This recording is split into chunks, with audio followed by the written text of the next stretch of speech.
Hello there, friends. This is Spencer Michaud, and today we're going to be talking about the astrology of April 2024. Hope that you're doing well out there. I'm going to welcome some of our friends here in a minute. We're going to go on a journey today. We're going to go over a bunch of lunations, ingresses, planets moving into new signs. We've got a new moon solar eclipse to talk about. We've got a bunch of solar phases, including Mercury retrograde, out of bounds planets, and of course, an I-Ching and an animal to help guide us through it. So I'm going to welcome a few of my friends here today. Andrew's here. What's up, Andrew? Nice to see you. Andy H. Andrew from England stopping in. Glad that you're able to join us here today, my friend. Good to hear from you. Hope you're doing well over in your neck of the woods. Carol is here. Says, thank you for the April overview, Spencer. Thank you, Carol. Nice to see you. Hope that you're doing well over there in Massachusetts and that everything's going well on the East Coast for you. Rachel Fletcher is here. Says, happy spring from Roanoke, Virginia. Thank you, Rachel. I love the little bunny and the flower and the heart there. Hope everything's going well for you in Virginia and that you're having an exciting spring as well. It's snowing here today. And our furnace broke. So you see me with the extra, I've got like the sweater from the Big Lebowski sort of here. It's not the exact one that the dude wears, but it's sort of in that vein. It's kind of my vibe here, I guess. But we're trying to stay warm. I've got a space heater here. Luckily, the electricity is on this time. It was about this time last year that I lost electricity and heat for a week. And we haven't had heat for a couple days, and we're trying to get that fixed. And so bear with me if I'm chattering a little bit, but it's not too bad in my office here. It's not too bad in this space, but the rest of the house is pretty cold right now. My cats are a little bit like, what are you doing? Where's the heat? Lauren G is here. Says hi again from St. Louis. Nice to see you, Lauren. How you doing, my friend? Hope everything's going well down there in St. Louis. Mr. Hindsight is stopping in. Says namaste from partly cloudy San Francisco. Happy spring equinox, everyone. Yes, we are in a powerful new beginning. This was the interesting thing about this equinox for me is that right when the sun went into Aries, furnace crapped out. You know, it's funny. I actually found, in trying to fix the furnace, I found the furnace's birthday. I started looking up the chart of the furnace. The furnace is having a Sun-Venus square to Neptune right now. So the furnace was a Gemini. It's Gemini Sun and Venus, and it's squaring Neptune. And there's also Uranus opposite its natal Pluto, and then like something with its Mercury going wrong. There's all sorts of junk happening there. So maybe that might be an interesting aside at some point is how did the furnace die? But I digress. Lauren Elizabeth is here. Says hi from Vancouver, Washington. Raining again here, but warming up. I'm looking forward to the warm up. We had like 50s and 60s here in Michigan for a few weeks, and then of course, right when the furnace is going to die, the temperatures go back down to the teens. So we've had a few nights of 18 degrees. It's probably about 25 degrees out right now. So yeah, I'm ready for spring along with everyone else here. Okay, friends, any other friends, stop it in. This is your shot. Let's make it a few announcements before we start diving into it, as we are apt to do. If you are familiar with my work, you know that I also offer readings for folks. So this is my 2024 offerings where I do natal chart readings for people. I do transit readings. I do one question oracle readings. I do astrological tutoring, all sorts of different things to meet your astrological needs. So check that out on my website, spencermichaud.com. You can check that out and then go to the book now button to be able to book a reading if that is something that you are interested in. I'd love to work with all of you. I love getting to know people, and especially the people we have here from the chat. It's super cool to be able to meet you in person and spend some time with you and hopefully help out, like if there's something in your life that's been vexing you, like trying to help you out and get you on the right path, hopefully, is something that I really enjoy. So those are the 2024 offerings that you find on my website. I also have a sale going on, the Aries season sale. if you're enjoying the work that I do here, which is based on the decans, a lot of the work that I do is based on the 10-degree sections of the zodiac, where each 30-degree sign is divided into 3 10-degree sections that give us a little bit more specificity about the astrological themes involved. You can check out a webinar series that I did that's 2.5 to 3 hours long for each of these. And the Decans of Aries is on sale. I'll show you a few slides of that today. But if you want an in-depth look at the mythology, the tarot, the fixed stars, the themes, the daimons and spirits associated with it, this is a great way to get a very thorough dive into that. So check that out. That's in the store button at spencermichaud.com. And of course, my lovely partner, Tanya Andrews of Third Coast Mojo, has new products. She has been busy and hard at work in her magical shop doing all sorts of new root work, elections, and making new products. And one of the things that she's launching this week is a money soap that was elected along with Jupiter in Pisces, with materia used from Jupiter in Pisces. Really cool stuff. We're probably going to need it like to fix our furnace. But if you're having any of those types of challenges yourself, you're going to hear me like a broken record today. Sorry, friends. It's on my mind.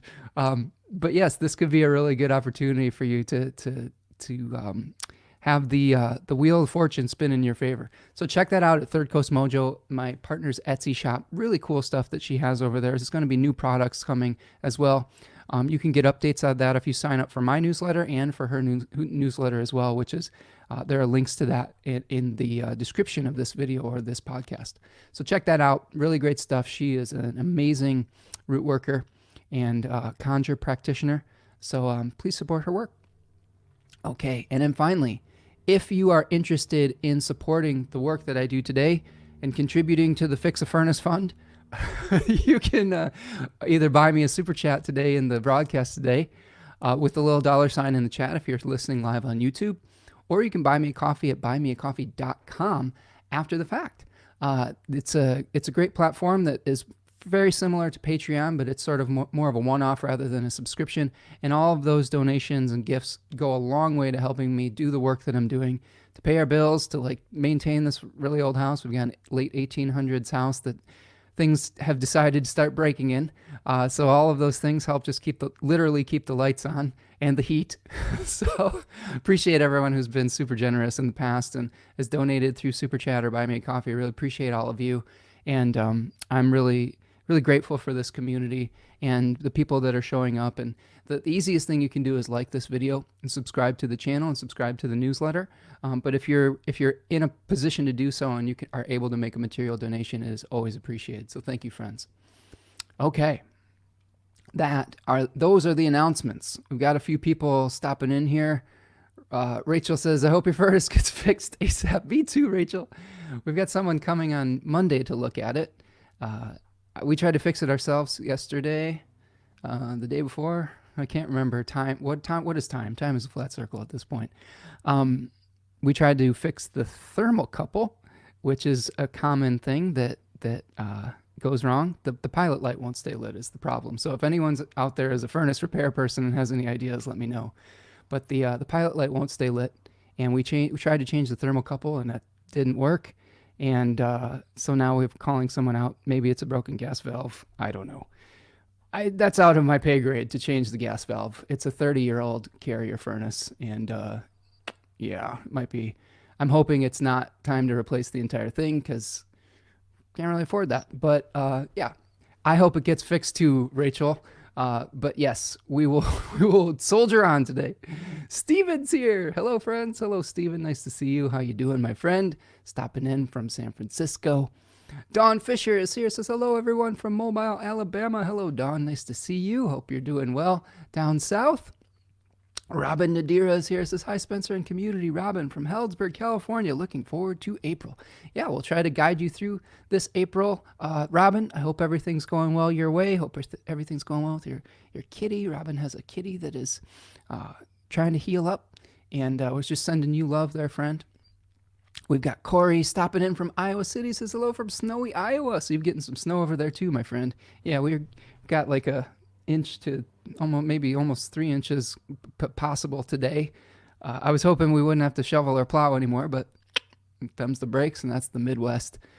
So hopefully you're staying warm over in your area there, Corey. Devin says, we're grateful for you, Spencer. I'm grateful for you, Devin. Thank you for the little message about our mutual friend, Damian Lillard. It's Dame time. He's a post-All-Star break Damian Lillard for the Milwaukee Bucks, former Portland Trailblazer, is starting to come alive, and he is an incredible shooter who has range from anywhere in the court, and he tends to get better as the season goes along. So I am excited for post-All-Star break Damian Lillard, and we'll try to be good stewards of Portland's favorite son over there in Milwaukee. So welcome, Devin. Big Steph says, hope you have an electric blanket, Spencer. I wish. I do not have an electric blanket, but I did sleep in about 4 layers of clothes last night and an extra blanket. It's getting pretty chilly here in the evening, but again, we have this little electric oil heater. We actually have 2 of them, but we can only plug in one at a time because of the wiring in this house. If we plug in more than one, the fuse blows. So we may have to rewire the house eventually too. So hit those super chats today if you can, friends. Just staring down the barrel of a lot of home repairs coming all at once. But such is life. Corey says, of course it's snowing in almost April after a super mild spring and your furnace is broken. Yep, you always can't predict these things, but that's how it goes sometimes. I hear you. The irony is not lost on me, my friend.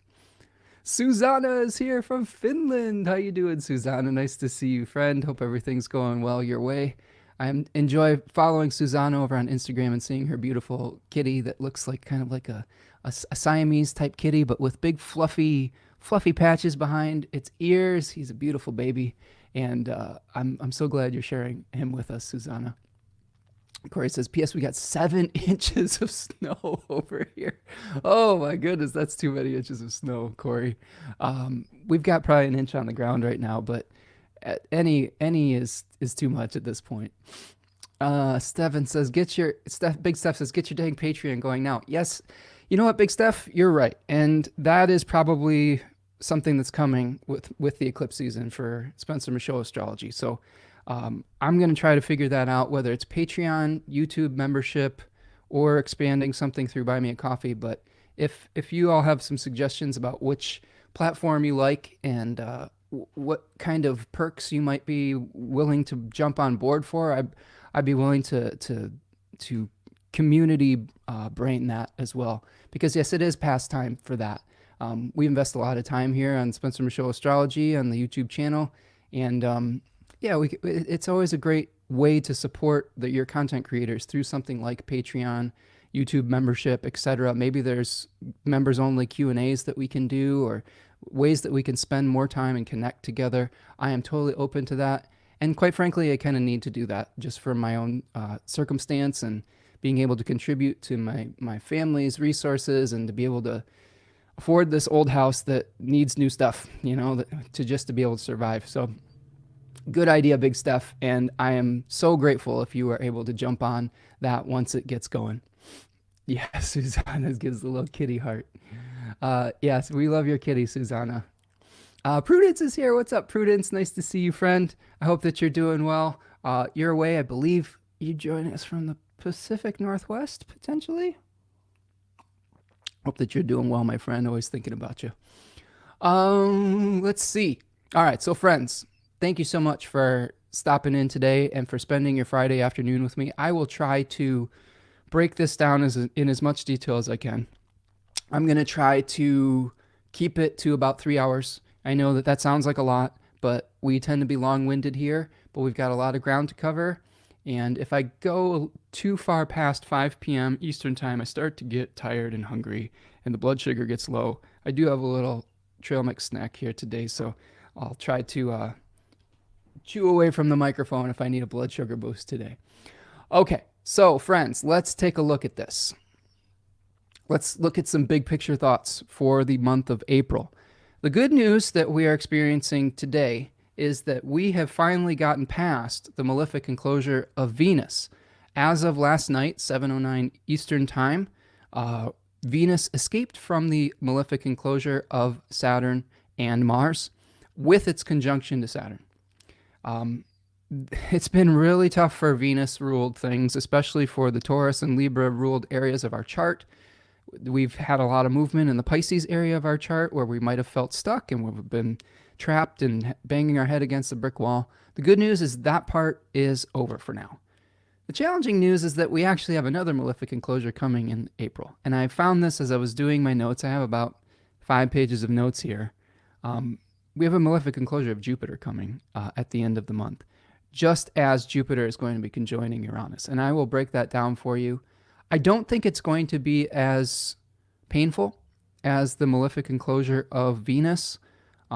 This is an enclosure that's happening via a sextile, which is generally a more forgiving aspect, but there might be something that is held in check this month while we are trying to fix something that has gone wrong. And just thinking from my own perspective, we'll see what happens when the furnace repair guy comes. But there may be something where, knock on wood, I don't want to manifest this, but maybe they say, hey, your furnace is dead. You need a new furnace. And then there will be all the things that will have to go on to figure out how to afford a new furnace type of deal. And that may take a while, and there may be some things that you need to think about to make that a reality. And you may have a version of this in your own life where you're trying to fix something that has fallen into disrepair. And I say that because Jupiter and Uranus are coming together in the third decan of Taurus this month, which is really all about humility in the face of nature, evaluating how things have gone in the past, and then trying to figure out how to remedy them through surrendering, through positive prayer. I'll talk about that in depth as we get to that point in the show. But that is a really big feature of this month, is the Jupiter-Uranus conjunction. And then the temporary malefic enclosure of Jupiter from the 19th of April to May 7th. The new moon in Taurus 2 at 18 degrees of Taurus in May is going to break that up. And I'll show that, and I'll describe it, and I'll show you the technique and everything. But just something to consider. There may be also some challenges in the Sagittarius and Pisces areas of our chart because Jupiter is trying to provide resources for those two topics in our natal charts. So that's one of the big picture thoughts. We do also have Mercury retrograding in Aries this month. It's going to retrograde at the very beginning of the month and station direct at the end of the month. We've got solar eclipse. I didn't even mention solar eclipse, the new moon solar eclipse. So lots to get to. April is busy. April is a busy month. So if I just had to think about it with the biggest things I'm looking at, new moon solar eclipse in Aries, Jupiter conjoined Uranus, potential for a maybe slightly milder malefic enclosure of Jupiter. We have Mercury retrograde. We have a number of planets ingressing. So those, I think, are the big three things that I'm thinking about for the month. So let's take a look at these in the terms of lunations here. So we have 4 lunations that we're really going to keep our eyes on. We have on April the 1st, we have a last quarter moon at 12 degrees of Capricorn squaring the 12-degree Aries sun. We have a new moon solar eclipse on April the 8th at 19 degrees of Aries, the sun's degree of maximum exaltation, which is pretty interesting. So this is a really powerful place for individuation, for personal sovereignty, for moving under our own power. Although, even though we may have the ideas about how we might want to move under our power, there may be some delays to that because of Mercury's retrograde cycle around that period of time. And right around that eclipse, Venus is going to be moving under the sun's beams. So again, I'll break that down in depth as we get to that. And I'll also do an entire live stream and take that eclipse through the houses for you.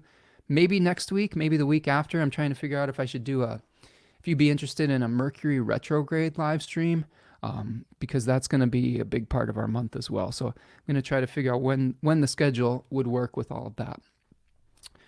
I also, in the back of my mind, I've been wanting to do some more sports astrology. So if that's something people are interested in showing up for, that's something that I've been really thinking about, especially as we get closer to the NFL draft. I'm really a big NFL American football fan, And I've been looking at a lot of charts, especially of the quarterbacks. There's a lot of quarterbacks that might get drafted in the first part of the first round. So I've been checking out those charts and have some insights for you. We have a first quarter moon at 26 degrees of Cancer on the 15th of April. So this is a point where we have a little bit of an existential crisis trying to bring things into existence. Remember, in the United States, April the 15th is the tax deadline day. So that may be some of the challenges that we're dealing with. I'll help you break that down as well. And then finally, on the 23rd of April, we have a full moon at 4 degrees of Scorpio, which echoes back to the full moon lunar eclipse that we had in October.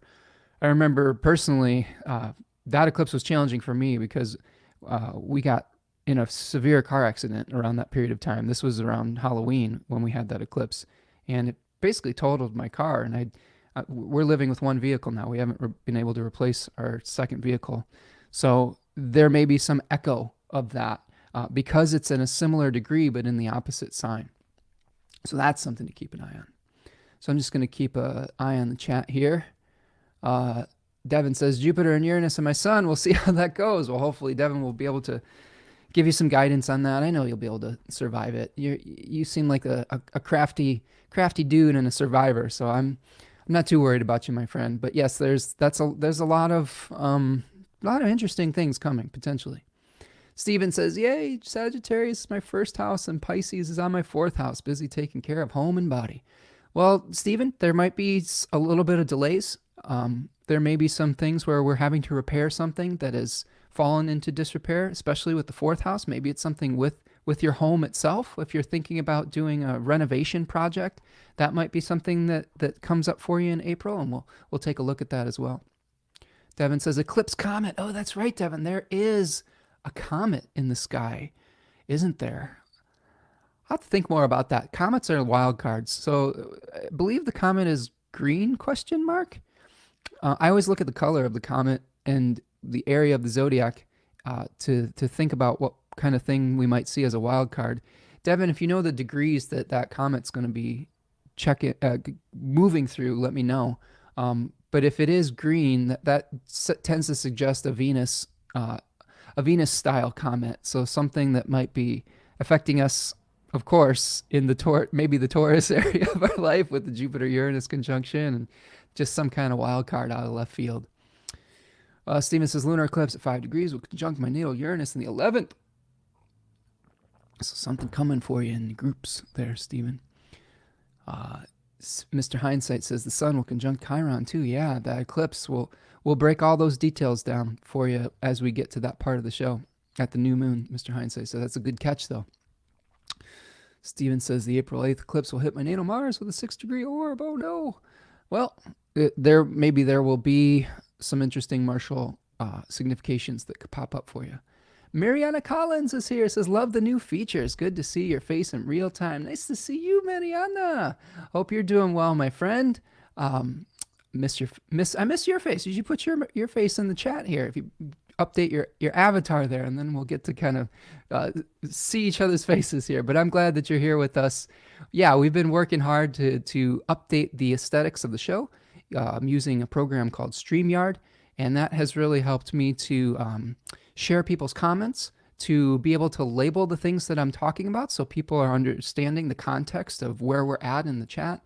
And I'm able to share a lot of things on the screen that it just makes it really easy to share. So yeah, it's a great program. I hope that everyone is enjoying the new features, and I will do my best to get some sort of crowdsourcing features up there with either a Patreon, YouTube membership, something like that in the coming eclipse season, because really I really do need those resources at this point, and it would really go a long way to helping support the work that goes into this, because it's not insignificant. There's many hours during the week that go into not only the notes but the preparation of the live stream features themselves. Every single banner that you see, it has to be labeled and made and things of that nature.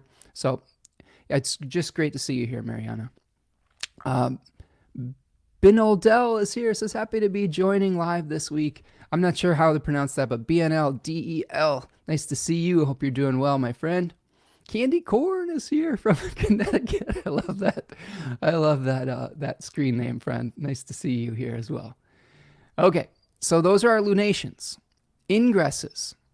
Ingresses are when a planet moves into a new sign, and those often bring us new narrative chapters. So we have on April the 5th, Venus is going to move out of her exaltation in Pisces and into Aries. So this is a position for Venus where she's in her exile. So some challenges around Venusian things, again, potentially in April. We just got out of the Venus malefic closure, and then Venus is going to move into her exile. So I'll try to help break that down for you, but a little bit like, oh, geez, come on. Or can't we just have some nice Venus stuff? Although I will say, by the end of the month, Venus will be in Taurus, and that's a really nice place for Venus. On the 19th of April, the sun is going to move into Taurus, and that's going to start kicking off some of the Jupiter-Uranus type of experiences. And we'll break that down. We're going to break down each non-lunar transit and the major lunar transits for each decan that the sun's going to be moving into. So this week we're going to break down Aries 2, Aries 3, Taurus 1, and then the tail end of Taurus 2 at the end of the month. So we have Venus moving into Aries on the 5th. The sun moving into Taurus April 19th. Then Venus moves into Taurus on April 29th. And then finally, at the end of the month, Mars moves into its home domicile of Aries. So we will have two powerful planets in their one of their preferred places. So Venus in Taurus and Mars in Aries might help us move the needle a little bit after maybe a little bit of frustration at the beginning of the month. Okay, solar phases. Solar phases are anytime a planet is either moving forward or stationing retrograde, whether it's moving under the beams of the sun within a 15-degree arc of the sun, where it tends to become hidden or becomes revealed again after being under the beams of the sun. And also the Cazimis we consider solar phases as well. And we do have a Cazimi this month as well. Let's see. I'm just kind of checking on the chat here. I'll come back to some of these comments in a second. So we start the month off, April 1st, with Mercury stationing retrograde at 27 degrees of Aries. This is a position for Mercury where we might be trying to convince somebody or someone or an organization to come over to our point of view. That is a Venus-ruled decan of Aries, where we are trying to use our charisma, use our humor to be able to win over a hostile crowd. And we may have to adjust our methods. We may have to adjust our delivery as Mercury retrogrades through that period, place in the zodiac. So we may think that we are trying to attract people in a certain way, but we may be like, well, this isn't really working. I've got to try something else. I've got to maybe try to change the way that I communicate and maybe utilize some social graces and my powers of attraction to be able to bring people over to our side. That same day, on April the 1st, Mercury moves under the beams of the sun. So that often happens as we have Mercury stationing retrograde or direct. Oftentimes, it either goes under the beams of the sun or comes out of it around those stations. So this will be another point in the cycle where Mercury is going to be entering the underworld. So Mercury or Hermes in traditional Greek mythology had a role as a psychopomp. And that's a fancy word for guiding the souls of the dead to the afterlife. So we may be guiding our own thoughts, minds into a more internal type of experience where we're looking within to be able to find truth, where we're revisiting the past, where we're revisiting some old ideas to be able to get clarity once the Mercury makes the conjunction with the sun. So we've got the Mercury going under the sun's beams, which is sort of like Hermes entering into Hades, entering into the underworld. And if you're into magical practices, if you do Orphic hymns, and I do Orphic hymns in the morning, I would suggest doing the Orphic hymn to the terrestrial Hermes when Mercury is retrograde and under the beams of the sun. That is also called the chthonic Hermes. I've had a lot more success trying to communicate with Hermes utilizing that Orphic hymn rather than the traditional prayer when Mercury is in that phase. On the 8th of April, we have Venus moving under the beams of the sun. This is right on the new moon solar eclipse. Venus is having a moment of phasis. Whenever a planet moves under the beams, it is, or emerges from the beams, that Robert Schmidt of Project Hindsight would call that a moment of phasis, or an omen that is speaking. So we may have some challenging experiences of Venus. Could also be like Venus, or Inanna, visiting Ereshkigal in the underworld. If you're into Sumerian astrology, this could be part of that type of process where we're entering into the depths to be able to alleviate some sufferings of others. If you know about the Inanna myth, she had to witness Ereshkigal's suffering to be able to be returned to the surface. So there may be something that we're witnessing that we just have to hold space for around that period of time. On the 11th of April, we have Mercury coming into its conjunction with the sun. Now, when Mercury goes under the beams, it's said to be like a person taking to their sickbed. So this is the end of Hermes' cycle, where Hermes is burning off all the dross, shaking off all the gunk that it's acquired over the previous cycle. And sometimes that feels like a lot of work. It can make us feel tired. It can make us feel sick or something like that. And once we get to the conjunction of Mercury and the sun on the 11th, we're imbuing Hermes with a whole new sense of purpose, a whole new sense of awareness, particularly because it is at 22 degrees of Aries, particularly in how we may communicate our desires in a way that will help people get on board with our vision, with our own personal vision. We are experiencing an eclipse coming up this Monday. I'm recording this on Friday, the 22nd of March. And we have an eclipse coming up on Monday, the 25th, where we're potentially reducing our dependence on others. And throughout April, after we've reduced our dependence on maybe needing permission from others, maybe always needing to consider other people's needs before our own, we may be trying to figure out during April how to share our own personal vision and to get what we need to be able to survive. Now, I talked about this last week, and I thought this was a really interesting revelation that kind of came to me in the moment from just channeling from whatever, was the thought that just because we are getting our own personal needs met during Aries season or feeling the impulse to move under our own power does not mean that we need to necessarily run roughshod over others. And it also does not mean that we are able to just be a solo entity forever. Aries is one part of the cycle. It is the yang force that helps us to initiate a beginning. And you think about that little sprout that's coming up out of the ground, and it needs that yang force to push through the crusty surface. Eventually, it spreads out its leaves, and let's say it moves into Taurus season. It starts to develop. It starts to grow flowers in Gemini season, and that attracts bees and other pollinating insects, and eventually it fruits. We see the fruiting body in maybe Cancer season, and then that fruiting body comes to its fullest ripening in Leo season, and then we harvest it, or something harvests it in Virgo season, and then it returns back to the earth in the subsequent seasons.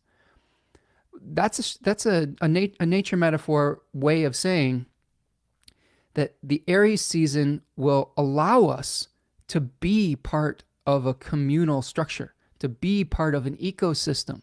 It's not just so that we can stand out and stand alone forever. And I think that we make the mistake of thinking that by being an Aries, we have to be this solo independent entity just indefinitely. And I think that that's a mistake to not see it in relationship and as part of a cycle.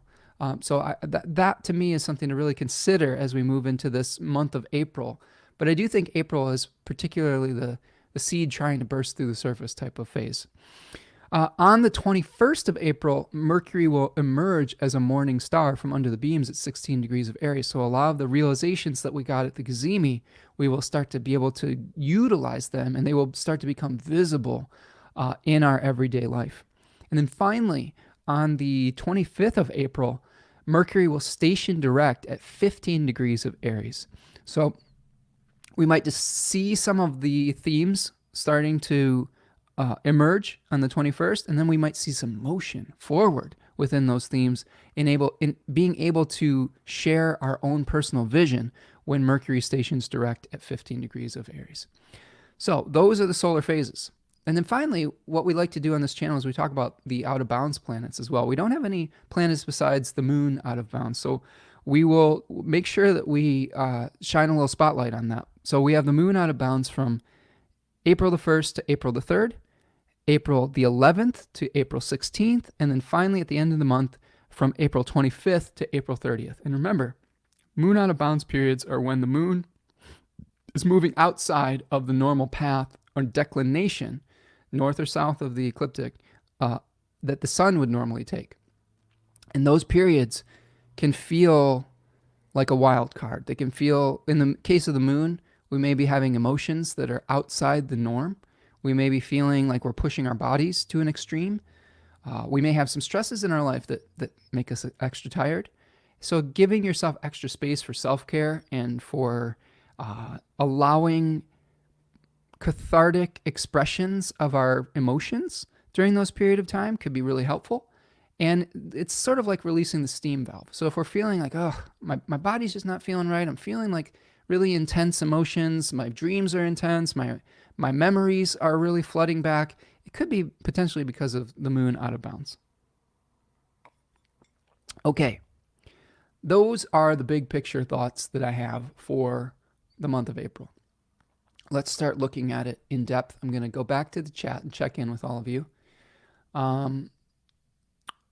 Mariana is here. What's up, Mariana? Says Pisces in my 10th house, and yesterday I got fired from my job. Oh my goodness, Mariana, I'm so sorry.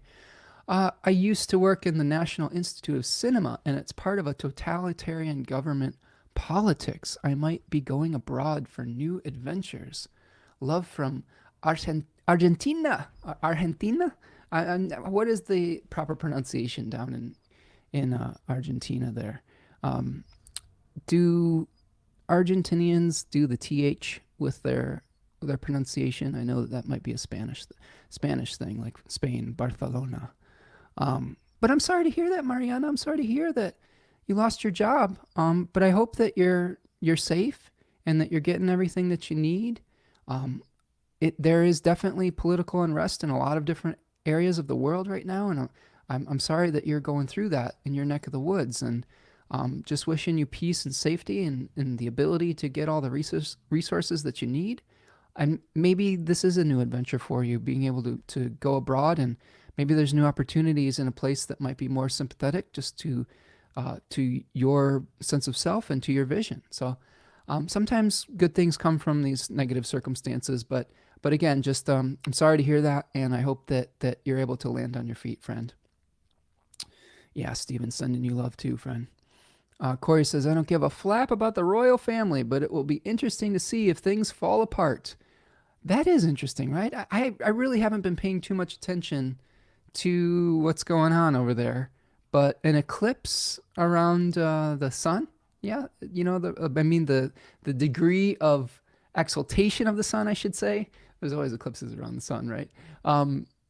But that's funny, Corey, because that decan of Aries, as we'll see later, has a number of constellations and fixed stars related to the royal family in the sky around the poles.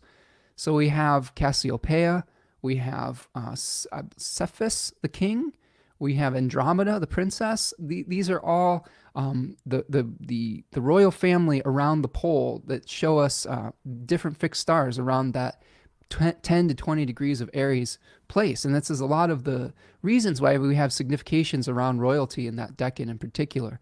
So when something is eclipsed around that area, yeah, big changes potentially for that. Mariana, yes, we got your back, Mariana. I'm glad that you're here today, and hope that, like I said, we're just sending you some love. Steven says, feels like we will be back in high school days. Drop all arts so sports can be more prominent. Very sad times. Well, I think there's room for everything, Stephen. I think that there is, you're an art teacher. I mean, I'm a professional musician, or I was at one point, so I am in support of the arts. I don't think it has to be one or the other, friend. I think that sports can be a lovely dance and pastime. And just like art can be a lovely dance and pastime, I still love making music and making art and being creative. So I think that there is room for all of these things. Sports just gives us a lot to talk about. I mean, we could talk about movies and things like that as well. Whatever your heart's desire.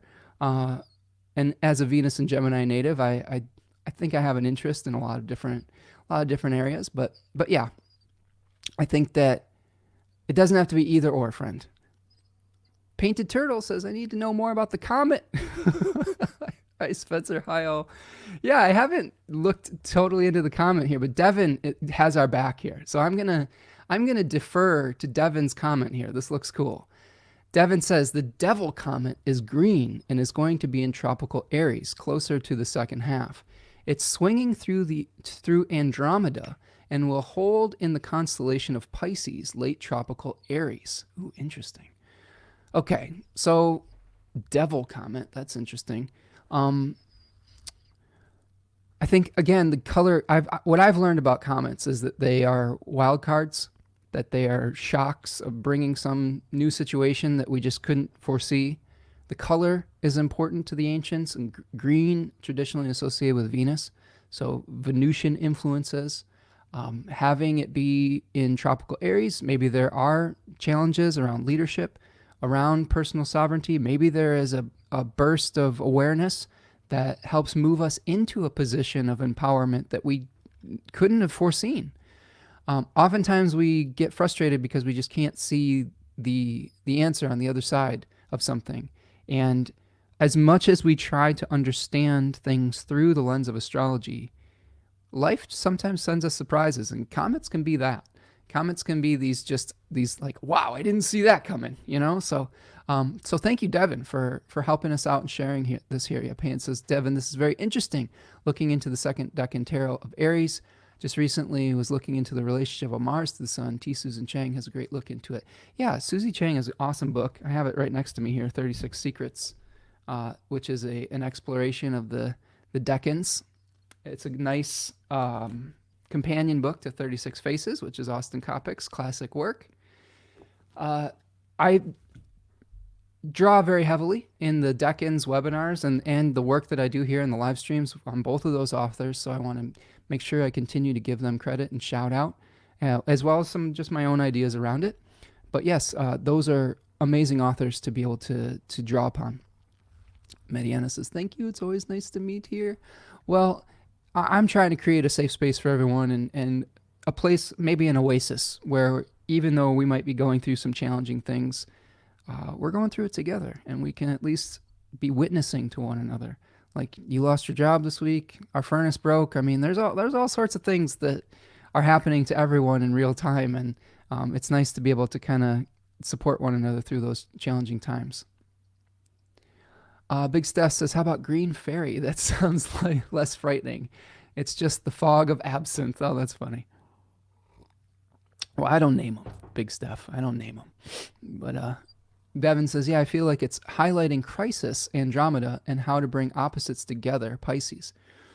So Andromeda was the maiden that was chained to the rock and being served up to the Kraken in mythological history. So there are some themes in that decan, and what I'll do, since we've got the comet going through that, I have a slide on I believe it's Alpharets, which is in that Andromeda constellation. I'll show that on the screen in a second here. But there's definitely themes of maybe feeling like we are the quote-unquote damsel in distress or victim mentality, but also trying to liberate ourselves from that and be able to move forward under our own power. So we'll break that down in a second too. But yeah, that's a really good catch there, Devin.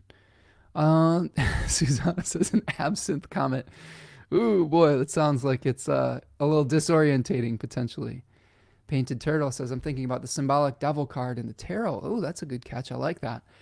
I think that if we're thinking about the devil card in the tarot, that's related to Capricorn.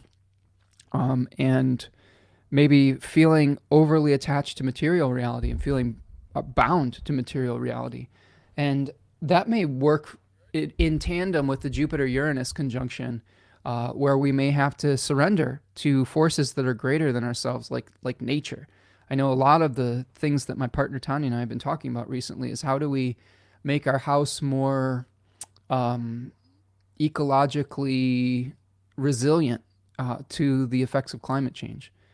It gets really hot in my area now. Like there's multiple days over 100 degrees, which really tax the electricity grid. And so we've been really trying to figure out how can we get a generator set up. And we have a fund going for that. But we need to rewire our house to make sure that it will work. And trying to afford the generator and the rewiring and now potentially the furnace type of thing, you're trying to set those priorities. And we've had some setbacks around it with different things and with circumstances changing. But those are things to think about with the Devil card, is how can we move forward in a ways that helps us to understand our material reality, but doesn't keep us bound to it. One cool experience I've had this week beyond is after the furnace broke, my partner and I went for a walk, and during our walk, we saw a bald eagle, which is not super common in our area. It's becoming more common. They've been having a comeback, but you usually don't go walk around our neighborhood and see bald eagles. And it was funny. I actually saw a bald eagle out the back window of my house a few days earlier, and I was like, that looked like a bald eagle. It had a white tail and a white head. It was big. I don't think it was a vulture. And I was calling my partner and my dad. My dad he's a big birder. I'm like, I think I saw a bald eagle. Am I going crazy here? And then as we were walking, after we were talking about how to solve this challenge, the bald eagle flew over, and clear as day, white tail, white head. And she saw it. I wasn't crazy. We followed around. I got a really grainy video of it, sort of like Bigfoot. But I think that the eagle is teaching us to try to rise above some of the mundane circumstances, and that if we rely on our spirit to get us through, we might be able to overcome some of the challenges of physical mundane reality. And I think it really is teaching you to move under your own power, to become free from some of the material circumstances that may seem dire. So maybe this is part of what this Devil card, Devil Comet, is trying to teach us through its relationship to Venus potentially, and Taurus, especially with Jupiter and Uranus in that particular area, and the malefic enclosure of Jupiter, is not to get too attached to our physical reality, because it's always going to be changing. Jennifer's here, says hello all from snowy Michigan. Got 4 inches here, so pretty. Yeah, I'm in the same area. So is that how much we got? I'm hoping that I don't have to hire the plow company again. We've gone through all sorts of interesting things here. Robin says the reason the comet is called the Devil Comet is because a little while back it had an outburst, and for a time it had 2 tails that looked like horns, hence the name Devil Comet. Ooh, that's a cool detail, Robin. Okay, so we've got maybe even almost like a Gemini quality to it, with some duality. But the devil horns may be related to that Devil Tarot card. This is fascinating, and this is what I love about doing these things live, is that we have so many knowledgeable folks in here that are able to add to the conversation. So really grateful for all of you who are bringing some of these things to the table here today. All right, so let's kind of start diving in. Did we community grok the comet here? I hope so. We'll see what happens. We'll have to live through the answer. All right, so we have talked about our out of bounds planets. Let's start looking into the sun in Aries 2. Before I do that, I am going to just take a little stretch here first. Let's have a little stretch break first before we get into it. Get yourself a glass of water, stretch out. Do me a huge favor. Please like the video today. Subscribe to the channel if you're new here. If you want to make a donation, you can hit that super chat button. I'm gonna crack my back here. I'm gonna get my hips opened up a little bit. We want to make sure that we're moving around and that we're not just sitting in one position for 4 hours at a time, because that's not good for us. It helps our brains work better if we get the blood flowing. And it just gives you an opportunity to subscribe to the channel. We had some kind of a nice boost in subscribers last week. I'm not sure what happened. but I'm grateful for it. If all of you new folks are real folks, I had a bunch of subscribers to my email list too from that looked like Chinese email addresses with a lot of numbers, and maybe some bot has gotten hold of my email form. But if you are real people and you are stopping in from China, welcome. You know, maybe hopefully we're able to guide you on your journey here today. And like I said, everyone is welcome here. Let's see. Oh, Dawn, thank you so much for the super sticker, Dawn. Appreciate you. Thank you for your generosity, my friend. Hopefully things are going well for you down in Alabama. But really appreciate the material donation here today, the super chat. Those things really do help out, and appreciate you contributing to the Broken Furnace Fund today. Okay. So let's take a look at the sun in Aries 2. And what I'm going to do is I'm going to bring to the stage my Decans of Aries slides. So here you see this a slide from the Decans of Aries webinar, which is on sale, 20% off.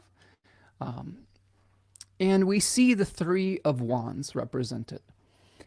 It is a solar decan. Again, this decan, this is where we're going to start the month, okay? This is a solar decan that is very much related to the royalty of individual selfhood. And we just talked about how there are a number of constellations in this area of the zodiac related to the quote-unquote royal family. This is a decan that is very solar, very solar. It has the maximum degree of exaltation for the sun at 19 degrees of Aries. Book T calls it established strength. Book of Thoth calls it the Lord of virtue. And Austin Coppock calls it the crown. So we're dealing with I like to think of this decan as royal decrees, where we have said what we are not in Aries 1. We've said, you know what, this is, we've separated ourselves from the parent plant, from the collective, from the community, and said, I'm going to reject this. That was the Mars part of Aries. The first decan, the Mars ruled face. Here we have the establishment and say, this is what I do believe. I've already rejected what I'm not. Here is what I am. I'm excited about this. Here's how we create vitality through committing to this. So themes of this decan: royalty, personal sovereignty. That's a fancy word for moving under your own power. Establishing character, values, and decrees. That's one thing I think is interesting about this decan is there is themes of benevolent leadership here, or aspiring towards benevolent leadership. So to be a great leader, we need to be in service of the people that we are attempting to lead, and to be able to lead with a gentle hand rather than with an autocratic hand. It can be very well supported in this decan if we commit to it. Bina in Atziluth is the Kabbalistic Tree of Life Sephira. So Bina is a Saturn Sephira, and it is about concretizing something into reality. So Atziluth is a world of inspiration, or related to fire. So we're concretizing our inspiration and like writing out the laws for the new country we're establishing or the new project we're establishing. So benevolent rulership, as I was talking about, is a theme. Creating your own world. I like that. We've been working with Aries 2 materia here in our household. We have some Aries 2 oil, I believe. I don't know if Tanya made that for sale or not, but you can check that out on our Etsy shop. I've been utilizing that in my own day-to-day. I acquired an Aries 2 solar talisman from my good friend Janet Goodspeed, who does great work and talismanic work with the tarot and with different planetary alignments. I have a ring from Aries 2, and all of that I think has helped support being able to survive in difficult circumstances and kind of feel sheltered from some of the more challenging things that are going on in the world. And that can sometimes be an Aries 2 type of experiences. Things can be raging around you, but you kind of established your own territory, your own little bubble.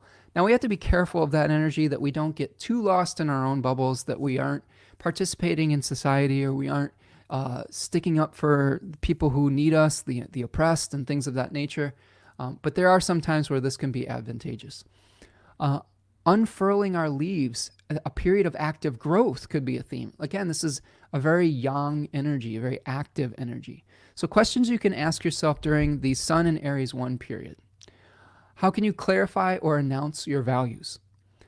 How will you serve? How will you rule or serve this new territory with dignity? And all of these things could be themes around the eclipse as well, the new moon solar eclipse. Where can you establish independence and self-governance?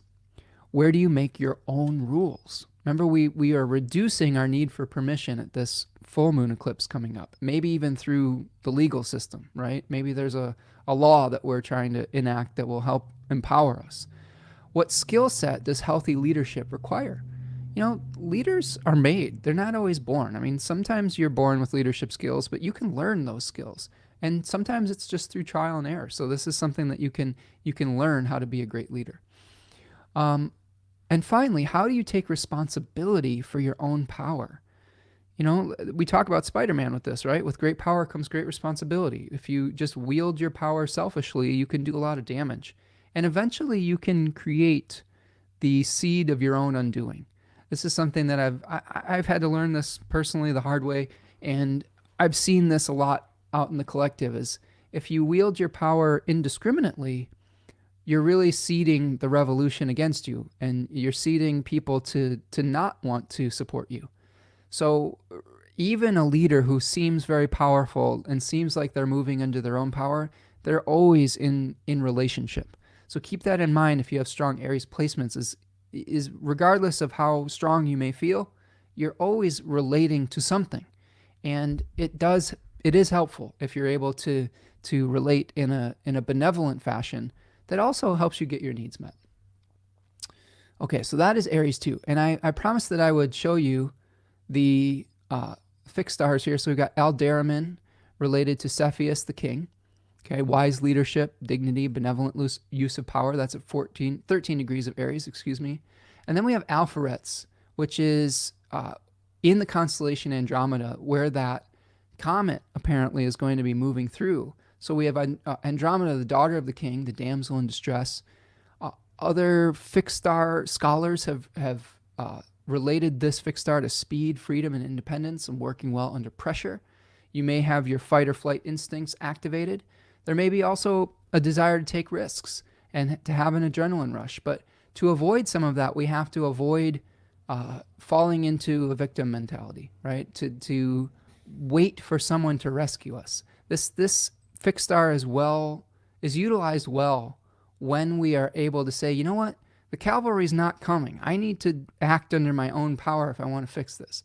That's something I'm having to learn too. Sometimes as a Cancer, Sun, Taurus, Moon type person, you know, those are two very receptive energies. And a lot of times I'll just be like patiently biding my time. And I think that for a lot of people who have a lot of yin placements, you know, knowing when to take a risk and stick your neck out there is an important part of your growth process.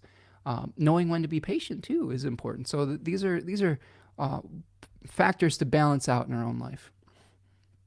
Okay, so that is Aries 2. So we will go back to this here. We've got a few comments coming in. It says, oh no, Spencer, sorry to hear that. Dawn says, I've been in and out with work. Hopefully it can be easily repaired. I hope so too, friend. It's a 30-year-old furnace, so it's getting up there in age, but it's a whole new furnace right now would be quite a financial strain that I'm not sure how to work through. So if you see changes in the way I do business, it's because there are real pressures in my life starting to stack up, not because I'm trying to, you know, I don't know, not for any other reason than that, I guess I will say. Oftentimes I try to stay true to some ethical values, trying to keep everything as available to the most amount of people. And that is something that I really do value. And I really struggle with that ethically when I try to figure out how to get my own needs met. So I'm living this in real time with all of you, like trying to figure out how to get my needs met while also being a benevolent servant to my community as well. And sometimes that necessitates what feels like a tough choice in the moment. But again, you sort of have to fill your own cup and your own well if you want to be able to help other people. That's something that I've really had to learn as well. Jenny says, we'll just get our announcement from Kate and the royal family. What is going on over there? I am completely out of the loop. What's going on with the royal family? Is there something happening that I'm not aware of? Somebody tell me in the chat. I've not been following that at all. In America, most of us don't care. Like, I'm sorry to say, if you're in England and that's a big part of your community, I understand. In America, some people care, but most people are like, okay, that's some sort of weird leftover from the empire that we just rejected a long time ago. So, again, if you're into that stuff, it's totally cool. Oh boy. Okay, so here what we've got here. Kate has cancer. Oh, that sucks. Well, that is difficult. That's difficult for anybody. I lost a mom to cancer, and not a laughing matter, and really difficult. So, regardless of how I feel about the royal family, just the humanity of someone having to go through that is difficult. So, I guess sending love to Princess Kate, is that what she is? And hopefully she's able to work through that. So yeah, that's tough. Not great, Bob. Maybe that's the comment that we're seeing here today. Daffy Moore says, Jenny, I just subbed to your channel. Oh, good. I'm good to see you here as well. Hopefully you're subscribed to our channel and supporting people in the chat as well. Let's see. Yeah. Okay. Yeah, I was out of the loop in that news. So again, sorry to hear that today. And always difficult when people are going through health challenges and crises. It's not a fun disease. And again, I lost a parent to that, so I can relate to how difficult that can be. Oh yeah, everybody's kind of processing that. Big Steph says, William has his own Camilla Rose Hanbury. Several-year affair has been going on. Oh, my goodness. Jenny says, Duchess Kate Middleton, up next to be queen, has been missing for months, and there was a lot of conspiracy going around. Been awaiting news with the eclipses, and today she just released a video. Okay. So, that's a great reminder to just let things play out before making assumptions. If people have been making all sorts of weird conspiracies about what could be going on and all of this and that, it just goes to show that you don't always know what people are going through, and it could be something difficult. And I just think here's the Aries sun coming through me today. It's good for people to just keep their mouth shut, and just let things play out rather than assuming the worst about somebody or something. The whole tabloid gossip culture really frustrates me, and I'm sure that those of you who do follow along with the royal family of England are probably pretty frustrated with the paparazzi and things like that nature, especially considering what happened with Princess Diana. So I don't have a lot of patience for that type of thing, and I don't really get into celebrity gossip culture and trying to speculate on what could or could be happening. Even though we are an astrology channel here, we just try to keep it, mostly to the astrology rather than trying to wildly guess what could or could be not be happening in professionals' lived life. So a good lesson for us here to be able to get the facts first. So King Philip and Princess Kate both have cancer. Oh my goodness. Things are crumbling over there. On top of that, King Charles was also announced with it. Holy cow, they are going through some stuff. That is, wow, that is a lot to process. Okay. Let's see. Laura says, I just had to replace a 30-year-old furnace. There are huge rebates available now for energy-efficient heating systems, some federal, some local. We've been looking into that, Laura. I believe some of those are coming in the end of 2024. But if you have any resources, send me an email, spencermichaudastrology@gmail.com. That would be really helpful. We are definitely looking into resources on how to get it replaced. Melissa Carey's here, says, hi, Spencer. Hope you're well. Great to catch you live again. Well, nice to see you, Melissa. Thank you for being here today, my friend. Always nice to see you in the chat here. Don says, no patience for it, either for me. Yes, exactly.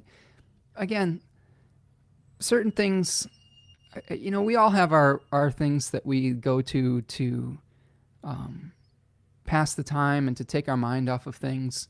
For me, it's sports. So, I mean, I understand that that's not everybody's thing, but the whole gossip culture thing just, I don't know, man. Like, this just rubs me the wrong way. Yes, nice to see you. Got people stopping in. Big Steph says, I still keep up on UK news. The royals are an English press obsession. Yeah, that part of it I just don't get. Like, they don't have any real power anymore. They're just a really rich family that, people look to for guidance for some reason.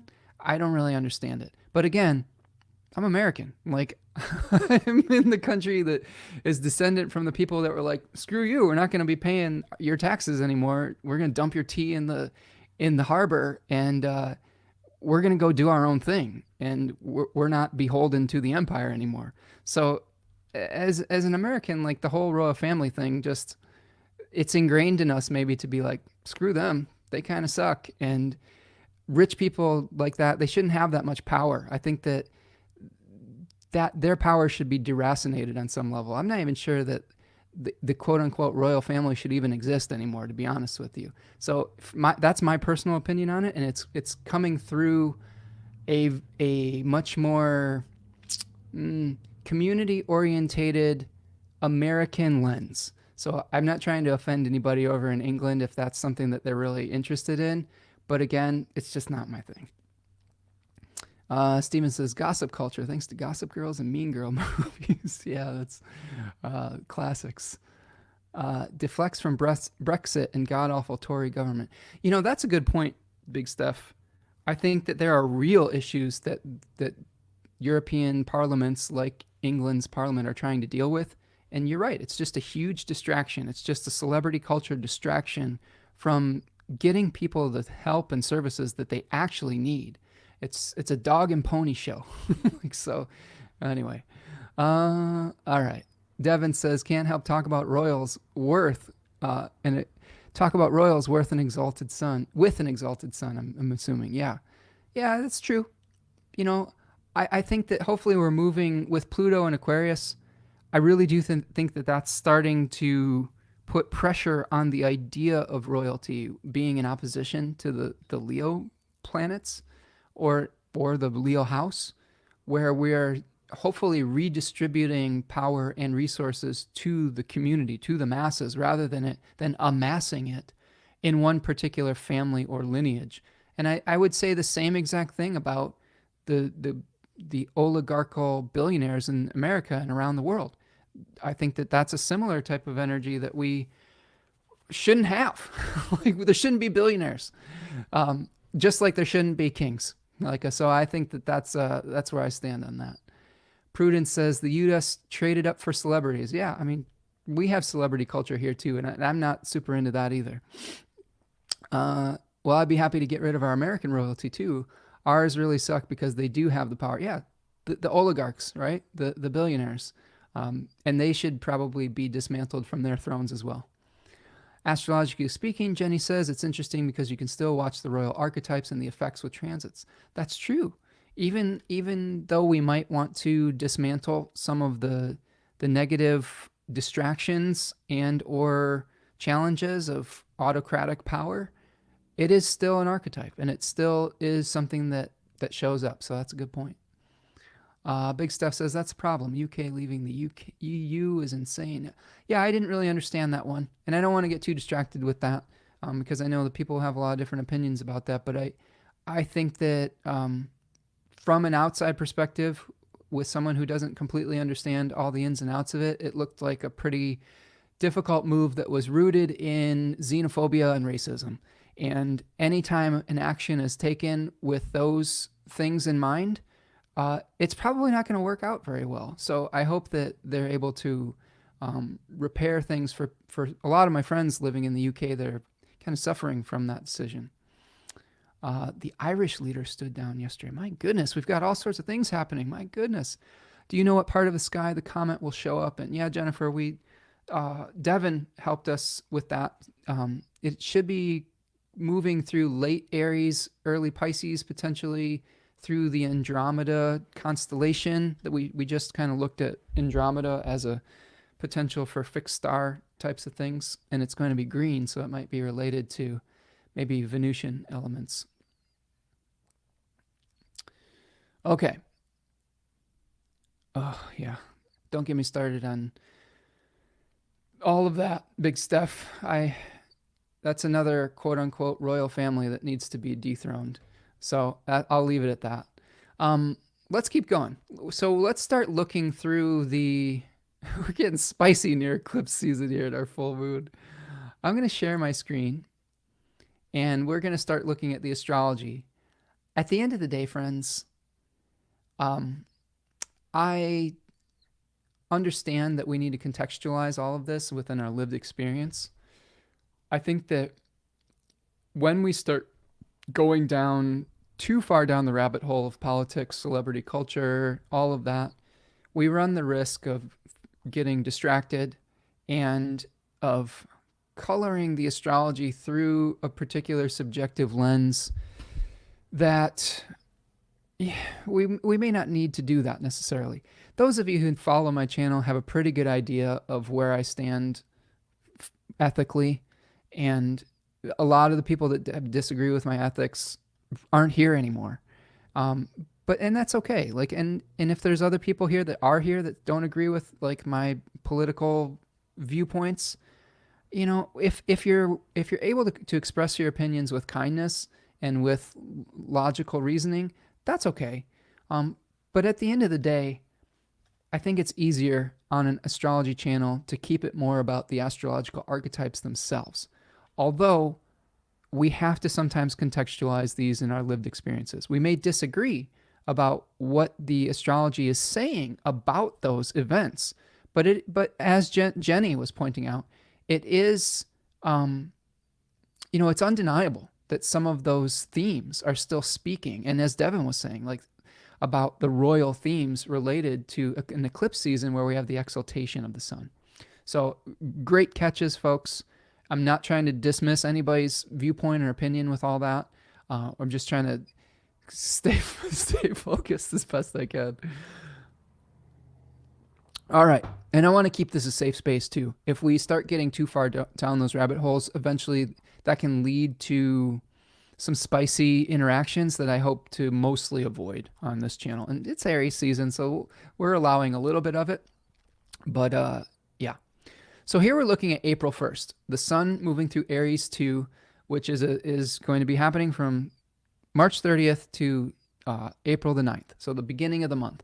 So I'm going to walk you through the big parts of this.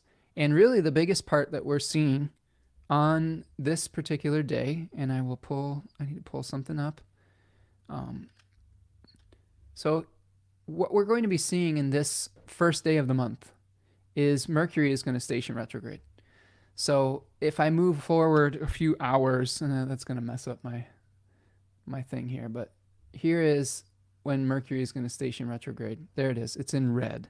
So in Astro Gold, you'll see that Mercury is going to turn red. The numbers are going to turn red, indicating that Mercury is now in its retrograde phase. So in addition to being retrograde, you can see that Mercury is separated from the sun by 15 degrees. Okay. And that is the arc of separation that many Hellenistic or traditional astrologers would consider for a planet going under the sun's beams. And there's some people that disagree with that number, but if we standardize it to 15 degrees like Demetra George does, we can see that Mercury will be moving under the sun's beams around this same time. So again, we talked about this earlier, where we might be dealing with trying to convince someone towards our point of view. Like Mercury's in Aries right now. So we are expressing our opinions in a way that is a little bit more forceful, maybe a little bit more subjective than we normally would, where we're leaving maybe slightly less room for other viewpoints. We have to be careful of that. And we have to be careful of that as we're trying to convince people towards our own viewpoints. Now, one thing to consider with Aries 3, and we will look at this when we break it down in regards to the decans. But Aries 3 has a spirit with it called Eros, or that is associated with it in that 36 Airs of the Zodiac, fragmentary Hellenistic piece that we are drawing upon. And Eros was a little cherub that could incite passion through striking people with an arrow tipped with gold. Now, the flip side of that is that Eros also had arrows tipped with lead that led to feelings of rejection. And I think that's a really important point to make, especially as Mercury is stationing retrograde. If how we are expressing ourselves is actually driving people away, we may need to reconsider our messaging. We may need to reconsider our methods as far as how we are trying to advertise our products, advertise our vision, share our belief systems. There is a possibility with Mercury moving under the beams, stationed retrograde, that we could be expressing ourselves in a way that is counterproductive. And we have to fall back upon social grace. Remember, this is a Venus decan in a Mars ruled sign. So we have to fall back upon our social graces, our humor. Okay? Humor is a great way to open people up to your viewpoint. We may even also have to consider someone else's point of view to incorporate it into the vision. Okay? So I do think that there is going to be a review period in the beginning of the month about how we express ourselves, about how we are attracting or repelling people. I think this is really what the themes are going to be, attraction versus repelling. Think about Aries 3 as the time after the new territory has been established. You've made royal decrees, you've made the new laws, and then you are celebrating the new country with like a victory parade or something like that. And you're trying to win people over. Okay, you're trying to give an intense, impassioned speech. Like if you want to use the sports metaphor, you're giving the halftime speech to inspire the team to go out and win the rest of the game. You could liken it to a military commander that's trying to inspire the troops to go into battle. So there is motivational speaking associated with that decan.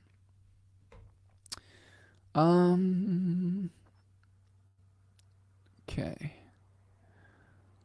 Melissa says, I missed the beginning. Just wondering, Spencer, what are your thoughts on this lunar eclipse at 5 degrees? It's on my north node natally.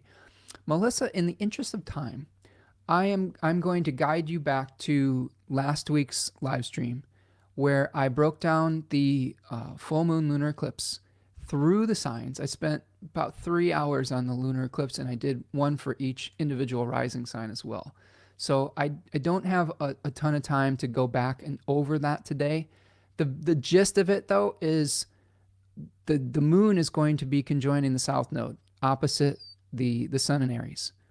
So a lot of this will be about reducing our dependence on others and seeing a situation that is maybe not fair and still having to just deal with it, right? But check out last week's live stream because that we really did go into depth into it.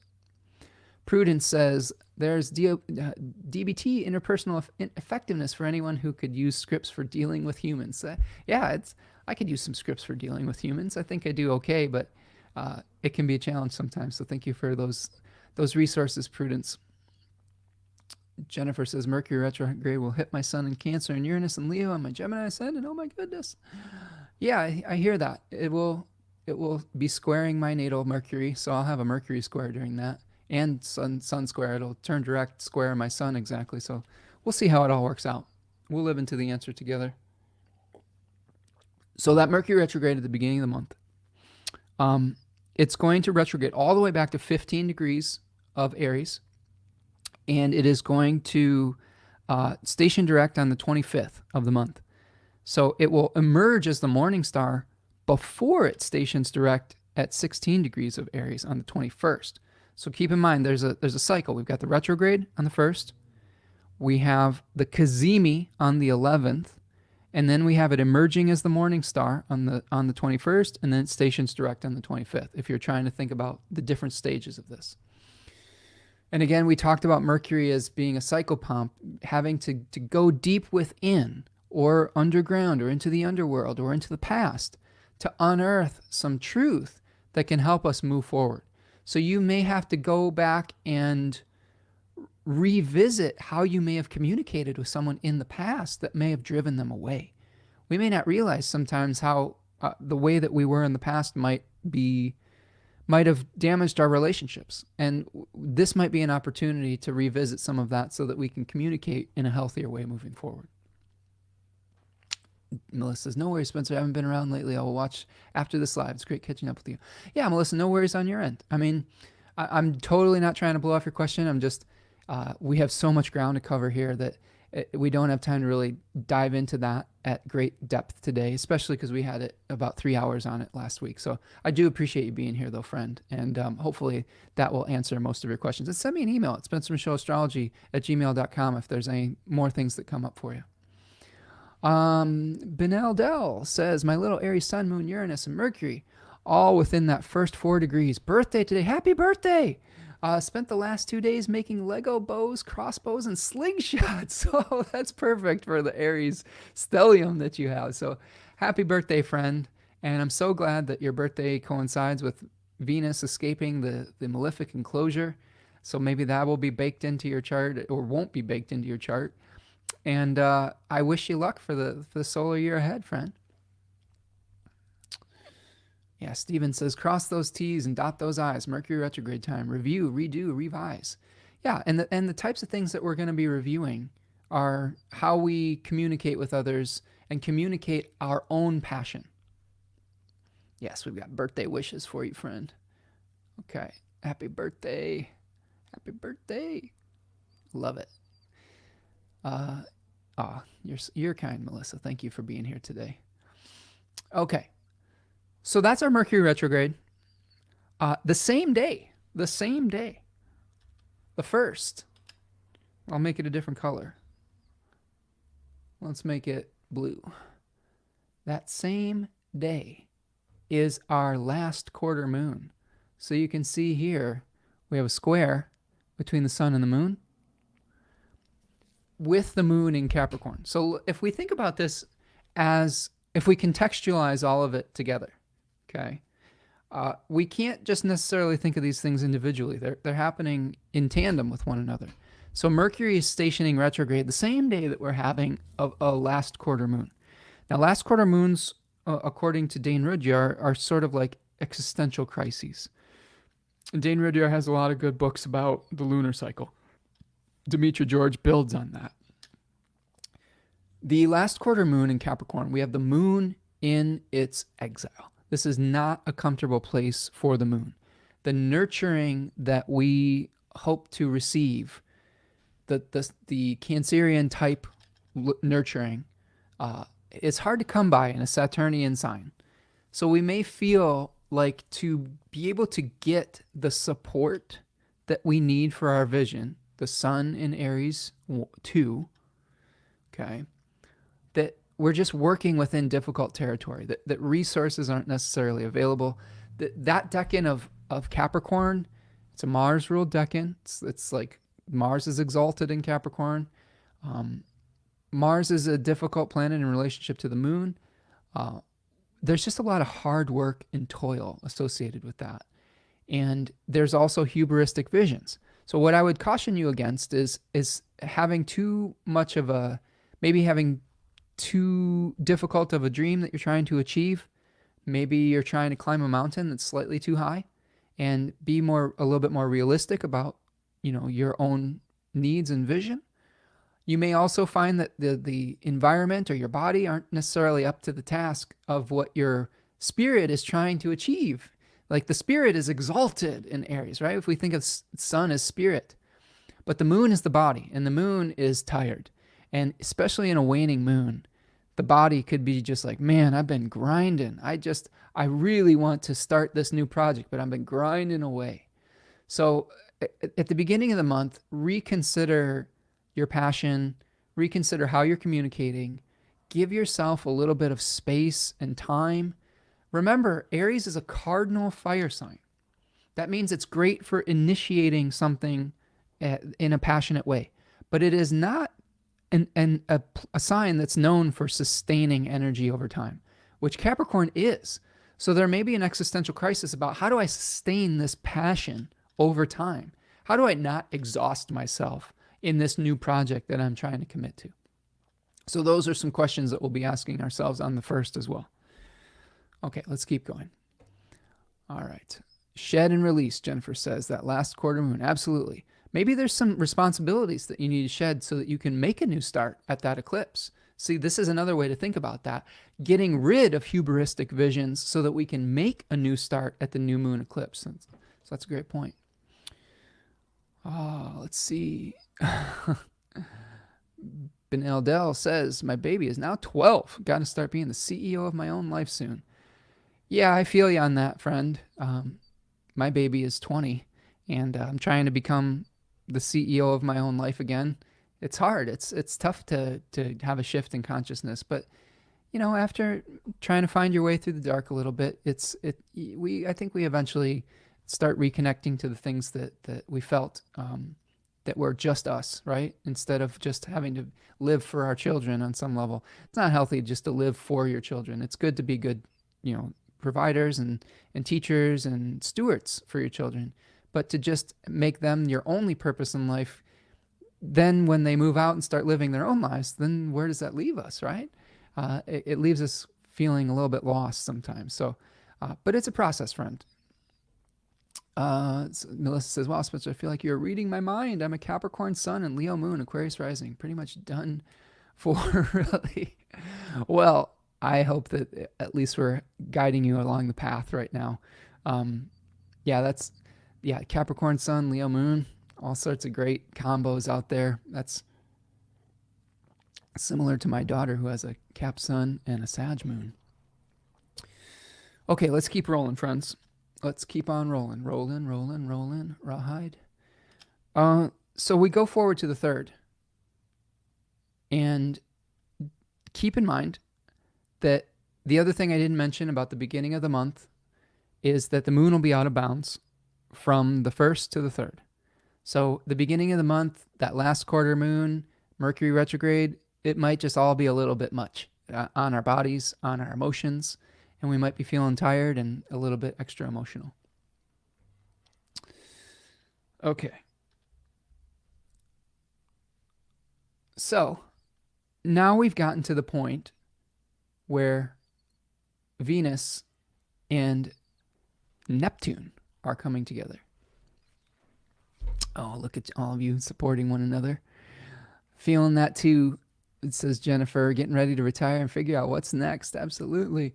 Big Steph says, phew, my babies are 38 and 30 now. They're still my babies. Yeah, they'll always be our babies. But, we got to live our lives too. And Melissa says, you are a genius, Spencer. Well, thank you, Melissa.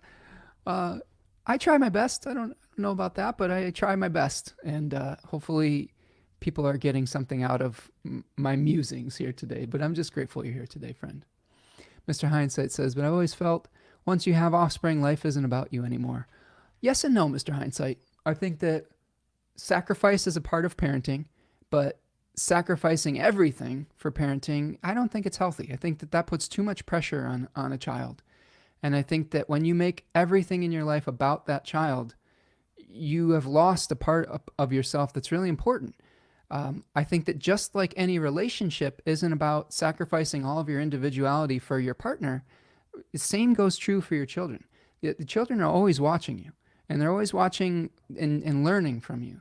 And sometimes learning to take care of yourself is an important lesson that you can teach your children. I've taught my daughter that I don't want her to rely on my approval.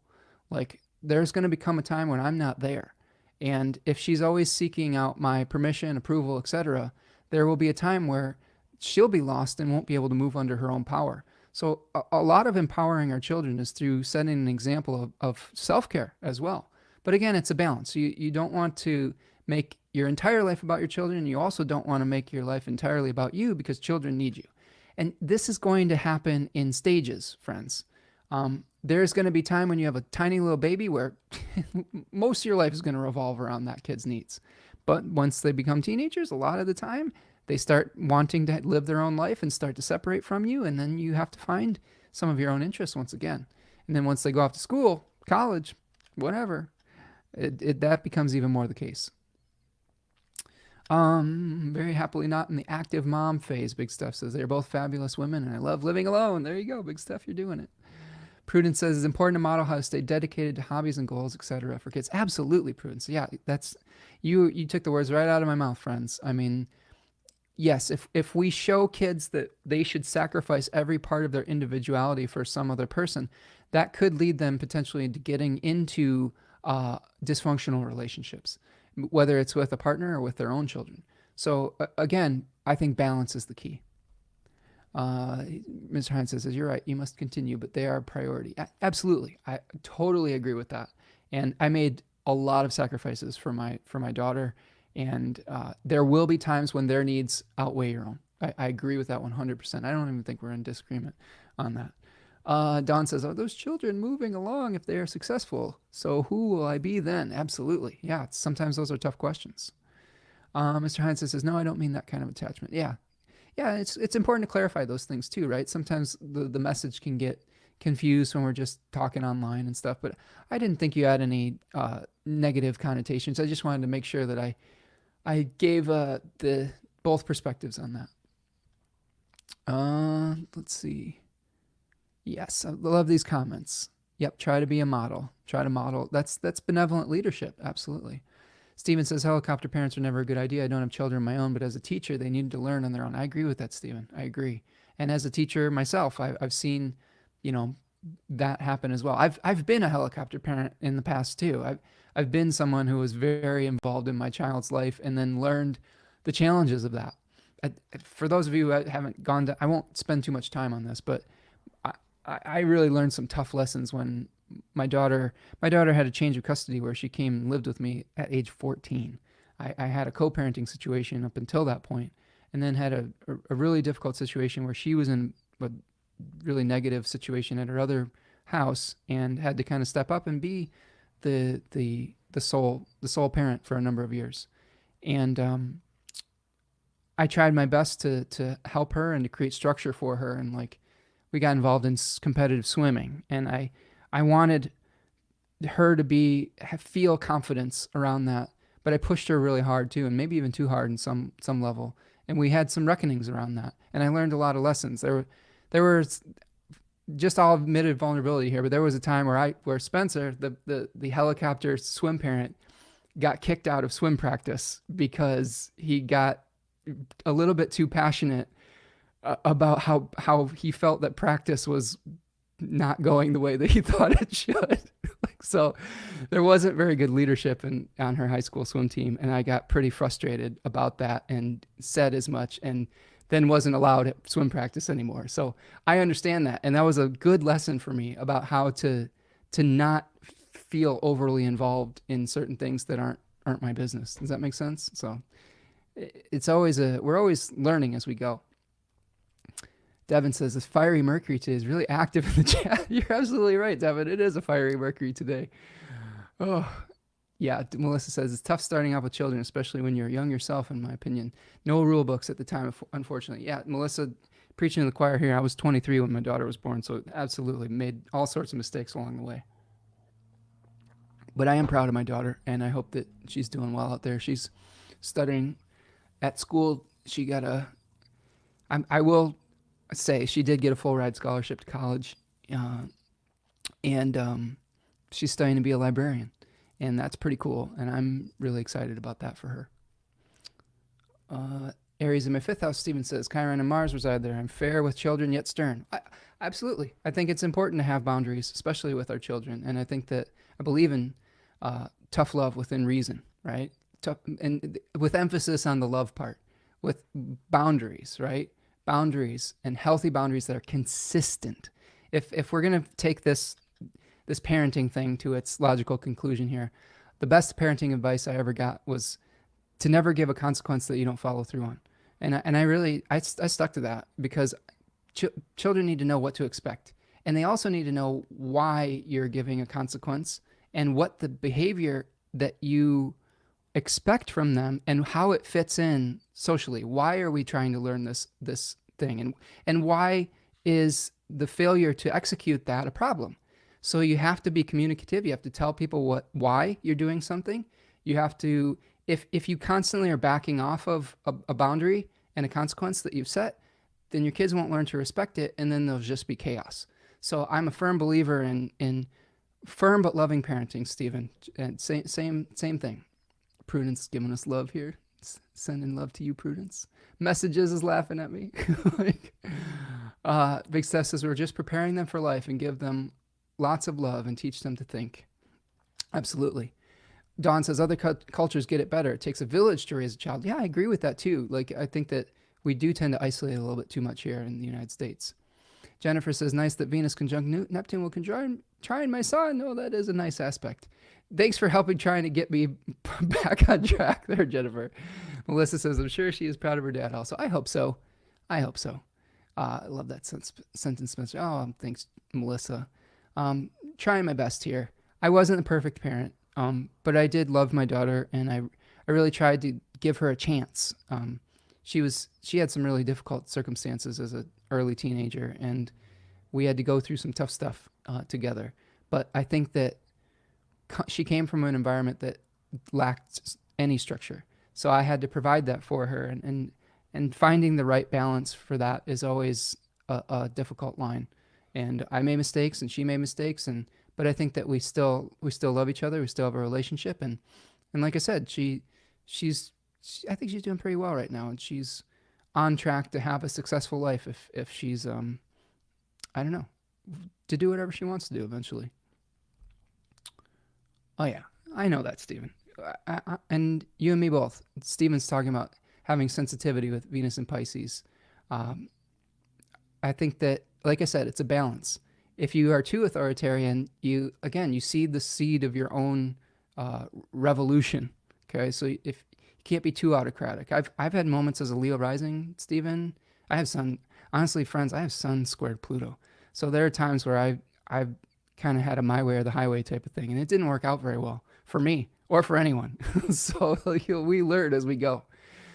Yeah, Dawn says they also need to know when to make a bad decision or one in haste though as well. Yeah, that was the hardest part for me, Dawn. As a Virgo stellium, that was really tough for me to witness and allow them to make mistakes. But a good lesson, you're absolutely right.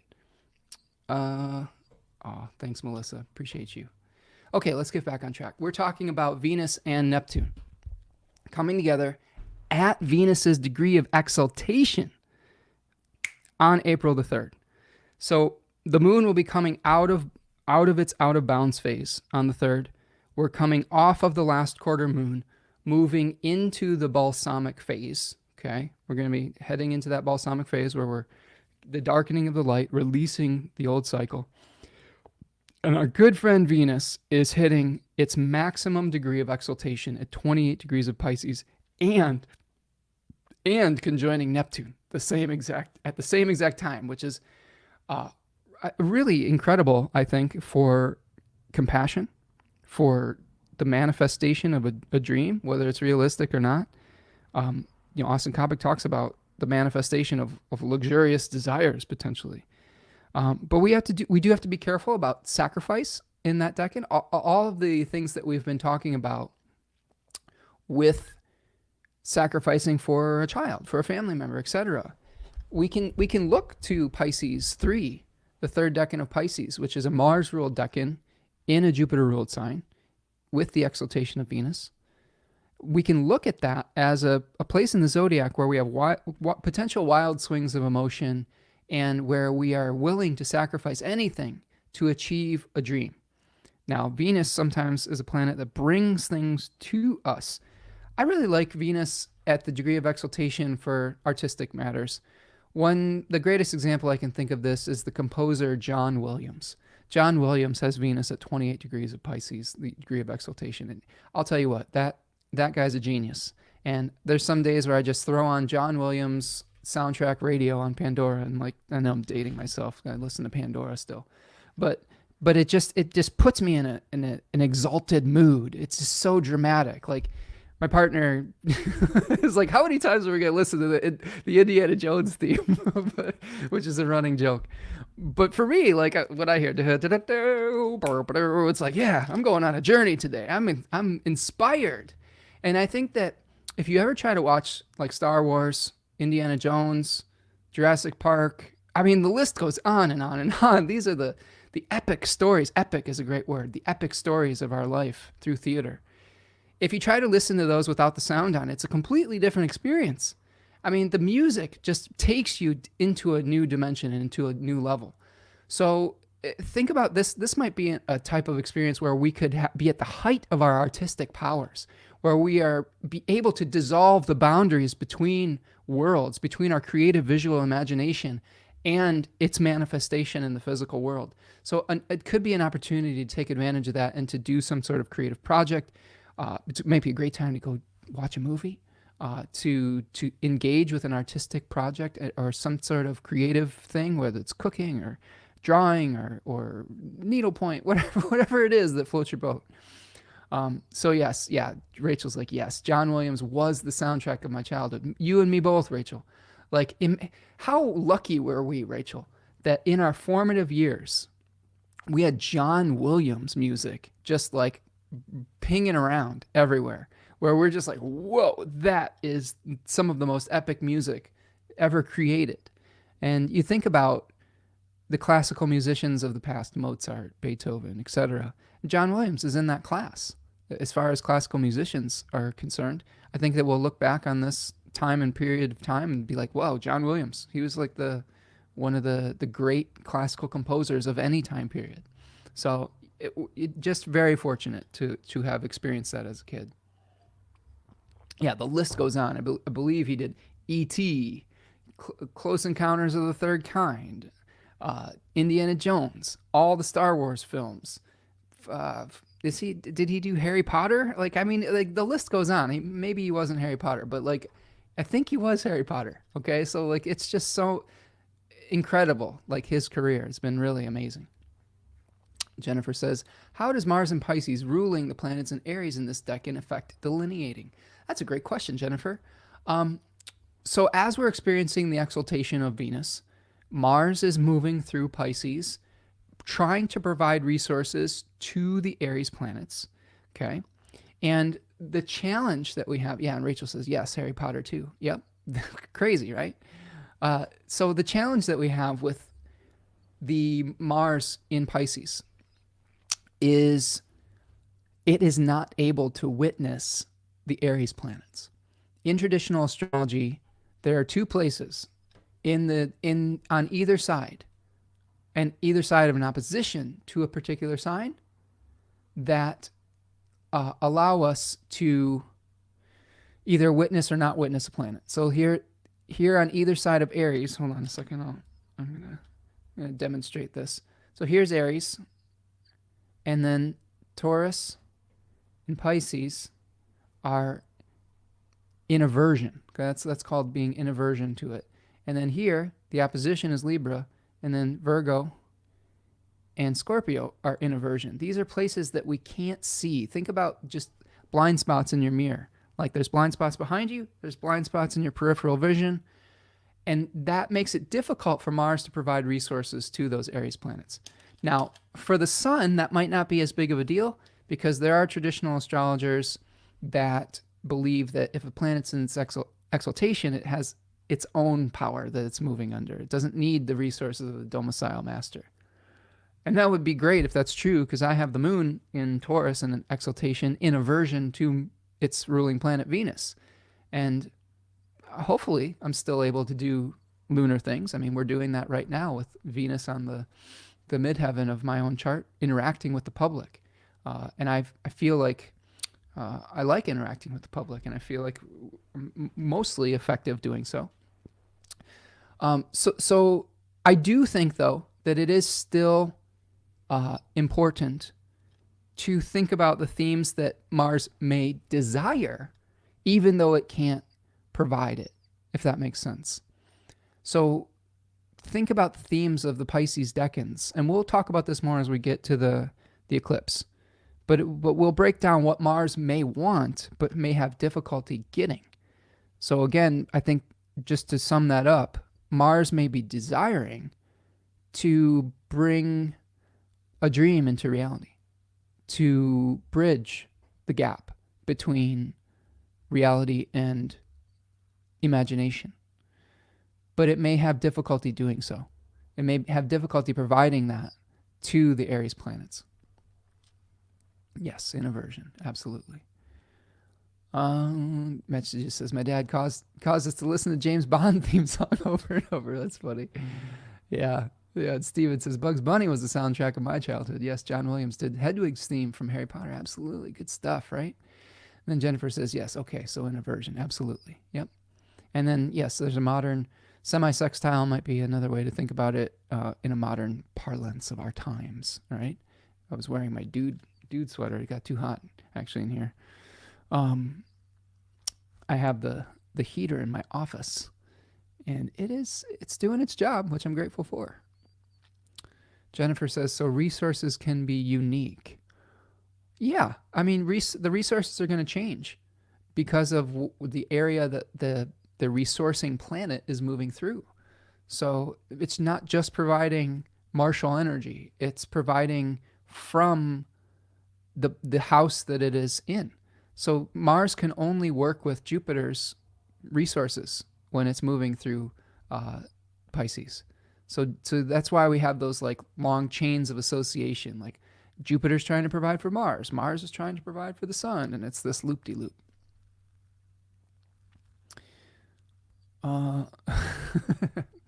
Stephen Big Stuff says, Stephen the Jupiterian, we got exposed to opera and classical music with Bugs Bunny. Absolutely. Like the Barber of Seville, right? I'm thinking that when he's like rubbing on he's like rubbing on Elmer Fudd's head. Just classic, just great stuff. And the Valkyrian operas as well. It's good stuff. I remember that as well. Devin says Mars can communicate through Antisha.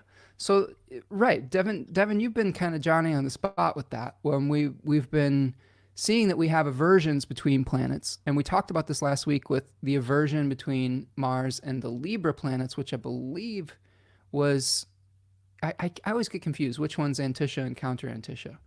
But I believe there's a relationship between the Pisces and Aries planets through one of those types of experiences, which are secret connections that have to do with either equal light on either side of a solstice or equinox ? And then there is another one associated with ascensional times of constellations over the eastern horizon. And it's a little bit too technical for me to break down today. We did that a little bit last week as well. But yes, there are secret lines of communication between Pisces and Libra and potentially Pisces and Aries here. Mr. Hindsight says, if something were in Aries, is something in Virgo or Scorpio still in aversion? Seems like it could be seen. Yes, in the opposition, those are aversion spots, absolutely, because it's on either side of the opposition as well. And again, yes, there might be technically, like in visual theory, we might still be able to kind of see them, quote unquote, but in this aspect theory, we have mathematical angles as well that we're working with, that the ancients were drawing upon for that concept. And in that case, those were sort of the blurry spots. So, Schmidt has some really good ideas about this. And I believe that the nature of aversion from on either side of the conjunction is the nature of Mercury, where things are cast into doubt. Whereas the aversion on the other side of the opposition is of the nature of Saturn, where the matter will just not even be called, like the case won't be even called. Like he compared it to a courtroom where maybe you're lost in paperwork with the aversion on either side of the conjunction, like there's confusion around it, but like your case just isn't even called if something is an aversion on the other side of the opposition. Like that is just not even part of the experience at all. So, yeah. All right, friends, let's keep rolling. These are great comments, and I love these exchanges. Sometimes I feel like I should break the astrology of the month up into more live streams, but because we're here so long. But I love the interaction part of it, so appreciate all of you. All right, so we were talking about Venus conjoining Neptune. Great time for artistic expression. Venus's maximum degree of exaltation. Let's move forward to the next day. And let's talk about the Sun conjoining the North Node. So here is the Sun at 15 degrees of Aries, conjoining the North Node at 15 degrees of Aries. And the North Node is a point of increase. Okay, this is a point where we might be feeling a strong desire to individuate, to move under our own power, to state our own case, to make our own quote-unquote royal decrees, to say this is who I am and what I believe. And because it is conjoining the North Node, a feature, incidentally enough, that brings us into eclipse seasons. When we have a new moon close to the North Node, we have a new moon solar eclipse. Or I believe that there are times when the new moon can also be a K2 eclipse conjoining the South Node. So this in this case, we're having a Rahu one where our desires for independence are increasing. Just like we talked about, for those of you who were asking me earlier, the full moon lunar eclipse is conjoining the South Node, K2, a decrease in Libran qualities, you know? So, hold on a second. I need to just get a little snack here so I can sustain myself for the journey that we have ahead. Do me a favor, friends. Please like and subscribe to the channel. Please like the video if you can. And if you want to donate today to the work and time I'm investing, hit that little $sign in the chat. Buy me a super sticker. Or you can buy me coffee at buymecoffee.com. Or you can buy a webinar or schedule a reading. All of those things support the work I do.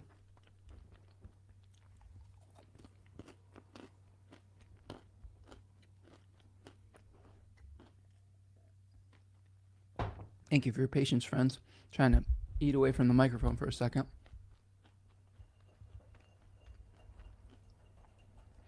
I got to remember to fuel myself up in the middle of these. When I go for like 3 or 4 hours straight, by the end of it, I'm just about to pass out.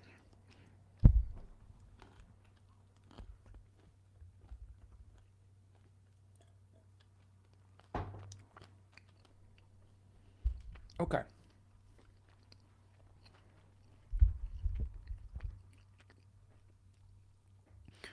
So the Sun conjoining the North Node. You know, we're getting closer and closer to the Sun's maximum degree of exaltation.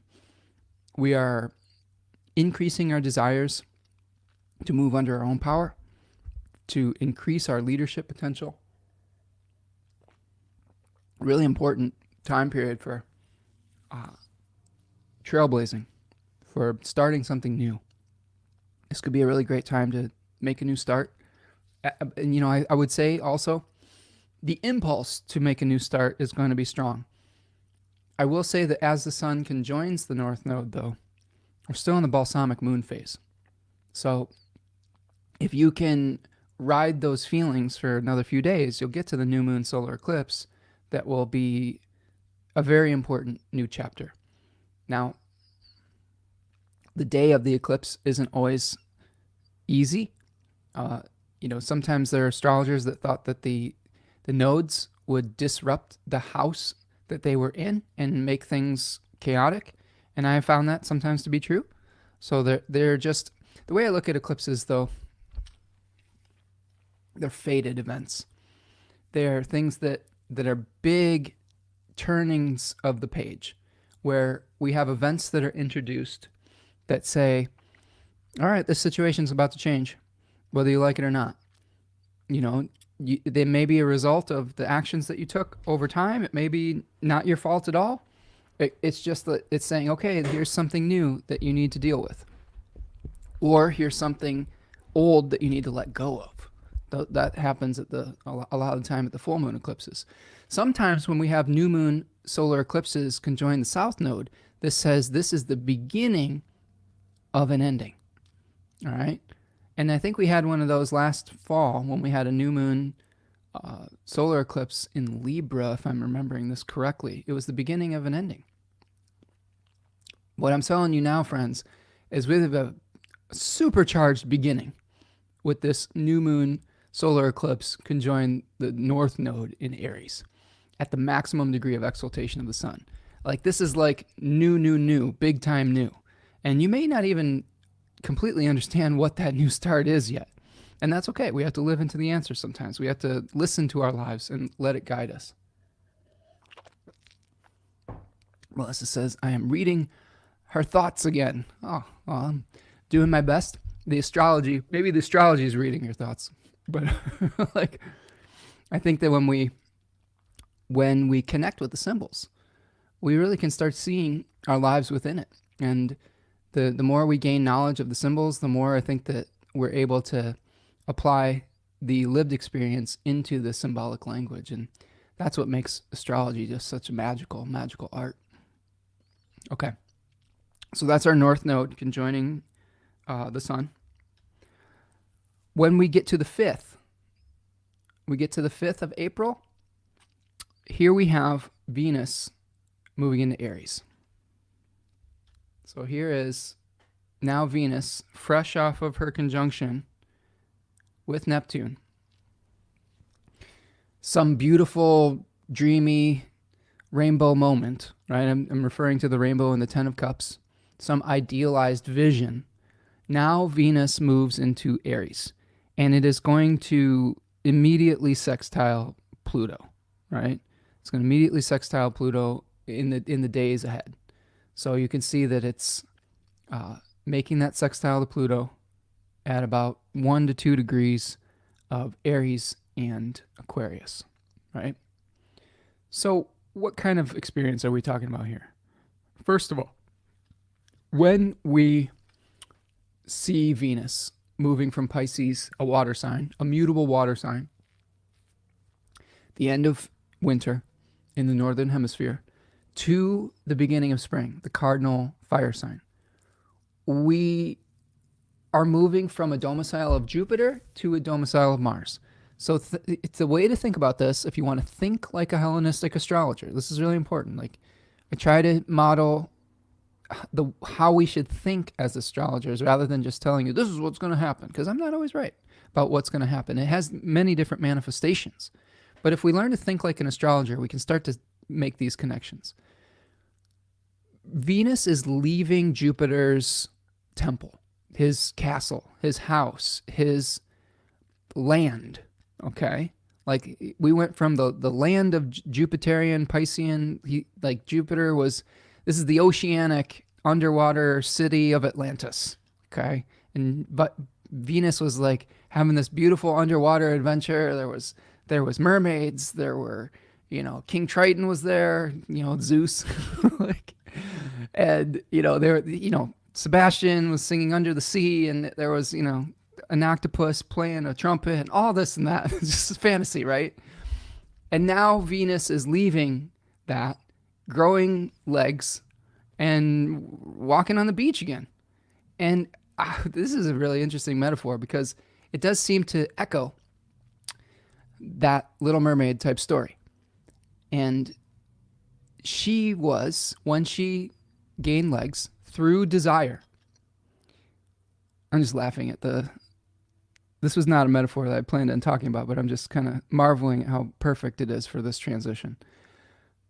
Ariel decided that she wanted something.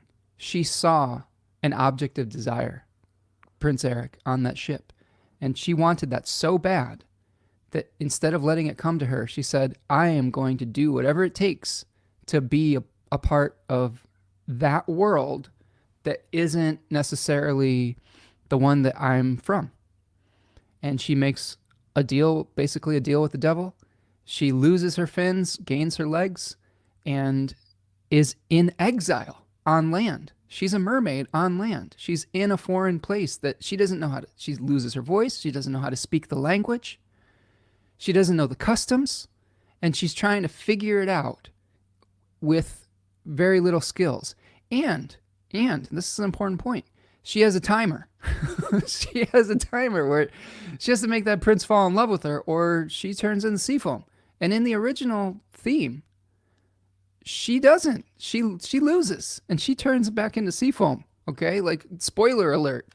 It's not a happy ending.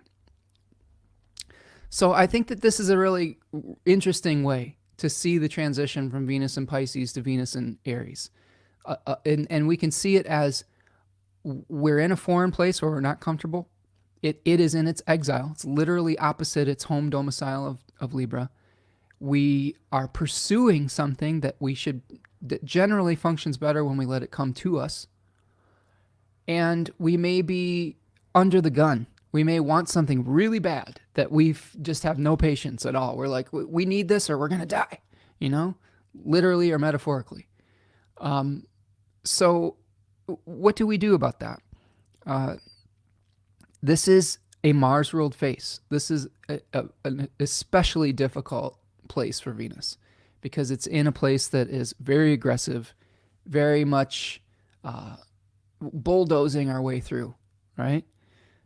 And those are counterintuitive to the way that Venus usually operates. So we may become more brash. We may be saying, I'm tired of waiting for this person to come to me. I'm going to go get them. And it could end up driving that person away. Like, this may be part of our Mercury retrograde experience, being too overly aggressive. And the sextile with Pluto is interesting to me. Just because Pluto is moving through the decan associated with the Five of Swords.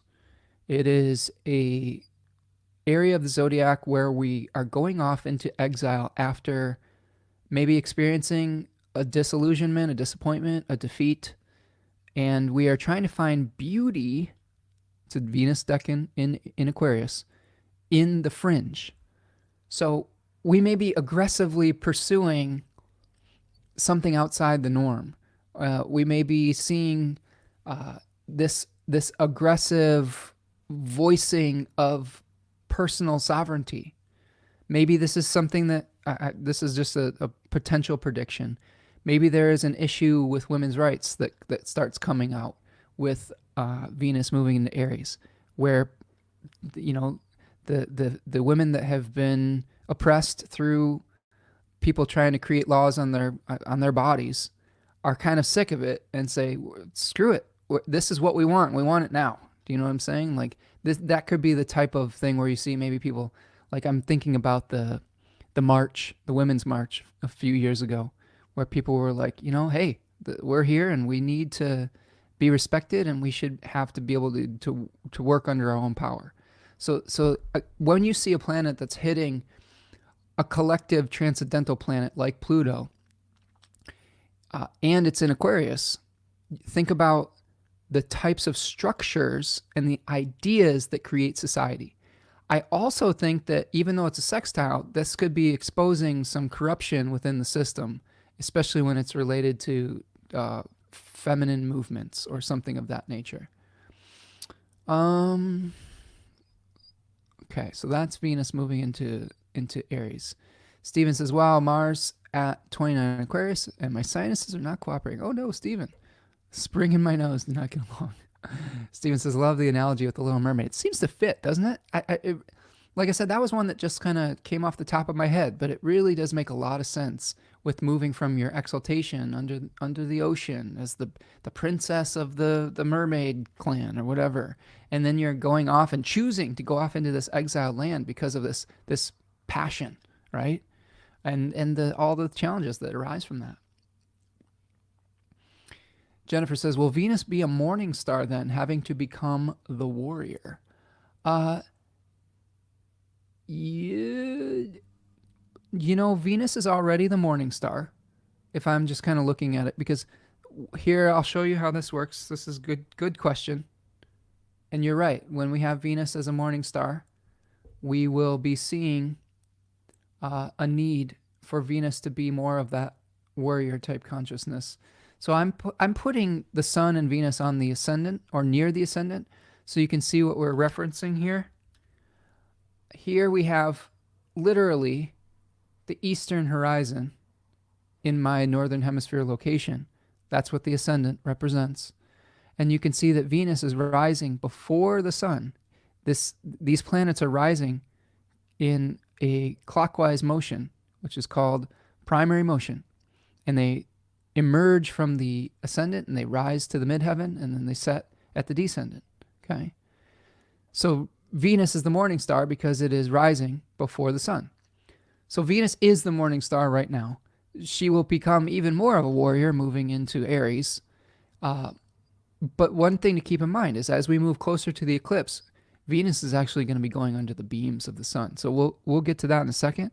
But that's something to keep in mind as Venus is starting to get closer and closer to the sun.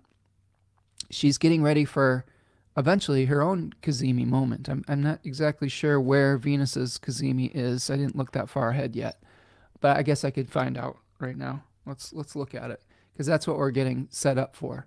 So if we look at Venus conjunct the sun, when's the next one? June 4th, 14 degrees of Gemini. Okay, so that's when the next Cazimi moment, when it will shift to Venus being an evening star and starting to rise after the sun. Okay, that's funny. That's maybe that'll be fortunate. That's pretty close to my natal Venus in my 11th house. I'm just musing on that. That's pretty cool. I'll take it. Maybe that'll be good for group endeavors, for all of the things that maybe Big Steph was talking about. Maybe doing some more crowdsourcing or things like that, or new group stuff. I'm into it. And again, it might take a little bit of time because of that Mercury retrograde. I would say that the main hang up that I have with doing a crowdsourced type of thing is I really struggle, friends, with what should stay public and what I would potentially put behind a paywall. And I really struggle with that. I love the availability of information and being able to disseminate information. And I get really close to doing things where I have something that might be extra or exclusive. And then I just chicken out because the extra and exclusive type of thing, just I don't know if I believe in it. And I reserve the right to change my mind depending on how much my furnace costs to fix. But it's just an existential crisis that I go through. And I'm not saying it's right. And I know that creators deserve to be paid for their content. But it's a tough thing that I do. I go through. And again, one of the easiest ways to keep all this content free for everyone long term is just, contributing to the chats and the live streams and things like that. The more people that do that, the easier it is to justify continuing to do it. So really appreciate everyone who does that. Yeah, messages giving me the I love it, the little trumpet octopus mermaid. Perfect. Okay. Devin says, Aries makes Venus impulsive, flighty, hot-tempered, and impassioned with the sun there. It reminds me of the Red Queen from Alice in Wonderland. Ooh, that's another great analogy. I love it. Love that we're going down the Disney, well, I guess that Alice in Wonderland is not just Disney. It's Lewis Carroll, definitely before it became Disneyfied. Just like The Little Mermaid is Hans Christian Andersen before it became Disneyified. And Devin, I've been following along on your stories, and I've been seeing a really cool Alice in Wonderland tarot deck that you've been sharing with us. And so thanks for making us aware of that. It looks really cool, really neat. Jennifer says, sweet, wondered how to see that on the chart. Good. All right. So that's the morning star Venus and it rising before the sun. Okay. Stephen has Venus and evening star in his chart. Good. Okay, friends. So what we were looking at was Venus sextile Pluto at 1 degree of Aries and Aquarius. So potentially things in the collective regarding women's rights, revealing some corruption within the system potentially, and maybe aggressively pursuing something related to beauty, related to femininity, to yin energy, but doing it in a yang way. Now, that brings us to the eclipse. So let's start talking about this. Here is our new moon solar eclipse that we've been building to all throughout the beginning of the month. Really big time stuff, friends. Now, we have the new moon solar eclipse. It is hosted by Mars, but again, Mars is not able to witness the eclipse, which is probably pretty frustrating because we're not getting the resources that we need. Now, that being said, I'm of a particular opinion that I don't really think the sun needs the resources of Mars to be effective. From everything that I've gathered from my studies with both Nightlight, with studying Demetra George's work and Schmidt's stuff, and all of the good traditional astrology literature material, Ben Dykes, all that.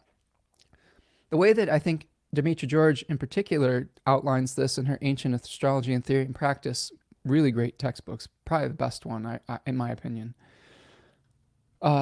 She kind of does it with like a ranking system. Like if you have support from the domicile leader, great, that's helpful. But if the planet is in its own exaltation, it still has the ability to be empowered. It just might not have the extra support from Mars. Just like planets making aspects to the other planets, like when you have something, a malefic in the overcoming square to a planet, that's blocking some of the manifestations. The same can be true if you have like a benefic planet making a positive aspect. That can be assisting the planet. So the planet is getting information from all sorts of factors, not just the domicile lord, not just the exaltation lord. There's some astrologers that say the exaltation lord can also provide assistance. This is one technique that I do when I look at a natal chart, is if the domicile lord, in this case Mars, does not assist through its aversion, I would look to see if the exaltation lord would be of assistance through a traditional aspect. I know this is technical, but I believe in all of you to be able to follow me here. In this case, the sun is its own exaltation lord. So it is able to move under its own power, okay? Which is good news for this particular eclipse.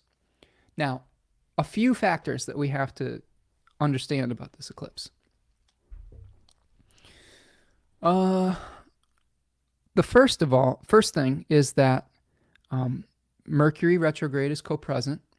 So we have questions about how we are expressing ourselves. Are we attracting or are we repelling? We have Chiron, an asteroid that I don't necessarily use a ton as a traditional astrologer, but I understand that it does have significance for a lot of people. And it is so close to the eclipse that I think we would be remiss if we didn't at least touch on it. Chiron is an asteroid that, if you look to Greek mythology, it tends to be associated with Centaur Chiron, who was both a teacher and a healer. He also sustained a wound through one of Hercules' poison-tipped arrows that was unable to be healed. And since Chiron was immortal, he lived with the suffering of that wound until he finally was relieved of that suffering by exchanging places with Prometheus on the rock that he was chained to. And eventually, I believe he was allowed to die. So a couple things. Chiron is about teaching. It's also related to a wound that we have difficulty healing. I've seen other astrologers talk about Chiron as a place where we have a wound in our own ability to heal it, but through our suffering, we can teach others how to deal with that. So if we take that line from that, we could ascertain that at the degree of maximum exaltation of the sun, we may be a little bit afraid to assert ourselves. We may feel like we might not deserve to be the king, the sovereign, that we feel guilty about it, that we feel scared about it, that we have fear around it. We may try to empower others, but when are we going to empower ourselves? This is something I struggle with. I try to give a lot of good advice on this channel that sometimes I have difficulty following myself. So, and here's the thing, friends. I have Chiron in the 10th house, pretty close to my natal moon. So you're getting a face full of Chiron energy if that's something that you use on this channel. I love teaching, but like I have Chiron in Taurus. So my wound tends to be material resources. Like I think I've given some pretty good advice either on this channel or in my readings about how people can stabilize their financial situations, but doing it for myself is painful. Like it's been a wound that has been hard to heal over the course of my life. So that's an example of what could be baked into this eclipse is we may feel really scared to assert ourselves. And we have to overcome that to be able to make a new start, overcome that fear of asserting our own desires. And again, Mercury is kind of saying, slow down, slow down. There's some things that you need to review before you can, air it all out and put it out into the world. So even though we are in a sign that is very much like, do it now, don't wait, don't ask permission, take a risk, there is a factor in this eclipse that says you gotta slow down a little bit, that it might not be completely ready. It might not be fully baked. The other thing that I think is really important, we've got Venus moving under the beams of the sun. Okay, so this is Venus within 15 degrees of the eclipse. And this is a moment of phasis for Venus. I really believe that, like the Little Mermaid story that we taught, I guess we taught the story, we talked about, we may desire something so bad that we are aggressively pursuing it, and we may rub people the wrong way by our aggressive pursuit of that individual desire. Now, how do we move past this? Well, patience is the key.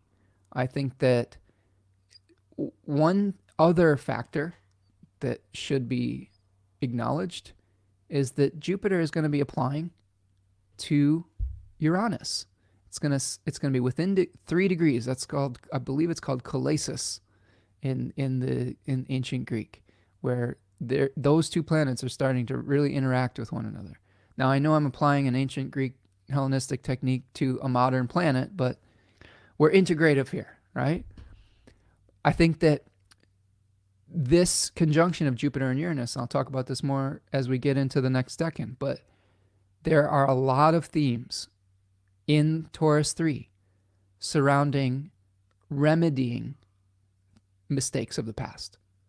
So I do think for us to be able to make a new start, we have to examine how effective we've been in the past, what has worked, what has not, and be patient with the process. We can't force things.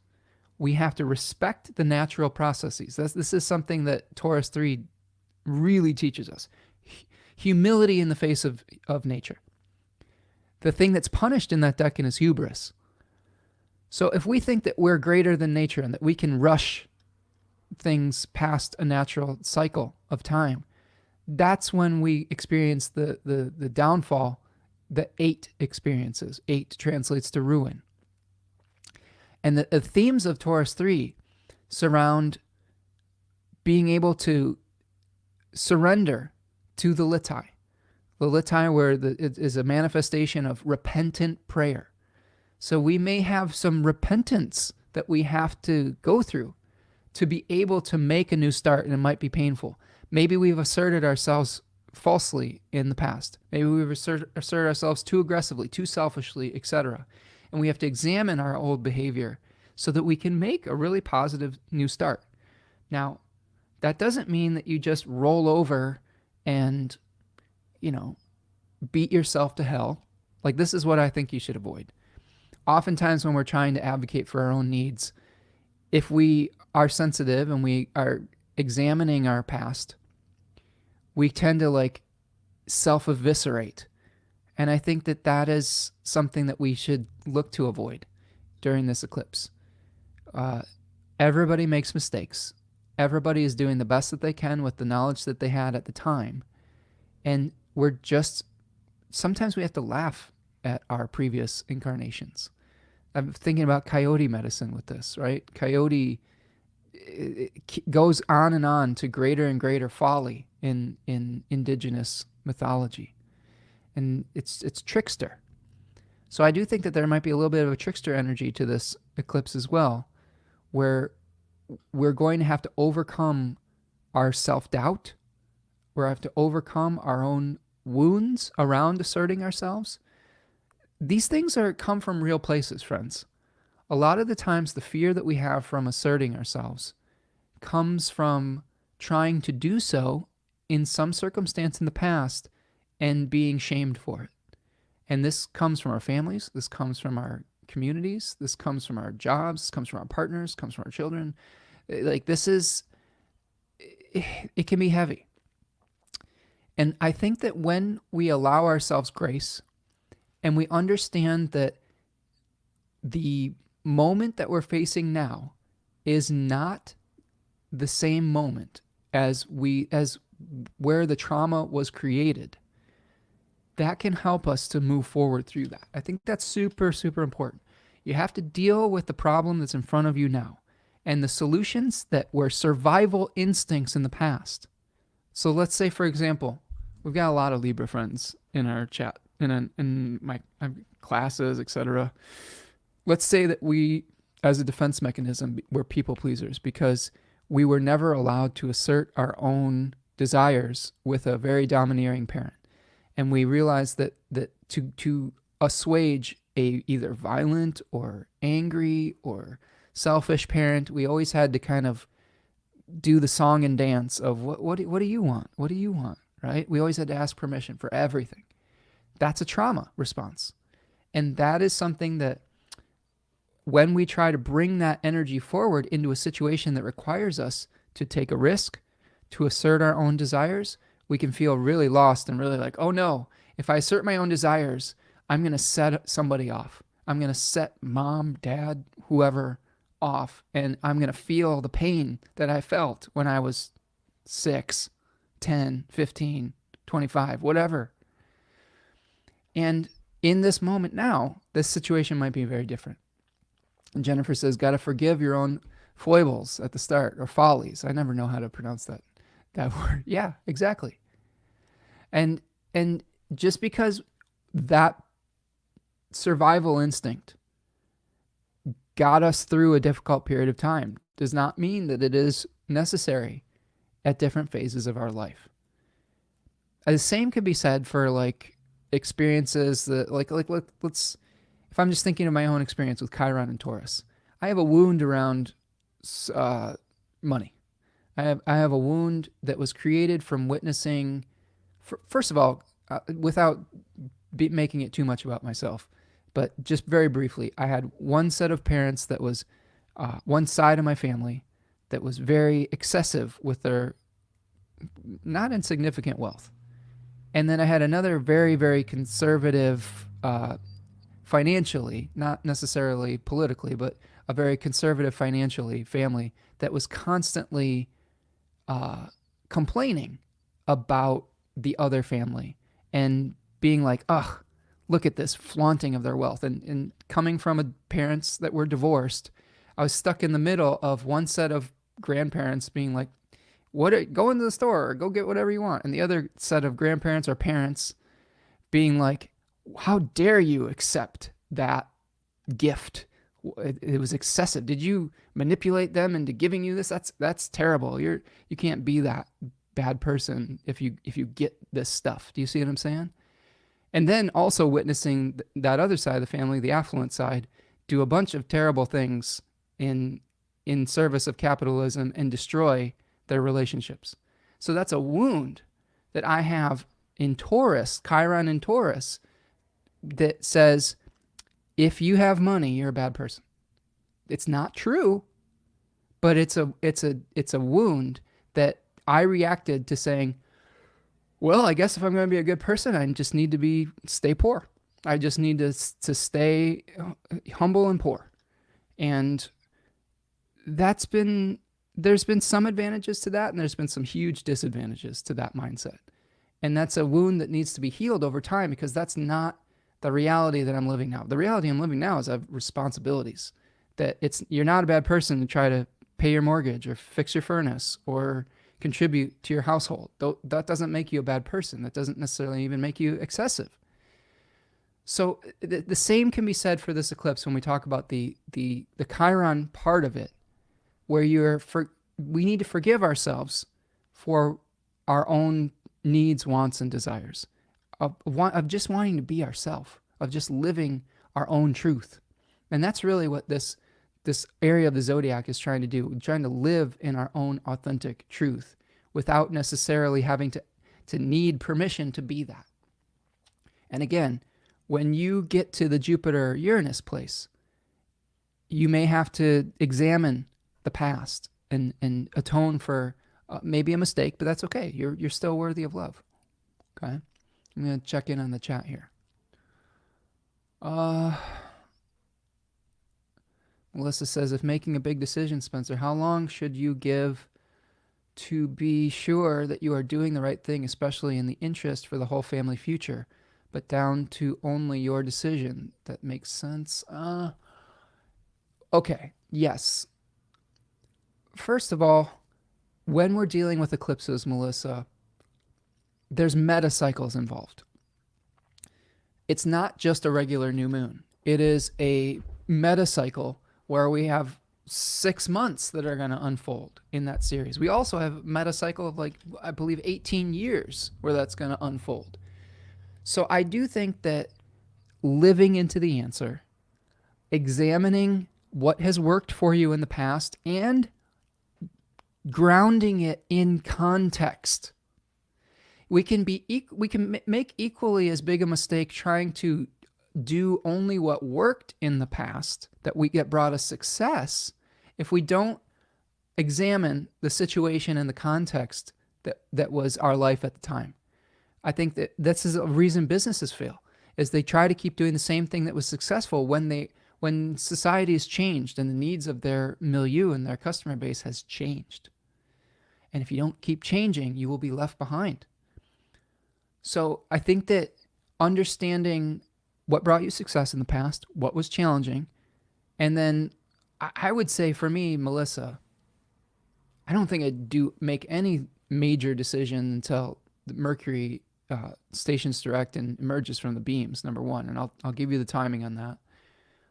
I also think that there will be a patience period when Jupiter conjoins Uranus and goes into malefic enclosure, and I'll talk about that, and that doesn't get released until at least May 7th.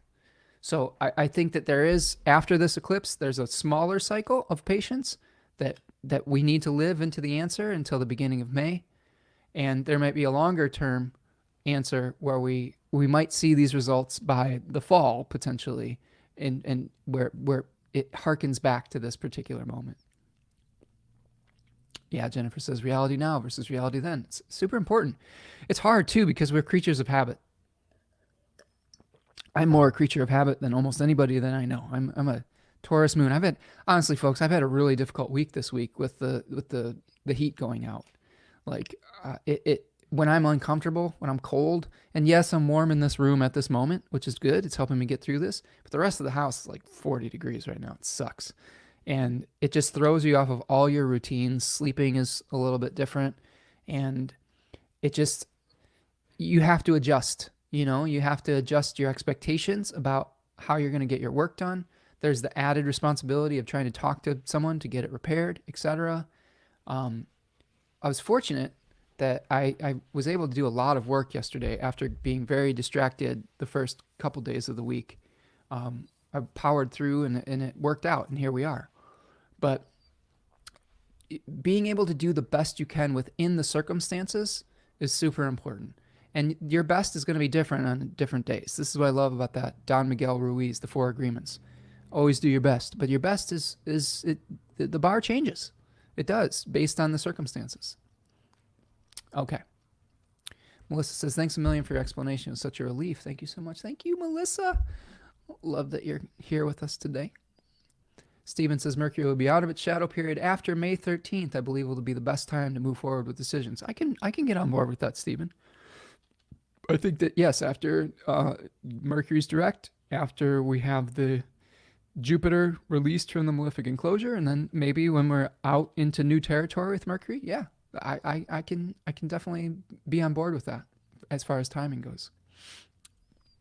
All right, so that's our eclipse. Uranus ascending is here, so sorry I'm so tardy.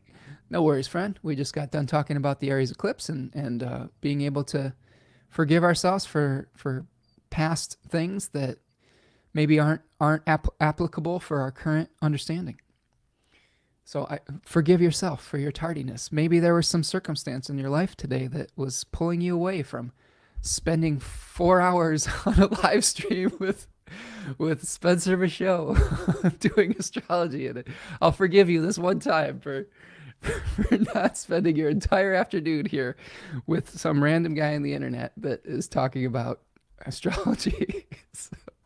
And I say that in jest because I do love hanging out with all of you. But I totally understand if people have lives. We really go a long time here. Yeah, Uranus ascending says, we'll be watching it later. Daily life just getting in the way. Yeah, it happens, friend. It happens. Like I said, what you've missed is, me complaining about my furnace going out for half the show and understanding that we have to make adjustments when daily life hands us unexpected challenges. And we have to adjust to those circumstances. Melissa says, I wonder about Mercury for sure, but I was thinking about the eclipse. Cheers again. Thank you also, Stephen. Yeah. Okay. So that's our eclipse. And we'll unpack this further, but hopefully that gave us some insight into what we are experiencing with the eclipse energy. And again, I will either next week or the week after, I haven't decided yet. Maybe if anyone has an opinion on whether I would like to do a Mercury retrograde live stream. But if I want to hit that, it would have to be next week. But then I'd only have 3 days as far as before the eclipse. So maybe we do the Mercury retrograde in the middle of Mercury retrograde and talk about the eclipse next week. But regardless of me thinking out loud here, there will be an entire live stream on this eclipse, and we will break that down through the houses for you. Okay. Jennifer says, glad I decided to take the day off. Oh, well, I'm glad you're here with us too, friend. And Uranus ascending says, Cancer moon, I will listen to complaints and sympathize. Yes, we are all supporting each other here today. Okay, so that is the end of the sun moving through Aries 2. And that brings us to Aries 3. So what I'm going to do now that we've gotten through Aries 2 is I'm going to bring us back and we're going to take a little stretch break, a little water break. Please do me a huge favor. Get yourself something to drink. Get yourself a stretch, a little snack. Please like and subscribe to the channel if you are new here. Really appreciate everyone who comes every single week, whether they're late or not, I don't care. It's awesome that you're here. If you want to do me a huge favor, the comments are amazing. That helps the algorithm. Liking the video really helps. Sharing it with your friends. Sharing the links with your friends, that really helps. And of course, these super chats are amazing. Thank you, Mr. Hindsight, for your contribution today. Mr. Hindsight hit that little $sign in the chat, and that's called a super chat. And I really appreciate all of you who are able to do that. I know not everybody's able to do that each week, but really appreciate everyone. So thank you, friend. So stretch your back out. Crack it. Get your hips. This is the one part that I have a problem with. Sitting for this long, my hips start to get funky. Do a hip. I know that Big Steph was complaining that she can't see my belly button during these stretches anymore. Well, that's because I have something called Center Stage, which is a new Apple feature that follows me around. So you can't see my belly button. I can go down. It follows me. I can go up. And it's going to stay focused on my face. Isn't that cool? Okay. But I digress. Let's keep going. What do you say, friends? We still have 2 more decans to get through. And I think that I was hoping to be done by 5 o'clock, but that's not going to happen. But we will try to be as, thank you, friend, as efficient as we can through this. I love the chats, though. Like, I'm not upset about the chats at all. Like, I really appreciate talking with all of you. But let's, in the interest of time, I'm going to maybe go a little quicker through some of this stuff. Uranus Ascending says, and a lovely face it is. Oh, thank you, friend. Yeah, the message just says, dancing it out. I'm trying to stay active, stay movement, get some movement. All right. So let's keep going.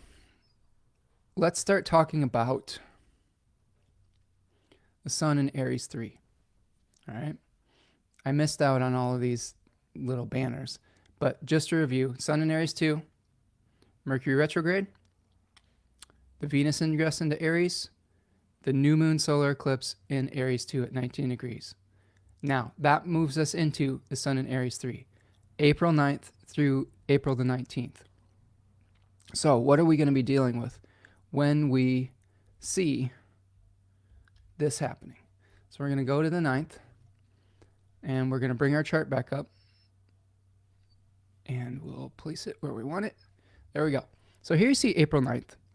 And really, what we're starting off Aries 3 with, actually, what I should do before we do that, let's go back to our decans of Aries, and I'll briefly talk about that. So here is the decans of Aries webinar, and there's Aries 3. Aries 3 is associated with the 4 of Wands. It's called perfected work, completion. Austin Coppock calls it the burning rose. There is a daimon or spirit called Eros, and we have a fixed star called El Resha at 29 degrees of Aries. And that is actually a fixed star in the constellation of Pisces at the knot that ties the 2 fish together. So that's another lens that we can look at this through. This is kind of a place, it's a temporary resting place. It is a Venus-ruled decan. Eros gives us qualities of trying to inspire people in an inspirational way. Okay, so setting hearts aflame, gaining a following, sex appeal, seduction, erotic desire. Marilyn Monroe had Venus in this decan in its own face, so you can imagine all the associations with that. Temporary refuges and fleeting passions. Remember, Aries is not an energy that is great at sustaining things. So if you have a Venus-ruled decan in Aries, those passions may become ignited, but then they may fade away just as quickly. This is another thing to keep in mind with this eclipse, is that because Venus is going under the beams in Aries during the eclipse, it could be something you get really passionate about that you might have difficulty sustaining over time. So you really want to be careful about diving too quickly into something that may not be able to be sustained. Hesed and Atziluth. That is the Sephira that we're dealing with in the Kabbalistic Tree of Life. That is a Jupiter Sephira. So we see the flow or the abundance of inspiration. So we have maybe an overabundance, of inspiration sometimes in these Hesed Sephiras. Charisma, glamour magic, dramatic abilities. So this, again, the charisma is like being able to attract people through your own energies. But again, you could be driving them away too. You come on too strong to somebody who's not used to that, you might drive them away. So remember that Eros has lead-tipped arrows that repel in addition to the gold ones that attract. So winning over a hostile crowd, this is something that Austin Coppock talks about a lot in 36 Faces, is you're in a difficult situation, but you've got to, think about those performers that go into war zones and do performances for the troops or something like that. They're in a difficult situation, but they're trying to bring a little bit of joy and peace within that. So questions you can ask yourself during this Aries Sun and Aries 3 time period. How can you tap into your personal magnetism to motivate or attract? How can you use diplomacy and tact to get what you want? How do you celebrate who you've become, right? So there's some hard-fought victories that come through Aries 1 and 2, and how do you celebrate that afterwards? What methods might inspire people to see things your way? Is this relationship permanent or a torrid affair? That's important. We may, like I said, is your desire something that is sustainable over time, or is it just something that's rising up and could just as easily die away? And then finally, how can you gather strength for the long road ahead? I mean, this is the very beginning of the solar year, and we have a long journey ahead of us.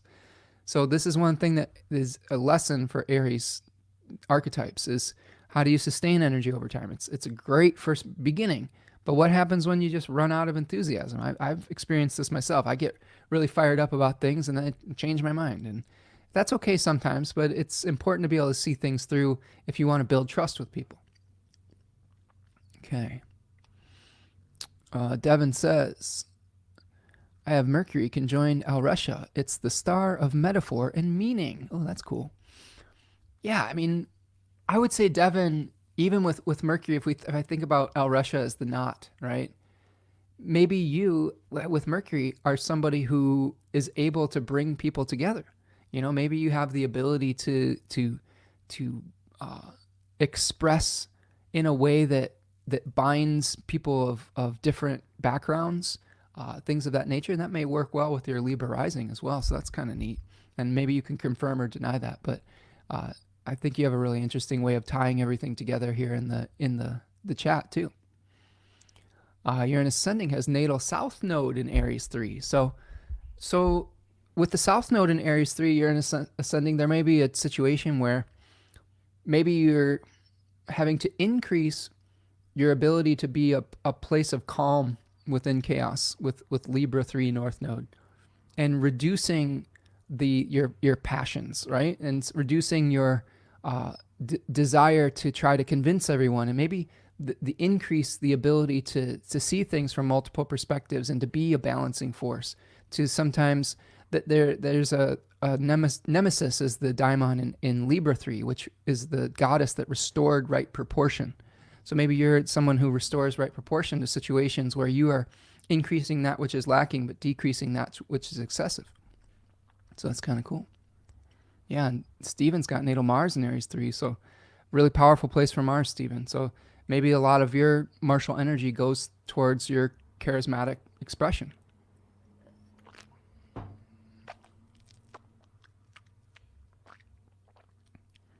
Okay, and Jennifer's got Mars in the first. Nothing in Aries.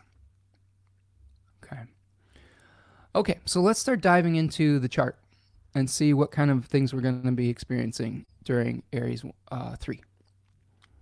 So we'll bring this back to the stage, and we're looking at April the 9th, and we're going to move forward to April the 10th, because that's when our first major aspect is going to be perfecting. And the first aspect that we see with the Sun in Aries 3 is Mars conjunct Saturn at 14 degrees of Pisces.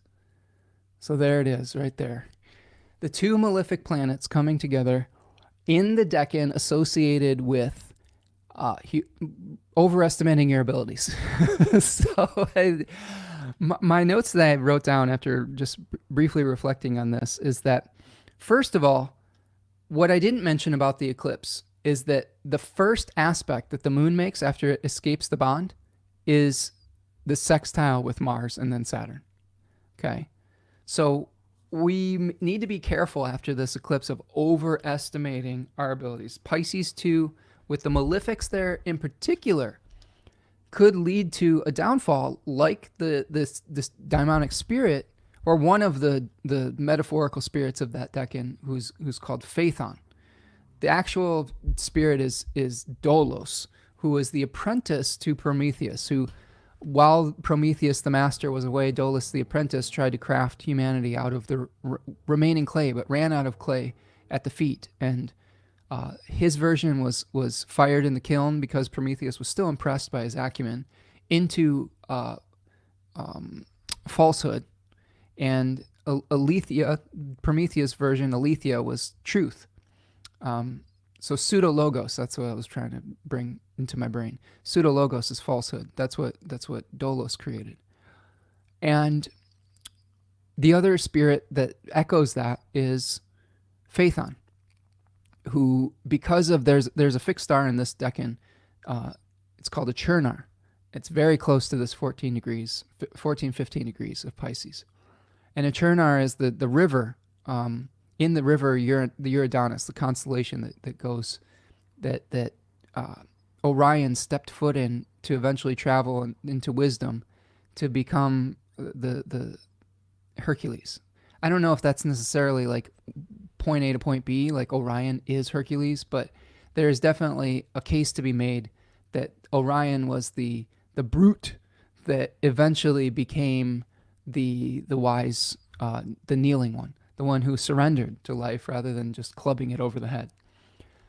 But the Uranus is interesting because that is where Phaethon fell into and drowned after trying to steer the chariot of his father's, of the sun, the chariot of the sun, his father's chariot, which had 4 white horses that were very unruly, and he overestimated his abilities. And after begging his father and making a wish, that's another thing with Pisces too, when he got his wish, it led to disaster. And I think that that's not always the case in Pisces too. Like if we have a benefic there, sometimes the wish will work out. But with both of these malefics coming together in Pisces too, we have to be really careful what we wish for, and we have to be careful about overestimating our ability to deliver on that. So consider that as that's the first aspect that this is making, okay? That the moon is making after it is released from the bond, which is, there's a Hellenistic technique that says if the moon is within 15 degrees of a conjunction or an opposition with the sun, full moons, new moons, it is limited in its ability to create and manifest. And once it escapes that 15-degree arc of separation, we look to the first aspect that it makes to understand the type of energy that lunation is going to be all about. So in this case, I think that this is giving us really valuable information. It's saying, look, the moon is going to be in Taurus too. It's going to be getting really close to Jupiter. It's going to be wanting to expand its abundance. It's going to be wanting to think about gaining and giving resources. And we have to be real careful about overestimating our ability in all of those endeavors, okay? So a little bit of like, look before you leap energy. Hey, Raven's here, little goth on the prairie. I love that name. Joining late, but I had to work today. Nice to see you there, Raven. And you're joining us from Twitter. That's cool. Yeah, I've been going live on both YouTube, Twitter, and Facebook. So you can join me in any of those places. So welcome, Raven, and I hope that you're doing well today. People have wedding anniversaries coming up. Happy wedding anniversary, Melissa. Jennifer has Jupiter at 13 degrees and will conjoin Mars and Saturn. Well, Jennifer, having Jupiter in that decan is actually really powerful because that is the ruler of the sign and the ruler of the decan. So sometimes I would say, Jennifer, you're probably pretty lucky. You probably land on your feet more often than not. Even if you kind of just start flailing around, like maybe doing something before you're ready, which is kind of the Pisces 2 energy, you usually probably land on your feet, I'm guessing. But I would be careful, Jennifer. Don't overestimate the luck of Jupiter there, because with Saturn and Mars there, you could get yourself into a little bit of trouble with that type of energy that has served you well in the past. But remember, we talk about how do we deal with our present. And this is why we look at transiting planets. Just because that Jupiterian energy worked for you most of your life, it might not be the thing to rely on with Saturn and Mars in that decan. So what I would suggest with that energy, Jennifer, is look before you leap. Make sure you get all the details before you launch something or before you try to steer the chariot of the sun, okay?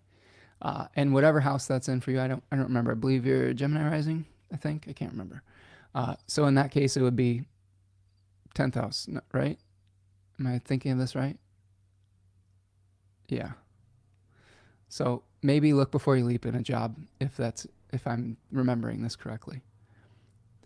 Okay, so that's the Mars-Saturn conjunction. The other thing I will say about Mars-Saturn energies, conjunctions, it's got a little bit of a foot on the gas, foot on the brake type of energy. Like Mars wants to move forward. Mars wants to say, yeah, let's go. Let's drive that chariot. Saturn is saying, whoa, maybe reconsider that, right? So I do think that there's maybe a little bit of stop-start type of energy with the Mars-Saturn conjunction, and with, especially with how we get our needs and our resources met with the moon sextiling it. But we might be creating our own challenges through overconfidence, and we need to really watch out for that. Sarah P is here. Says, I have 19 degrees Aries Venus and 14 degrees Pisces Jupiter. Wow. So you are going to get really activated on this eclipse, Sarah. And with that Saturn Mars energy too. So I guess just be real careful about look before you leap, right? You probably have a similar energy to Jennifer, where you're probably fairly lucky, you know, and land on your feet, even if you might not feel completely prepared for what you're being asked to do. And in this circumstance, it's just really important to look before you leap. The other thing that I would look out for with Mars and Saturn on this fixed star, a Churnar, this fixed star is associated with fires and floods. So just be careful about those experiences in our life too. Like, be really careful with fire, especially Aries season. This is something why I got to a certain point trying to fix my own furnace where I tried to replace the thermocouple and that didn't work. If you know what that is, it's just a little sensor for the heat. But then as the repairs became more complicated, or the possible repairs, in my mind I was like, if I do this wrong, my house could explode, and I need to get the opinion of a professional. There's a certain point where if you're trying to do something that you're just not prepared for, it becomes dangerous. And that's really what I think we're seeing here with Mars and Saturn potentially there. Okay. So that's on the 10th. As we move forward to the 11th, I'm going to go back to, we'll go to the 11th here. We are seeing Mercury Cazimi. So this is another point right here where once we maybe understand and work within our limitations, we're going to get some information about what we need to convince others of our path and to win them over to our side. We might be reviewing how we express ourselves. We might be reviewing how we communicate and whether it's attracting or repelling the support that we need. And when Mercury is renewed in the heart of the sun, which is what Cazimi means, in the heart of the sun, it is like a message from the depths, from the underworld. Mercury is in its psychopomp, guiding the souls of the dead to the underworld phase when it is under the beams in retrograde. We get a flash of awareness. We get renewed. We get reborn. And we take that wisdom that the sun provides and imbues into Mercury. And then eventually we rise from the underworld, and when it emerges from the beams, we bring it to the world. So pay attention to the messages that you're receiving April 11th. This is going to be a day for me. This is the 2-year anniversary of my mom's passing. So this is something where maybe there's a message from beyond from my mom. But we'll see. We'll see. We all have little anniversaries in our lives, don't we? We have people in the chat talking about their marriage anniversaries, right? And sometimes we celebrate the passing of somebody and remember them. Let's see. Okay, yeah, Jennifer says, yes, 10th house. Things do work out in the long run mostly, but I've had to learn to be not so pie in the sky. Well, that's a good lesson, right? There you go. I mean, and we learn with time. Our charts, we have our charts for a reason. Sometimes our charts are just teaching us how to bring balance to our lives. Melissa says, Spencer, how does the natal 1, 2, 3, as in the nodes at 4 degrees? How does the natal 1, 2, 3?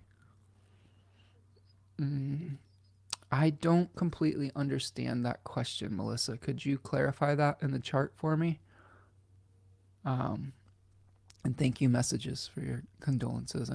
Yeah, it's a when we lose people, especially parents, that wound never truly goes away. And when you have days that remind you of their passing and anniversaries of passing, it can be difficult. I think I think I have processed a lot of my mom's passing, but you never really know until those feelings start to emerge. But I've had a lot of good support, and I've had to shift my expectations about what my reality is. Rachel says, "We'll think of you that day, Spencer. Last year on the day Saturn entered Pisces with the 2-year anniversary of Dad's death. Very sad, but also a very Gnostic moment." Yeah, it's okay to have grief during those anniversaries and to feel your feelings, but it is. It's a moment. It's a moment of knowing, right? It's a moment of awareness, and that may be my own underworld journey that day, is processing the anniversary of my mother's death.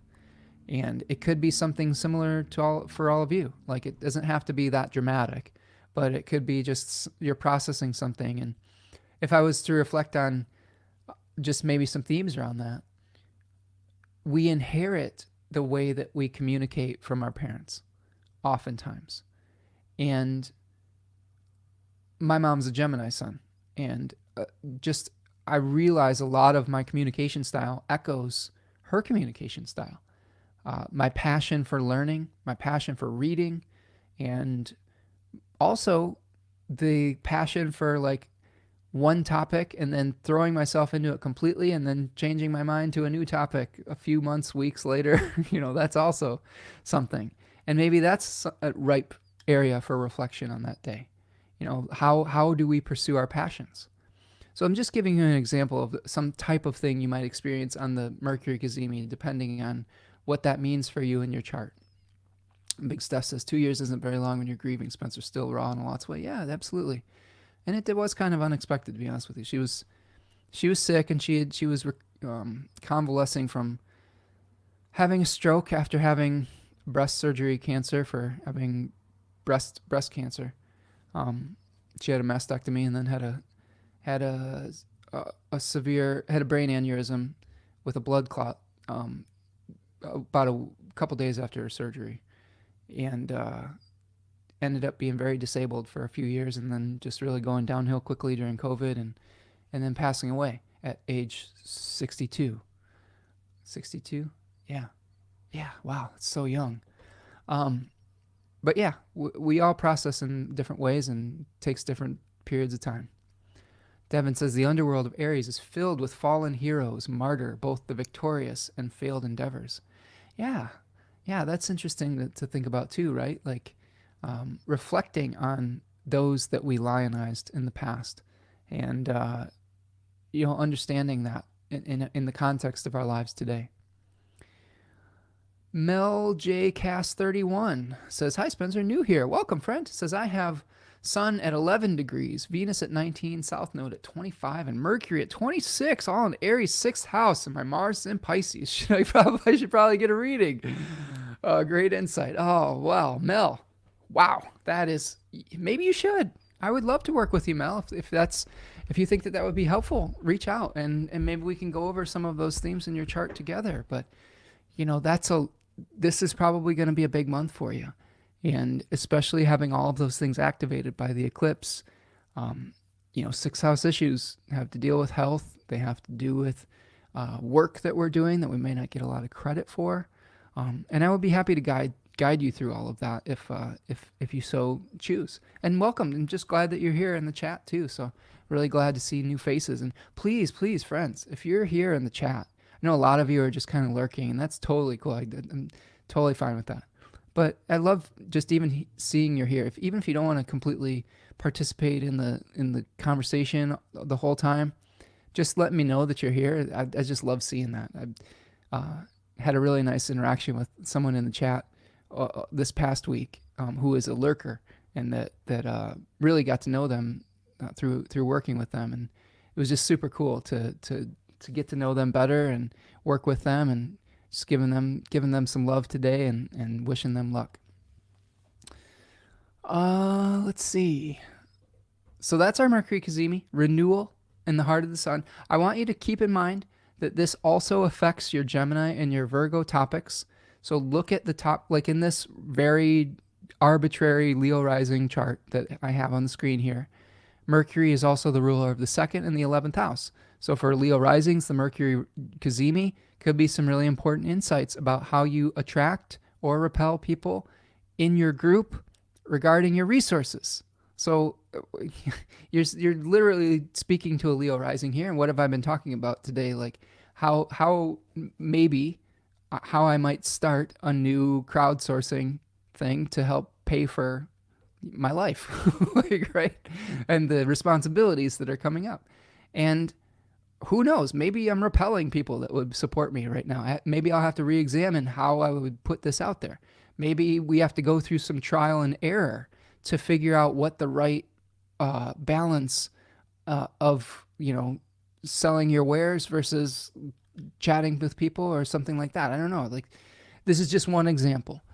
And again, I'm hopefully we might be able to do a Mercury Cazimi or just a Mercury live stream where we can go and take it through the houses. Yeah. Uranus Sending says life is expensive. Yeah, Uranus Sending. You're late to the party, but my furnace took a crap this week just as the temperature started going down to about 18 degrees. So we've been without heat for about 3 days now. I do have a space heater that in this room, but it's been a little frustrating for sure. Melissa says, thanks, Spencer. I'm behind in the chat and received a call, but I'm still here and loving it. Oh, thanks, Melissa. Thanks for checking in. I really do appreciate when people let me know that they're here. It feels like I'm, have the support in spirit. Yeah, exactly. Okay. So that's our Mercury Cazimi.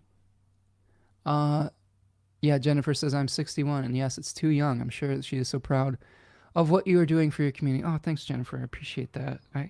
I try my best. I'm not a perfect ambassador for astrology, but I do try to create a safe space for people as to the best of my ability with the knowledge that I have here today. So I appreciate you, friend.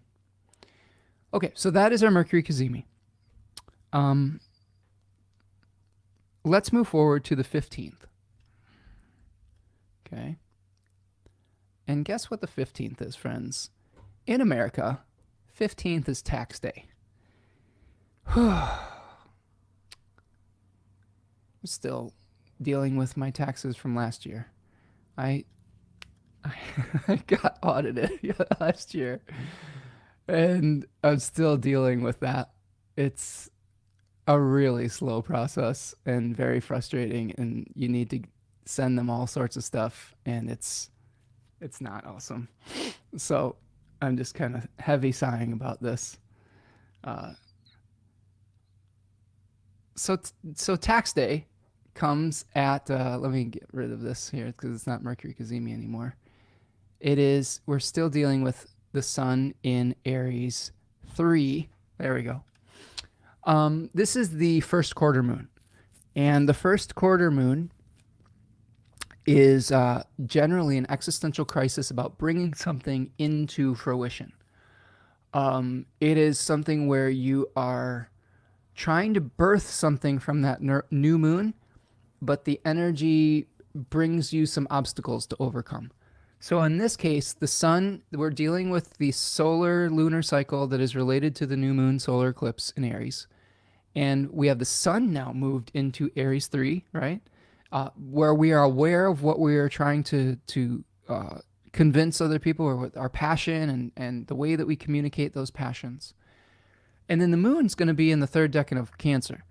And that is an area of the zodiac. That actually, the moon is very powerful there because the moon has dignity not only by being in its own temple and domicile Cancer, but it has dignity by face. A really powerful place for getting our needs met. But since it is squaring the sun, this square seems maybe less challenging than some others that we might experience. Mainly I say that because the sun has a lot of dignity, and so does the moon. So both of those energies are very empowered. Now that maybe that's good, and maybe it's also those two planets really are trying to get what they desire and are challenging. It might be they're working at cross purposes potentially. And I want to acknowledge my friend Kate here. Kate Louise is here. It says, I'm often here for all your live videos. I tend to hang out quietly in the back of the classroom as the shy introvert. Kate, I love that you are coming out of the shadows here today, friend. Thank you so much for your courage and for, putting yourself out there in the chat. I am so grateful that you are here with us today. And this is why I want those of you out there who are just maybe the shyer ones to just let me know you're here, because I want to be able to acknowledge you and thank you for being here with me. And I can only do that if I know you're here. So Kate, you are awesome. Thank you for being here today. And I'm so grateful that you are supporting the channel. We got to watch out for each other, us introverts. I know that I don't seem like an introvert on the channel, but I define introvertedness as, does interacting with people charge your well back up, or does it exhaust you? And I will say that interacting with the public, I love it, but it also is a little bit draining for me sometimes. So I do need a lot of time to recharge. And the courage and the energy it takes to put yourself out there, it's a lot sometimes. It was true. And yeah, Kate says, always a delight. Thank you, Kate. Sending you love, friend. When I was a music performer, when I got on stage, it was fine. This is part of the Leo rising superpower, is when you get in front of the spotlight, some kind of switch flips. I don't know if it's a fear of being embarrassed, but something just like pops in. It's the same with these live streams. Once I'm in front of the camera, I'm fine. But the time leading up to it is always a little bit stressful for me. Like when I get a little bit of performance anxiety sometimes, and this is why I prepare so intensely, is that I think a lot of us Leo types, what we fear most is ridicule or not being at our best. So the way that I see Leo's success, hopefully, this is sort of a Virgo take on it, like my Virgo stellium's talking now, is be prepared for your moment and do the work beforehand. Practice. Like I practice like a crazy person before gigs. Like I just practice and practice and practice so that when in the moment, it was instinct that took over. It's the same thing with the notes I have about the astrology of the month. Sometimes I'm looking at them, sometimes I'm not, because I know that I've prepared enough that the instinct is going to take over. So that's a long-winded way of saying thank you to all the introverts who are coming out of the shadows today. Let's see. Melissa says, oh, sorry for your loss, Spencer. It's very hard. 2014, I lost my brother. In 2017, my mom. 2019, my other brother. Oh, my goodness. Melissa. Well, sending you love too, friend. I know that's a lot of loss, but hopefully we're providing an oasis here and some community for you. Okay. Let's see. Uranus ascending is an introvert. Yeah, moon in the 12th. Yeah, I'm a 12th house sun and Mercury. So a lot of us 12th house folks can be pretty shy sometimes. I think having the moon in the 10th house just pulls me out into the public sphere, sometimes even more than I would like. But once we're there, it's great. All right, so that's our first quarter square. Now, what is the moon doing in our third decan of Cancer? That decan is related to excess and versus scarcity. So we may be trying to win people over with our charisma, but we also may be dealing with what to do with an excess. This is a tax thing that I think about sometimes. Sometimes when you're self-employed, you have to figure out what to spend some money on. Like, it's too late now. But like there might be something about how you frame things or something within your taxes so that you're making sure you're paying enough, so that making sure you're not paying too much. Those are questions that may be coming up. What do you do with an excess? What do you do with an excess of resources? Those are questions with the moon in Cancer 3. Oftentimes people with Cancer 3 placements will have to deal with periods both of abundance and scarcity. I have Mercury in this decan in the 12th house, and my youth was very much a push and a pull between having almost too much and then having not enough. Like as I referenced earlier, I had one side of the family that was, they were wealthy, but they were like new money. I don't know if that makes sense. Like they were the type that tried to like, they didn't really manage their wealth very well. And the appearance of wealth was more important than the wealth itself. Whereas the other side of my family was like very frugal. And I grew up with a single dad for a number of years where we were very frugal because of circumstances, just like, you know, custody battles and that expenses, and my dad just working a regular 9 to 5 job and being a single parent. There was times of lack, but also times of excess. So that's really a Cancer 3 type of experience. So you may be asking yourself questions during this first quarter moon, where you may be dealing with a lack, or you may be dealing with an excess, and how can you share your wealth with others, and how can you get your needs met. One thing I will say about the moon in Cancer 3 and Cancer 3 in general, sometimes one of the things that's challenging about that decan is having a luxurious taste. This is a lot of things that Austin talks about in his book. Craving luxuries beyond your means.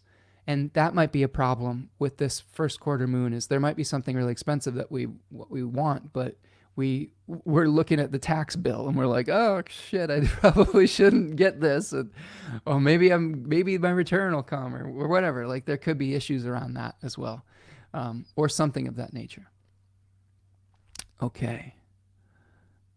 Yeah. Jennifer says, Sun in Cancer, 28 third decan, first quarter moon to take action. Yeah. Could be part of it, right? Melissa says, I mean decans as in the nodes going in reverse. What decan is 4 degrees? It is a horrendous time in your life to lose a family member, but especially your mother. I'm very sorry. Melissa's referring back to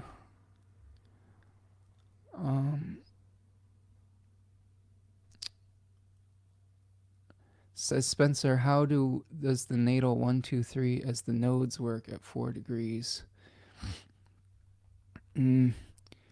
Melissa, I'm sorry. I'm going to have to, again, I think I'm going to have to move forward with that. I still don't completely understand the question. But send me an email, and I'll try to work through that with you. But yes, losing a family member definitely is a difficult thing. The decan nodes going in reverse. Yeah, that's interesting. You're right. I think I understand now. The nodes move backwards oftentimes. That's an interesting paradox, and I don't completely understand how that might work. I think time is relative in the zodiac, if I were to say something about that. I think that we think of things as a linear point A to point B, but the zodiac that we see here in the chart is a circle. And there's 2 different types of motion. There's primary motion and secondary motion. And we're constantly just like the tools of the astrologer, like the ancient tool of the astrologer, were just these dials that were constantly moving back and forth. And I think that that's maybe the way time works on some level too, or our understanding of it. So when we try to make astrology into something too linear, we're kind of making a mistake. Okay. All right. What are we doing here? Yeah. Robin says, hey, Spencer, here's a little update on my cat, Thistle. The pain shot we gave him is working. He's happy and running around and playing. I should have months left with him. Oh, great, Robin. I'm glad to hear that. Robin is, I don't know, can I share this, Robin? I hope. Robin's been participating in our Decan Walk, and I've been getting updates on Robin's cat, who, I believe, has cancer.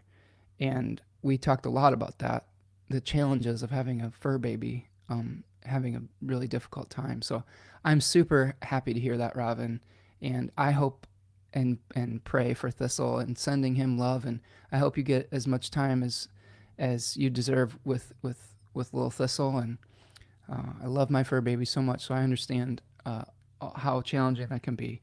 But yeah, enjoy every minute of it, because time is short, and life is too short to take it for granted, right? And I know that you aren't. And again, sending you well wishes. Okay. Yeah, sorry. I'm just going back here, looking through some stuff. Very Great Gatsby-ish with new money types. Yeah. or the way money is spoken about in the movie Titanic. Yeah, I've gone through some of those experiences, and I'm trying to repair my relationship with resources and money right now, and it's a journey. Again, I have Chiron in that place, so there's a lot of guilt and shame around it. Melissa says, big terrorist attack in Russia just now. My husband just said, oh, goodness. That sucks. Sounds pretty bad. Well, I guess I'll have to get updated on that. Let's see. I always say I can make that instead of buying it. Yeah, I try to do that as much as possible. I love, like I said, I love being efficient with resources. Okay, so that's our first quarter moon. Let's keep going. I'm feeling myself starting to fade. So we're going to have to keep rolling here, friends. This has been it's amazing getting this type of participation in the chat. I really do appreciate it. So I want to spend this time chatting with you, but I also keep the comments coming, and I'll try to moderate it a little bit. Please don't be offended if I can't put every single comment up on the screen, but keep them coming. So that really gets us through to this tax deadline. And the other thing that I will say that is happening around this period of time, around the 15th to the 17th, is we have Venus coming in conjunction with the North Node. So you remember the Sun just came into the conjunction with the North Node at 15 degrees of Aries, and now Venus is. I think that the Sun is more natural in that space and is empowered through its exaltation. Now Venus is in its exile here. Remember all the things we talked about with the Little Mermaid archetypal story. Our desires for personal sovereignty could be very much increased by the North Node. And remember, Rahu in Eastern philosophy and mythology was a demon that had a severed head who had consumed the elixir of life before he had his head cut off, and he's never able to satisfy his desire. He's kept alive, but he doesn't have a body to process things. So we could have maybe an unchecked desire for personal sovereignty, or for an object of desire that we want that may be a fleeting passion. So just be real careful about that around the 17th, because it could get us into trouble if we're pursuing things at all costs. Now, we get to the 19th, and what we see is Venus coming together with Mercury. So we see 18th and 19th. Here is Mercury and Venus coming together. And this is Mercury retrograde and Venus coming together. Oops. So, Venus, Mercury, I think that we are communicating our desires, and we're having discussions about what we love and what we don't. And maybe they're feisty, maybe they're heated, maybe they're passionate. Maybe we're trying to communicate in a way that's very, very impassioned. And maybe this is another day where we're making our royal decrees, or we're reviewing decrees that we have made in the past. Oftentimes we make these statements about who and what we are, and when Mercury's retrograding through that area, we have to really to keep an eye on it and review what we're doing, so that we are not making a mistake of. I'm sorry, I'm just looking at this story that people are getting me hip to. The world's going through some stuff right now, friends. It's a volatile time, and there's a lot of suffering in the world right now, and I'm sorry to bring this into a safe space, but definitely important to stay aware of what kind of things are going on in the world, and help alleviate other people's suffering. And even if it's not necessarily in our own backyard, sometimes global events, we're all connected, and all of these events, they can be connected to us. What I will say is pace yourself. When you're getting news, especially around eclipse periods, sometimes things can come fast and furiously, and we have to pace our emotional involvement. There might be a time where you need to snap into action. There may also be a time when you just need to let things play out and see what's going to happen. So I guess just being as prepared as you can be, but not getting overly thrust off of your equilibrium before the moment is correct. Does that make sense? And again, I've talked about this a lot on the channel. It's because of our 24-hour news cycle, we're able to see crises happening, first of all, in real time, everywhere in the world, all at once. And that's not necessarily how we experienced our life in general in the past. We did deal with crises, but then we had moments of rest, and we had moments of not crisis. And when we choose to focus on the crisis 24/7, that can be really overwhelming emotionally. Yeah. And again, Melissa, I'm not calling you out here. I think it's important for us to be aware of these things happening, and we don't want to stick our heads in the sand and ignore things. But I would just encourage pacing ourselves in our emotional involvements. Okay. So we're at the Mercury-Venus conjunction. And if you can see that Mercury is heading towards the south node, but it is not going to reach the south node before it turns direct. So, the north node. The north node. So we may feel a strong desire increasing within us in a mercurial way in our thoughts and our communications and our impassioned speech, but it is going to reverse direction before it makes another conjunction with the north node. That is going to bring us to the end of Aries 3. So what I'm going to do now is I'm going to take a little stretch break. I'm going to take a little snack break because I'm getting close to dinner time here, and we still have some things to work through. And I need to make sure that my blood sugar gets up for a second. So do me a huge favor, friends. If you are just loving what's going on here, please like the video. Please subscribe to the channel. Take a little stretch. Do a little dance. Get down tonight. Take a little stretch. Do a little dance. Get down tonight. Get down tonight. Maybe this is a dance break. Get down, get down, get down, get down, get down tonight. Sorry. I gotta make me eating a snack on camera interesting.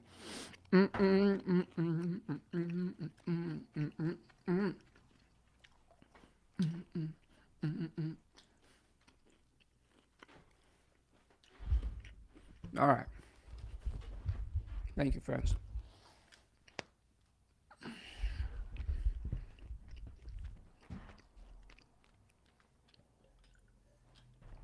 All right, getting charged up. Here we go. Everybody dance. Everybody dance. Everybody dance. Sometimes we got to dance it out, right? We got to shake it out, dance it out.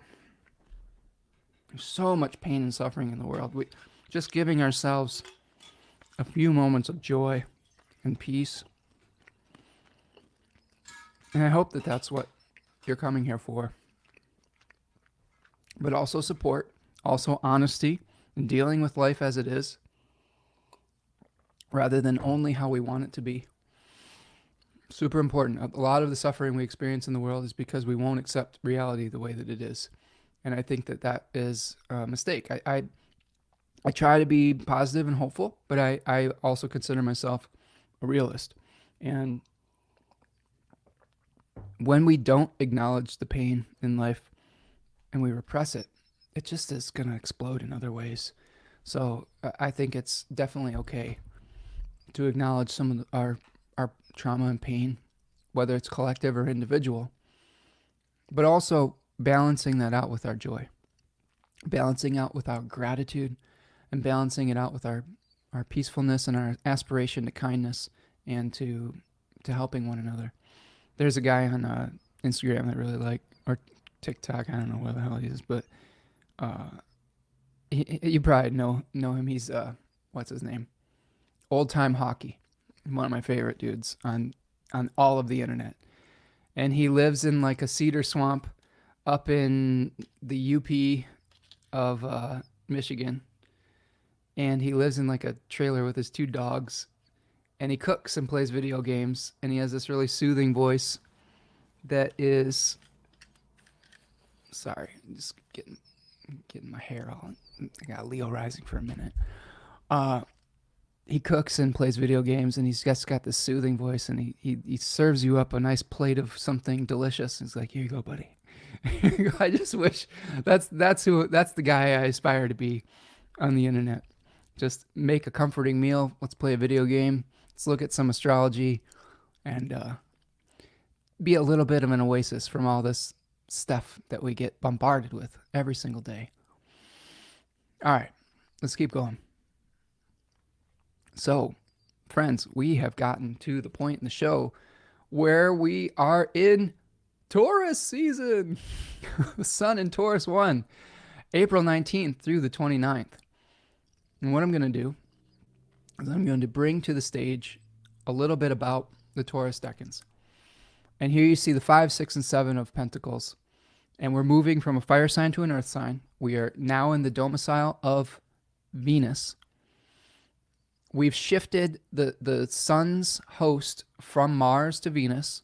And in this case, we've moved away from the aversion to Mars and Pisces. And now we are in the aversion from the sun to Venus.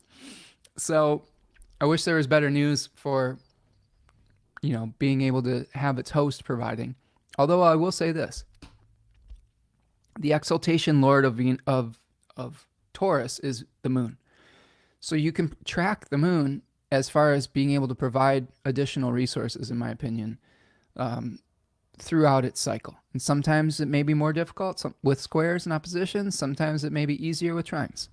Like in April 19th, for example, the moon is in Virgo, and its exaltation lord providing a trine to the sun.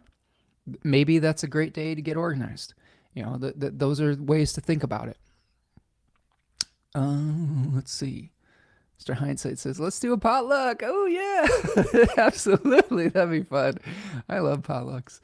That's something I miss from the before times, is a good potluck. I was thinking, if you wanted to know the time in case you ever wanted to do a chart, my apologies. You wanted to know the time to do your chart? Yeah, sometimes I can put up a chart of someone in particular. Messages says the vibe here is good and healing. Thank you, Messages. I try my best. We've created a really nice group of folks here, and it's not just me. It's the quality of the people that show up and support one another. That's what really truly makes it great. And I really like this format of having it be a communal look at the chart, rather than me just being a talking head for the whole time. It's the people that make it. Melissa says, this channel's fabulous. I miss it often with other stuff. Oh, Melissa, thank you, friend. Again, just value everyone that comes and contributes to the community. Okay, so let's talk about Taurus. Here we see Pentacles. We see the 5 of Pentacles, the 6 of Pentacles, and the 7 of Pentacles. In it, we see a story related to material resources. In the 5 of Pentacles, we see people who've fallen into hard times. We see in the 6 of Pentacles someone who is giving out resources to maybe those people, same people, giving and receiving of benefits. And then finally, in the 7 of Pentacles, we see someone who is evaluating the harvest of the seeds that they had planted. Now, we're going to talk a little bit about Taurus 1 here. Now, Taurus 1 is a Mercury-ruled decan. So when we deal with Mercury in Taurus, we are dealing with trying to make plans to increase our material abundance. Like Austin Cobbett calls it the plow. We're dealing with working the land to be able to provide future sustenance.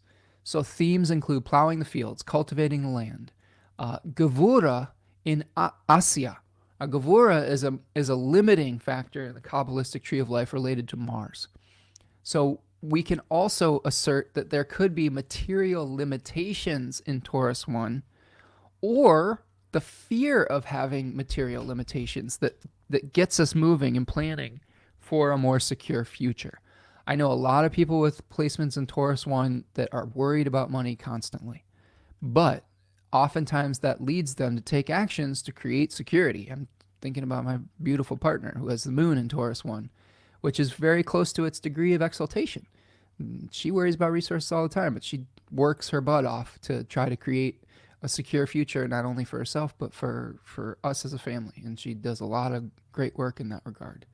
So worry over resources, poverty consciousness, scarcity mindset, planning ahead to forestall trouble, and then preparation for insemination. You have to break up and get rid of all the rocks in the field if you want the ground to be fertile, if you want it to be a place where you can plant your seeds. So questions you ask yourself when the sun is in Taurus 1 or anything is in Taurus 1. What resources, and remember the sun's a big spotlight.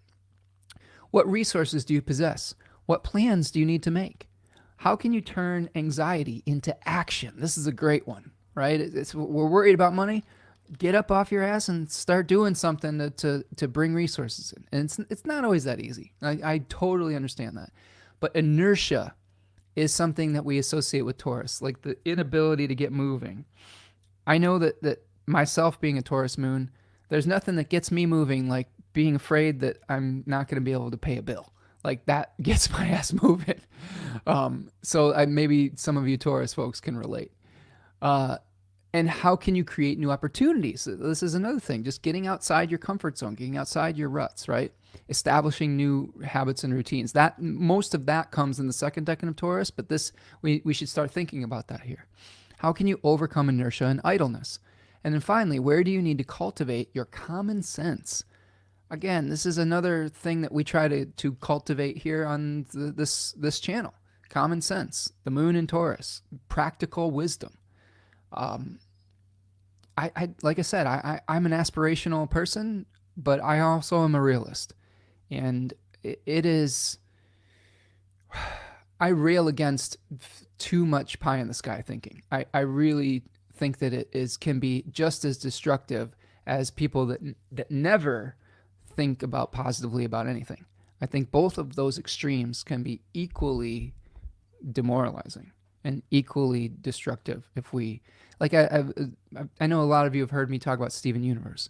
There's an episode of him when he's a teenager where he's toxic positivity Steven, where he just is like trying to shove down every single trauma and like be positive, and eventually it explodes out of him in a monstrous way.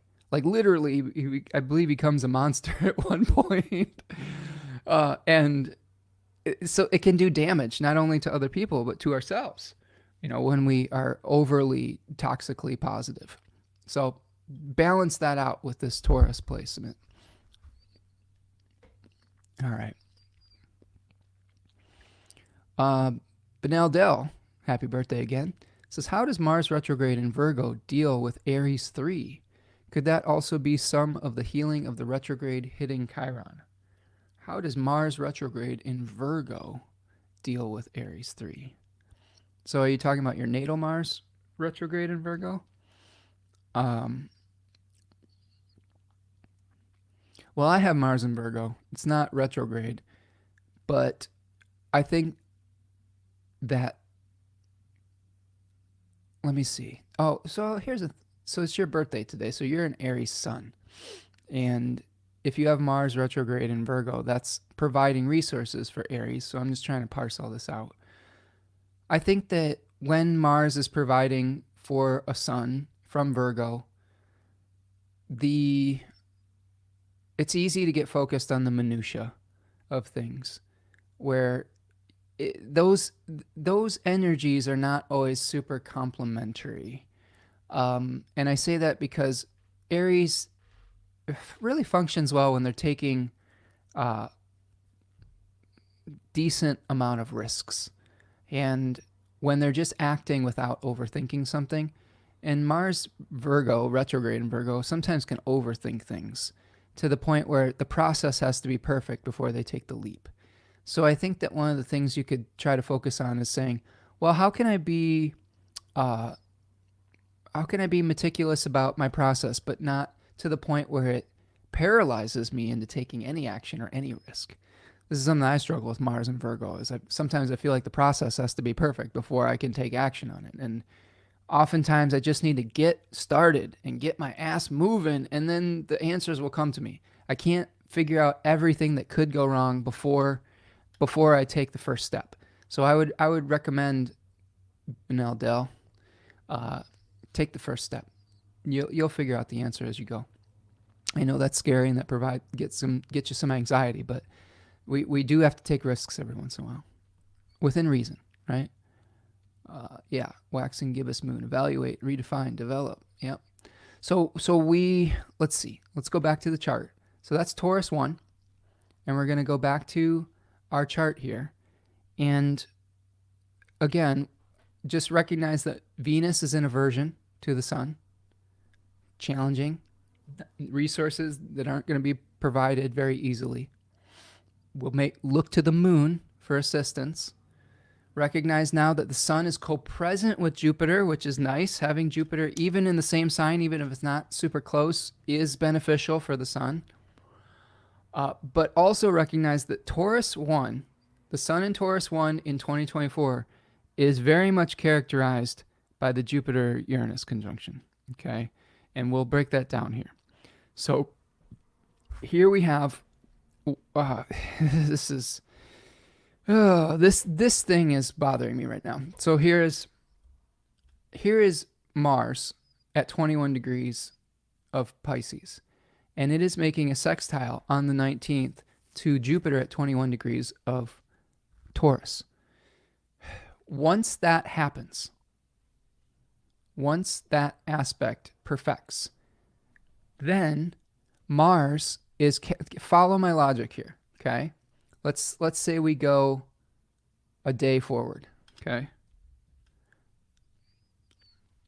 Now look at where Mars and Saturn are. You have Mars at 22 Pisces, Saturn at 15 Pisces.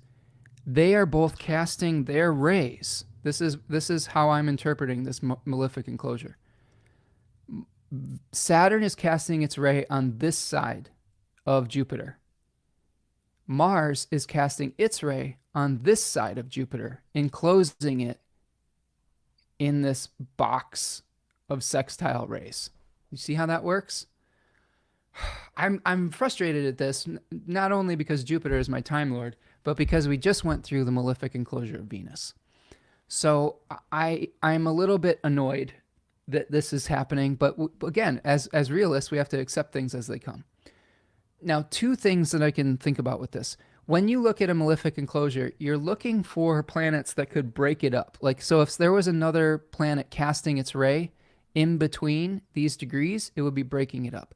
I don't see that. If I'm missing something, please let me know. But I don't see that happening right now. The moon could break it up possibly at various points. Eventually, the sun is going to become a new moon and is going to break it up. I don't see this happening beforehand. There is some debate as to whether outer planets can break them up, but since this is a Hellenistic technique, I am choosing not to include the outer planets as enclosure breakers. So do with that what you will.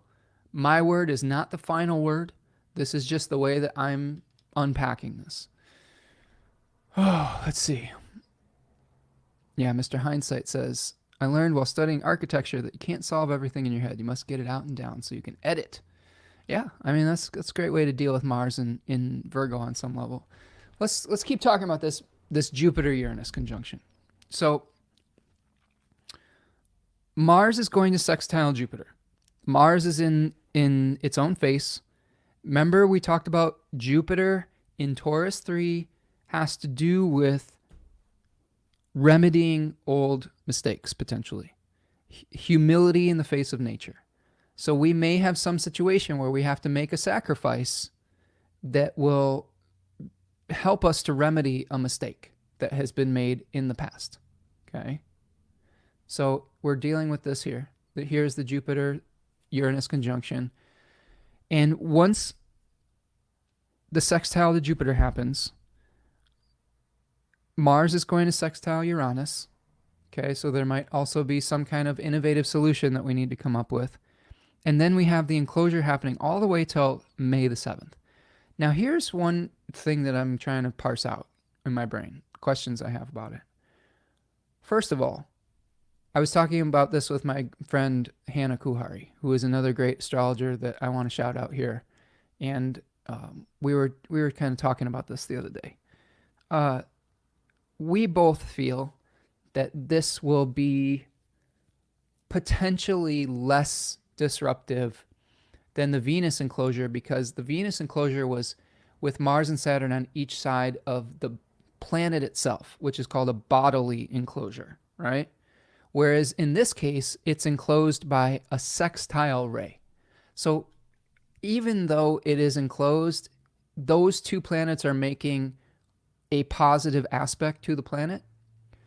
What I feel like this is going to be more like, the Venus enclosure is like, that one was like, Venus can't do her job. Venus is all of the Venusian things coming to a consensus, harmony, enjoyment, really locked up. But I think in this case, we may be identifying a problem that we want to have an innovative solution to. But that solution is going to take some time. That solution is not going to be snap our fingers and overnight it's done. Sometimes when problems take a long time to manifest, they take an equal amount of time to unravel.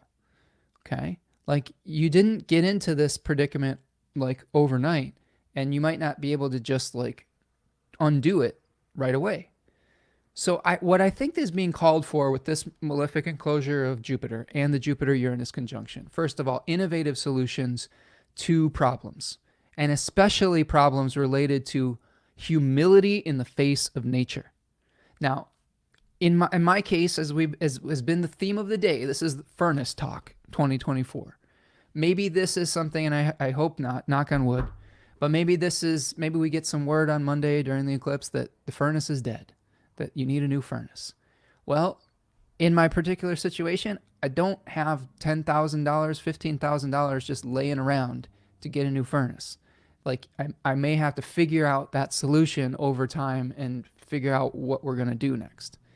So that's one example of something that wasn't necessarily, I guess, our fault. It was just that the furnace aged out, and it's just something that's natural cycle. And now you have to fix it because it's an essential part of your life.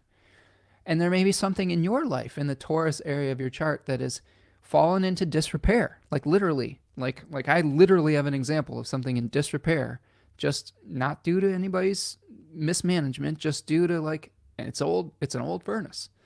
And we only bought this house 2 years ago. We bought the house literally the same year that my mom passed away. So you can imagine that year was like the swings of emotion.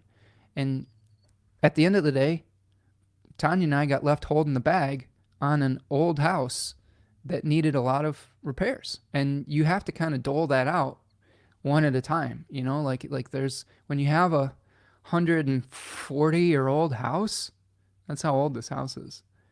And it was a rental for many, many years, where you had landlords that weren't really willing to invest in the infrastructure of the house. And then you become the homeowner, you're left with a lot of problems to fix. Old new windows, new furnace, new porch, like eventually a roof. Like, I'm getting visions of Tom Hanks's Money Pit movie right now. But so it goes. This is a choice that we made, and now we're dealing with the consequences. And that's another thing that I would say about Taurus 3. It's a Saturn ruled decan. There are consequences to material actions in this place. And this is something where we may have to deal with material consequences. And again, it's not necessarily something to like self-eviscerate over, to beat yourself up over. A lot of times we're all doing the best that we can with the knowledge that we had in the moment. And when we chose to buy this house, we had seen the house be sold 3 times in the time that we were renting, and didn't want to have either our rent jacked way up or have to be forced to move. So we had an opportunity to hopefully change that cycle, and now we're having to deal with the repercussions of home ownership.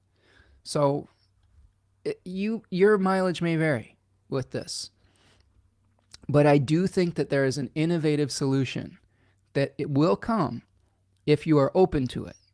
Like, that is, to me, what the Jupiter-Uranus conjunction is speaking towards. I also feel that Taurus 3 is the ultimate climate change decan. It is saying, hey, guess what? There has been some human activity that has put us in danger of having an inhabitable planet. How do you say that? Inhospitable planet. Okay? And we may have to make some major changes to the way that we deal with our resources to be able to continue to survive, whether it's on the planet, in our personal situations, etc. And I do think that there will be some innovative solutions that arise. Now, one of the things that I think is fascinating about this Jupiter-Uranus conjunction, in my research, in learning about a new furnace, I came across a government program that was instituted in 2022, which was part of the Inflation Reduction Act that helped provide rebates for energy efficient upgrades in your home. So this may be a moment where we start seeing that rolled out. The program isn't even active yet. The money was approved, but the program may start to become active around maybe this time and into 2024, where you can get rebates for installing a heat pump in your house, like getting energy efficient windows, which are all really necessary for us to reduce the amount of fossil fuels that we're going to burn that are creating the heating of our world. And if more people get involved in retrofitting their houses to be more energy efficient, that's remedying the mistakes of the past. So to me, this program getting rolled out around this period of time would make a lot of sense. And I think we'll see more things like that, where we are dealing with the repercussions of our actions, but having to find innovative solutions to survive and to find humility within the face of nature. So again, because Jupiter is moving through the malefic enclosure until the beginning of May, those solutions may be slow in getting rolled out. So in our lives, we might have to be patient, okay? Remember, the Litai were the old women that followed behind 8, rashness, to provide repentant prayers. So what is the solution to rashness? Patience. So this Jupiter-Uranus energy, to me, even though there's a flash of inspirational awareness, will still require patience, especially because there's some details that are held in check by the malefic enclosure of Saturn and Mars. But it may not, the weighting may not be as difficult as if it was like a square, for example. Maybe there's some really cool program where we're just trying to get approval for, like in my case, maybe Tanya and I apply for this new energy efficient appliance resource, but we have to fill out the application and then we have to wait for it to be approved, and we can't purchase it until it gets approved. Do you see what I'm saying? It's there's a waiting, but it's a hopeful waiting, if that makes sense. Even though it may feel a little bit difficult, and we're like, oh, let's get the show on the road. But at this point in time, let me just play this scenario out for you. Let's say that's what we decide to do. And the waiting isn't the worst thing in the world because of the fact that it's starting to get warmer out. Like right now, fucking sucks, I'm going to tell you, because it's 20 degrees outside and the house is cold. But maybe by the end of April, it won't be that cold, and waiting to get the new furnace might not be as much of a challenge as it would be if it was the middle of winter. So that's an example of how a malefic enclosure could be delaying something, but it might not be as challenging as it would be if the circumstances were slightly different. Julene is here. What's up, Julene? Nice to see you, friend. Joining us from Arizona. Looking forward to speaking with you soon. And go Cardinals. Draft's coming up. Still on that Marvin Harrison Jr. train. Getting you a generational receiving prospect. Let's do this. Love it when my sports friends stop in. Hope you're doing well. Yeah, Julian, we're talking about Jupiter-Uranus conjunctions and remedying the mistakes of the past. So that Jupiter-Uranus conjunction is happening on April the 20th, 420. All right. And it's going to end when the new moon happens at 18 degrees of Taurus and the sun starts to break up. When the sun, I'll just move forward and just show you real quick, and then we'll come back to it. Okay, so look at this new moon. That's the full moon, so that's still not breaking it up. And then we have, let's go to this new moon. So there's that new moon in May. See how now the moon and the sun are in between Saturn and Mars? Okay, like it is Saturn's casting its ray on this side of Taurus, and Mars is casting its ray on this side, but the sun is breaking it up. So I have a feeling that that's going to be the moment where we are actually able to move forward with our material plans. So I hope that identifying this malefic enclosure doesn't make you hopeless, but what I hope it does is gives you patience when you're trying to fix something, so that you understand that there is light in the tunnel, at the end of the tunnel, and that the new moon conjoined Venus and Jupiter and Uranus on May 7th looks pretty damn good. Okay, like Mars is going to be in its own in its own face and sign. Mercury will be direct.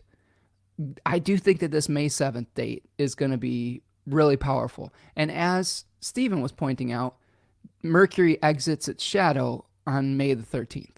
Okay, so those are the things where we're probably going to start to see movement. All right.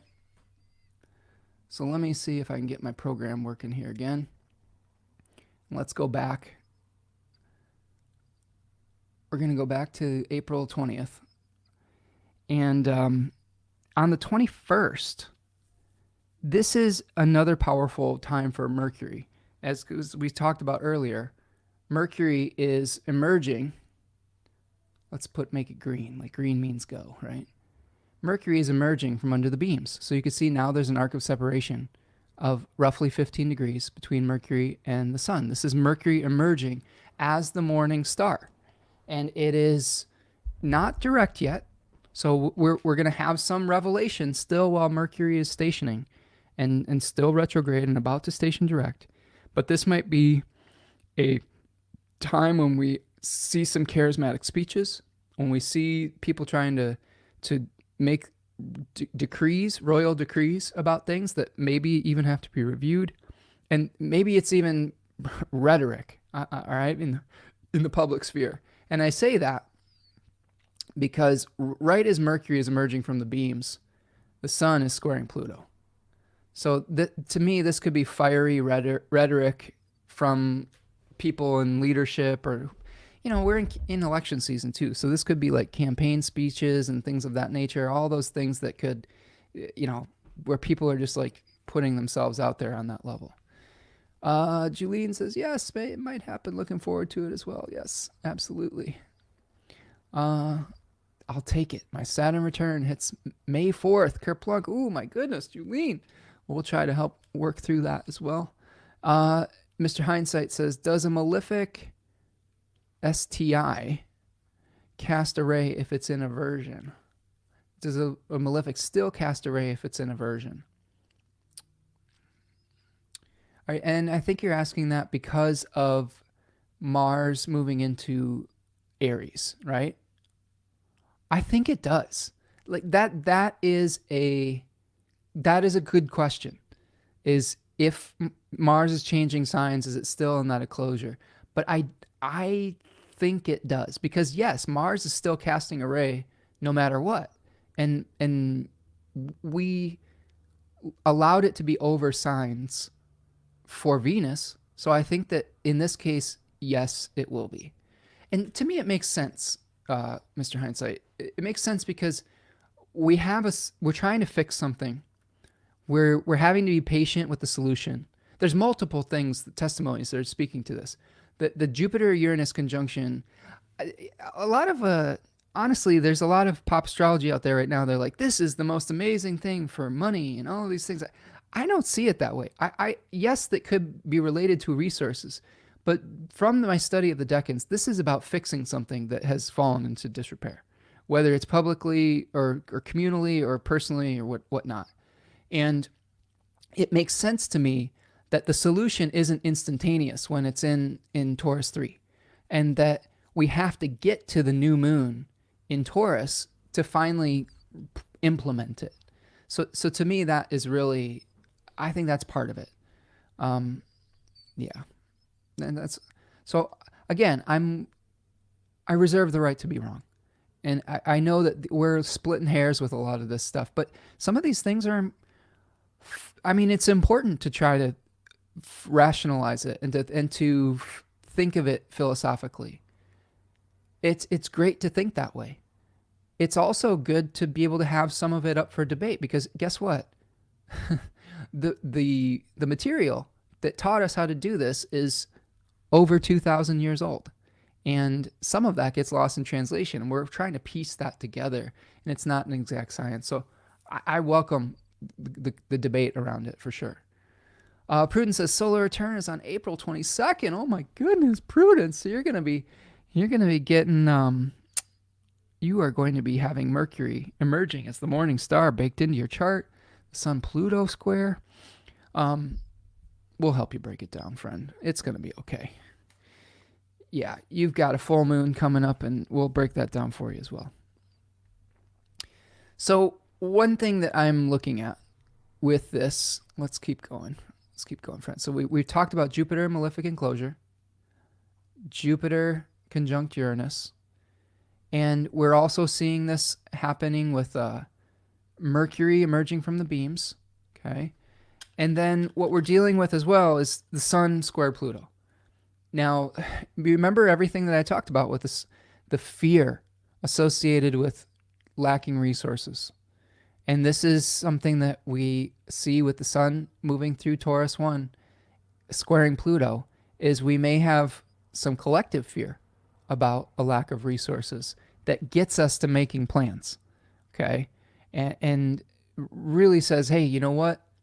It's time to make some changes to the way that we deal with resources. I strongly feel too, and do with this what you will. And I don't think I'm being a fearmonger here, and I apologize if it feels like I am, but Uranus and Taurus 3 very much coincided with extreme weather events. And I think that it's super important that we respect Uranus moving back into Taurus 3 as, hey, we got a little bit of a break from maybe some of the most extreme climate change stuff last summer. Like, it was actually kind of a mild summer around me. And I'm not saying this is true for everyone. We still have forest fires and all this crap, but we're not done with that. Like those forest fires, like if it gets super hot, we could be dealing with extreme heat waves, droughts, etc. And we need, instead of just sitting around on our hands and like being like, oh, well, I guess this is the way it is. I guess we should burn some more fucking coal. Maybe we need to actually make the changes necessary to continue to survive on this planet.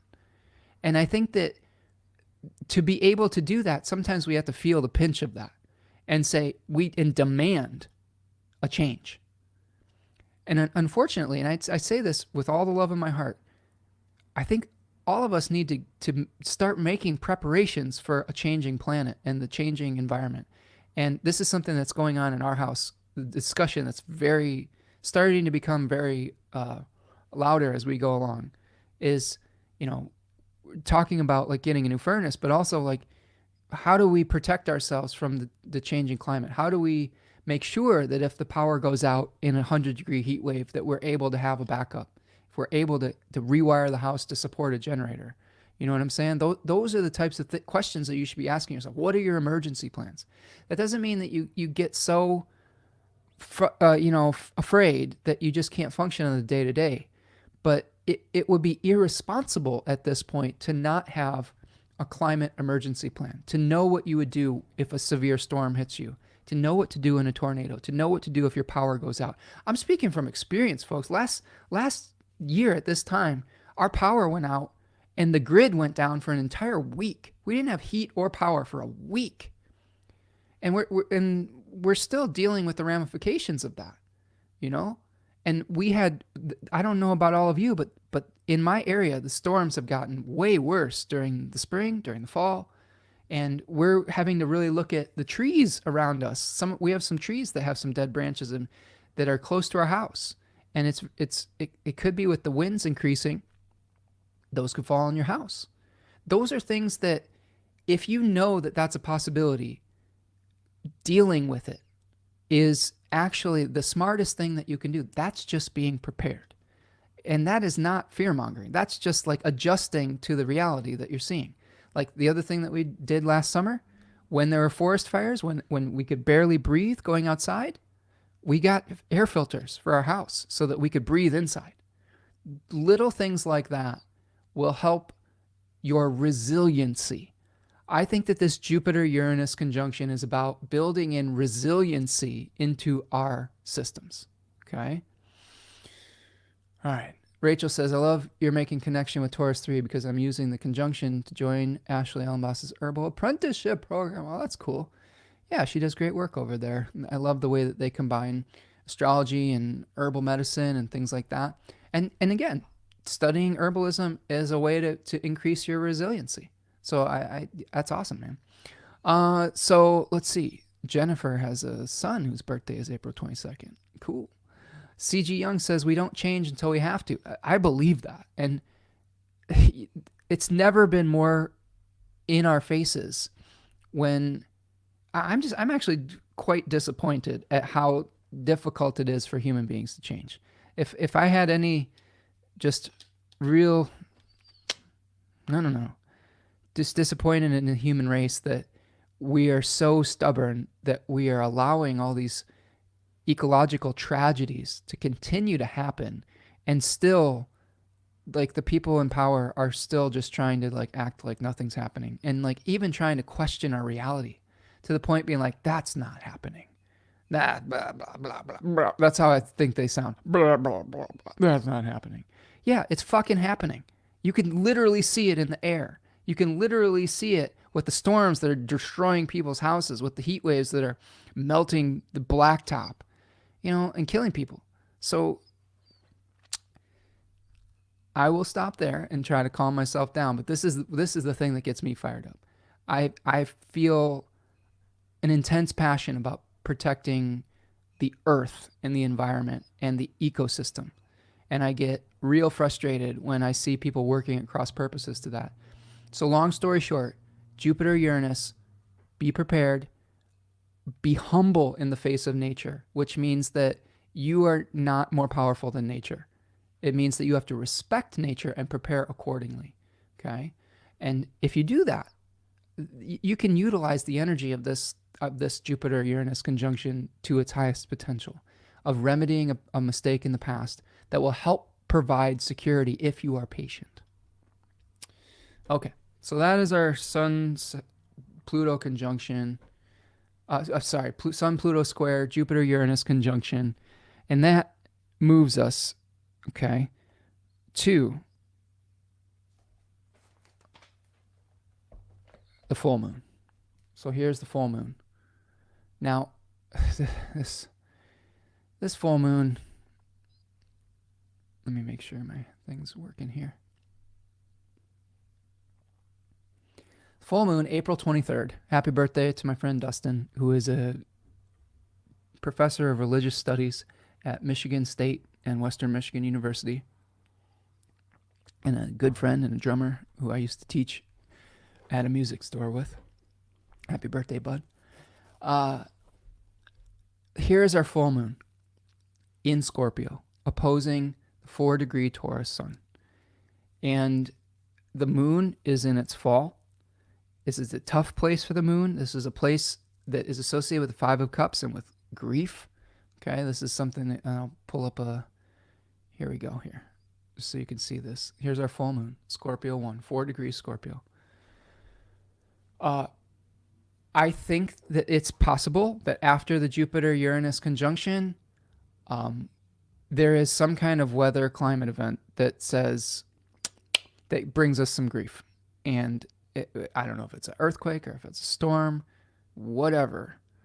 I think that there's an ecological challenge that finally says, we need to fix this. And that this is not acceptable. Like, this way that we've been living isn't acceptable anymore. Let's get off our asses and make the changes that we need to make as a community to be able to live a sustainable future. And I really do feel like this full moon is going to bring us that. It says, what plans can we make so that maybe that we avoid the worst case scenarios. Remember, we talked about planning for our future. But I do think that we're balancing out the grief that we've experienced over the mistakes that we've made in the past, and really maybe having to move forward under a new set of circumstances. Now, here's the real bitch of this one, the real crux of it. So we have full moon, whoops. And I'll do a whole live stream on this and take it through the houses for you. But there's the opposition. Oh, and guess who we've got here? Look at our good friend Pluto is making a giant T-square with this full moon. See that? So it's a collective experience. It's not just an individual experience. And you know, this could also, beyond environmental issues, maybe this is something where we're seeing, I hope not, but the more of the fallout from some of the mistakes that we've made socially, like with different countries trying to dominate other countries, and the challenges of war and genocide and those things. I mean, this could be another moment for saying, hey, we got to fix this. This isn't okay. We got to stop this. We got to stop doing this to each other. We got to start seeing each other as brothers and sisters rather than as colors on a flag. And sometimes we need to have an emotional cathartic moment to really get on board with that. The moon is going to be hosted by Mars in Pisces 3, which is being willing to sacrifice for a cause.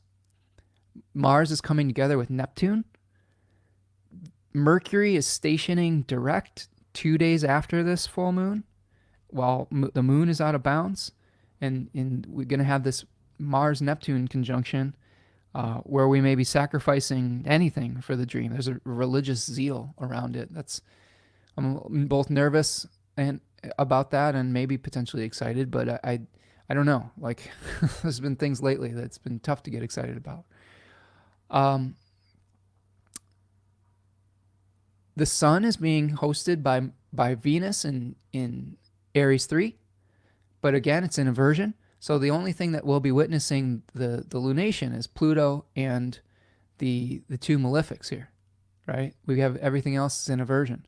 Although, let me backtrack on that. Jupiter is co-present with the sun. So even though Venus isn't able to provide resources, Jupiter is in decent shape, hanging out, trying to help the sun. So that's positive. Jupiter is a benevolent force for the most part. So let me look through my notes here. This also echoes the full moon lunar eclipse we had in October of 2023. And again, my personal experience of that eclipse was a severe car accident. This was similar degrees, but the roles were reversed. The sun was in Scorpio, the moon was in Taurus, and I went out to do an errand.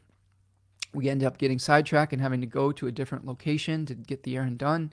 And on our way home, we got rear-ended to the point that my car was completely totaled. We luckily were not injured, but I lost my car. So that was my experience of grieving the loss of freedom, of losing a vehicle. You know, there's another kind of question you have to ask yourself when you're trying to prioritize different things in your life. When you have to prioritize a furnace versus a vehicle versus a generator versus all of these things. Sometimes it's tough to figure out where the resources go. So there may be something connected with that time period in your life where it is an echo, a little ripple effect around that. Jupiter will still be in malefic enclosure during this period of time, so keep that in mind.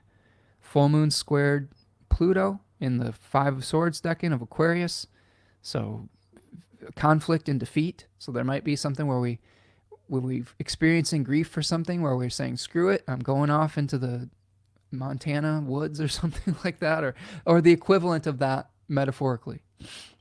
The first aspect of this lunation is going to be in opposition with the Jupiter Uranus conjunction at 22 degrees of Taurus, and that happens on the 25th, which is the exact day that Mercury stations direct.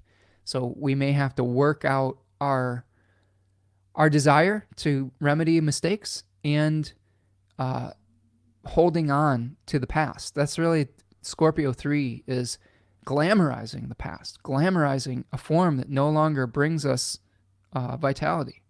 Okay? So to be forewarned is to be forearmed, right? On some level. That's all we're hoping to do here. Let's see if we can get to the end of this here.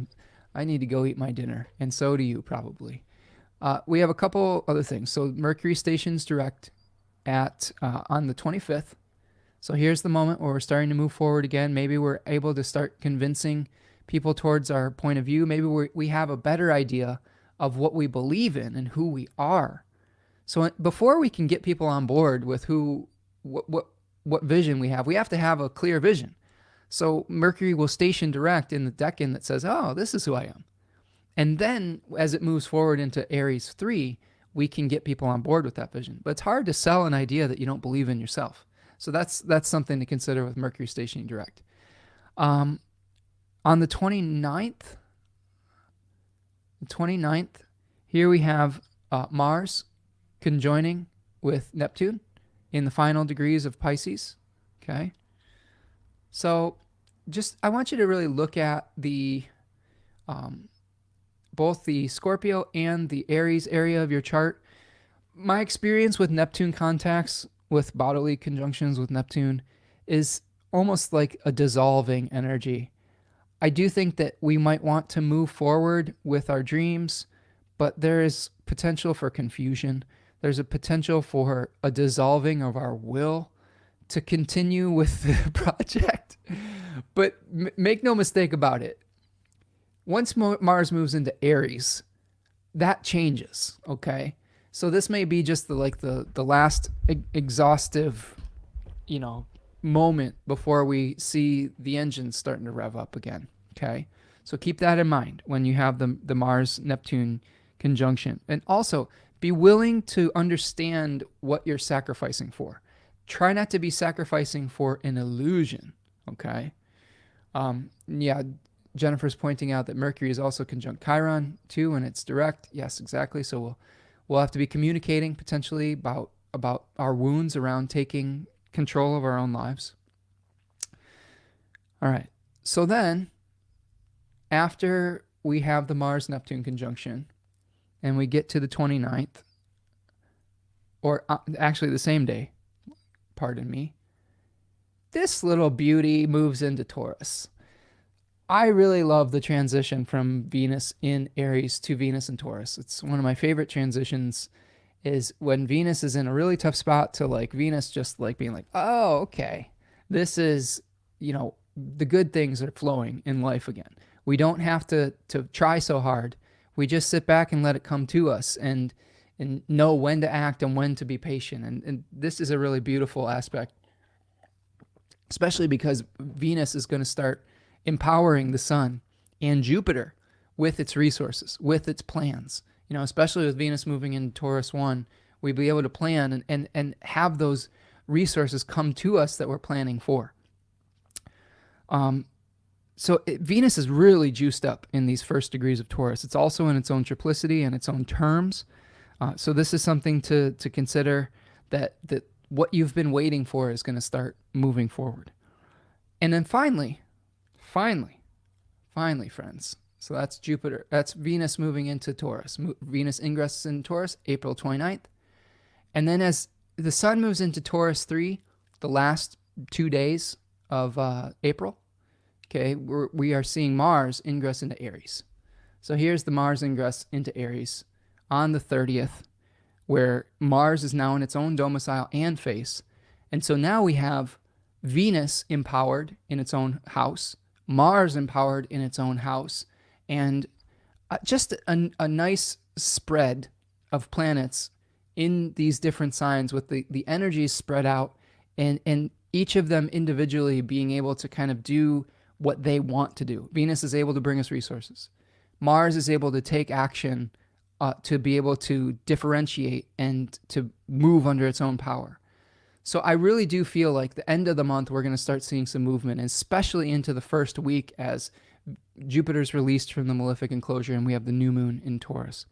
So that is the astrology of April 2024. My goodness. Let's finish this off, friends.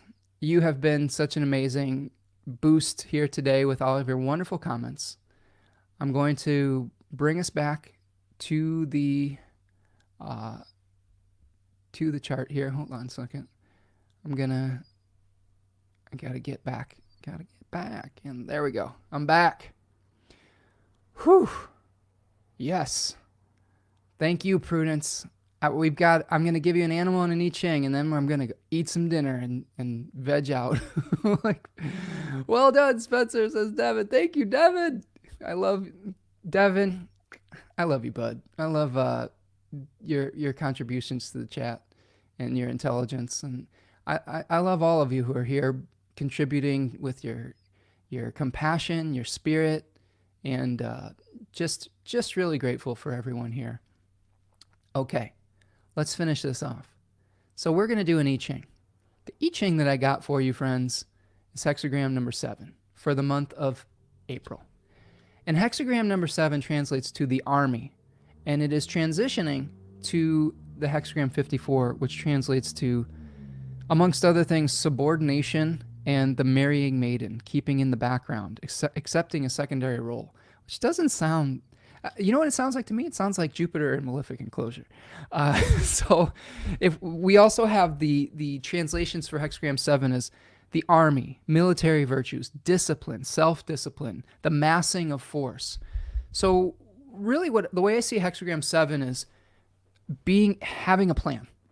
Okay, being able to say, hey, if you don't want to move forward haphazardly, you need to be organized in the way that you're moving forward with your plans. But there are 2 changing lines, and this is very informative. It says, line number 1 says, the army must go forth disciplined by regulations. If discipline is not good, misfortune. So if we're just moving around haphazardly in chaos, we're going to create more damage than good. So you have to be disciplined. Action must be organized and well thought out, otherwise chaos. Okay. And then finally, line number 4 says, the army retreats, no blame. So this is really encouraging us to survive to fight another day if things seem overwhelming. We don't want to get in over our heads. Remember, at the eclipse, the new moon solar eclipse, we have that Mars-Saturn conjunction very close to the decan that's where we overestimate our abilities. So I think that we have to really think things through because they could have long-ranging ramifications. There may be a situation that may be out of your hands. You may have to surrender to the natural forces and be patient. A retreat is not giving up. A strategic retreat is saying, let's marshal our forces. Let's retreat into the background and gather more information, gather more resources. And then, this is really the malefic enclosure. It says, be patient. Don't force it. I know that Aries season's going to hit and you're going to be like, let's get this over with. Let's do this. I've been waiting so long. I've been dreaming it up in Pisces season. But it's important to take the first step, but then you have to learn to build something over time. Aries pushes up through the ground, but then you have to have the patience to allow the leaves to unfurl. You can't harvest the little sprout unless that's what you're harvesting. But if you want it to grow into a fruit that you're going to eat that will feed a family rather than just be a little tiny bite, you have to be patient with the process. And we may have to not get everything that we want right away. This, I think 54 says, you know what? The circumstances are not perfect, but if we keep in the background, if we play our role, okay, and do the best that we can for a time period, that will lead to future success.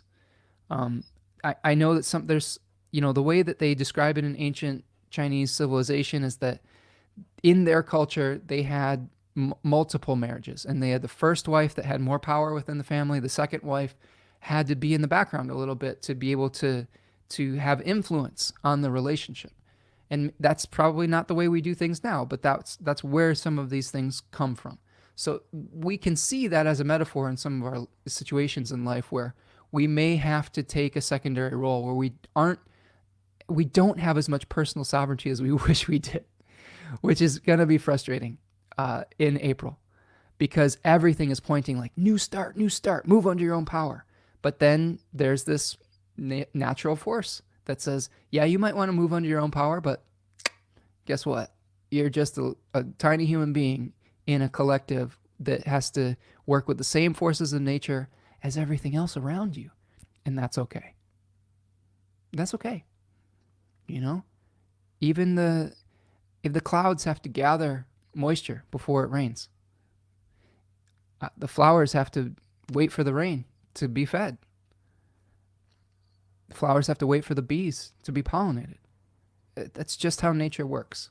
And when we try to force any step of this through our hubris, that's when it can lead to situations where the harvest that we were expecting is not as abundant as we hoped. So patience is the key. All right, my friends. We do have an animal for you too. The animal I got for you was the chickadee. I love chickadees. Chickadees are these little birds that are super agile. And I'll tell you what, they are really funny. They're very bold.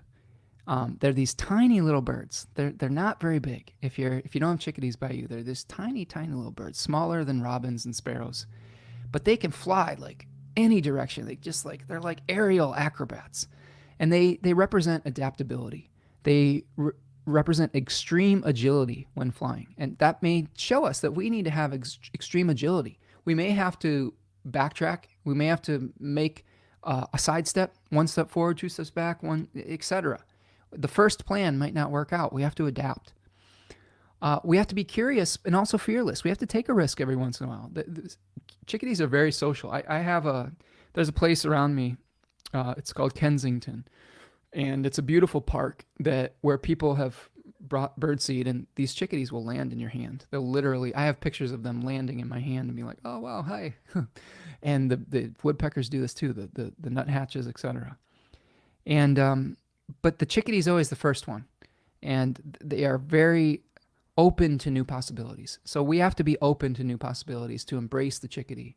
They're great communicators. We have to share our ideas with folks when they're ready to be shared, when they're ready to be put out into the world, and then be willing to make adjustments because of Mercury's retrograde to be able to remedy some of the challenges of the past. All right, friends. That is what I have for you today. Appreciate all of you. I'm going to pull this off of here. I am going to just look through the chat here. Thank you, friends. Thank you, Jennifer. Thank you, Devin. Thank you, Tammy. Thank you, Mr. Hindsight. Thank you, Prudence, for the super sticker. Love you, friend. Hope you're doing well out there. Uranus Ascending says, I love chickadees. They're amazing, amazing birds. Messages says, wow, that was incredibly thorough. Thank you for your hard work, Spencer. I wish I could afford to donate. Blessings to you and yours. Thank you, Messages, for being here today. Your presence is so important to me. And, don't worry about it. There will be a time and a place for everyone's contributions, whether it's spiritually, emotionally, or physically.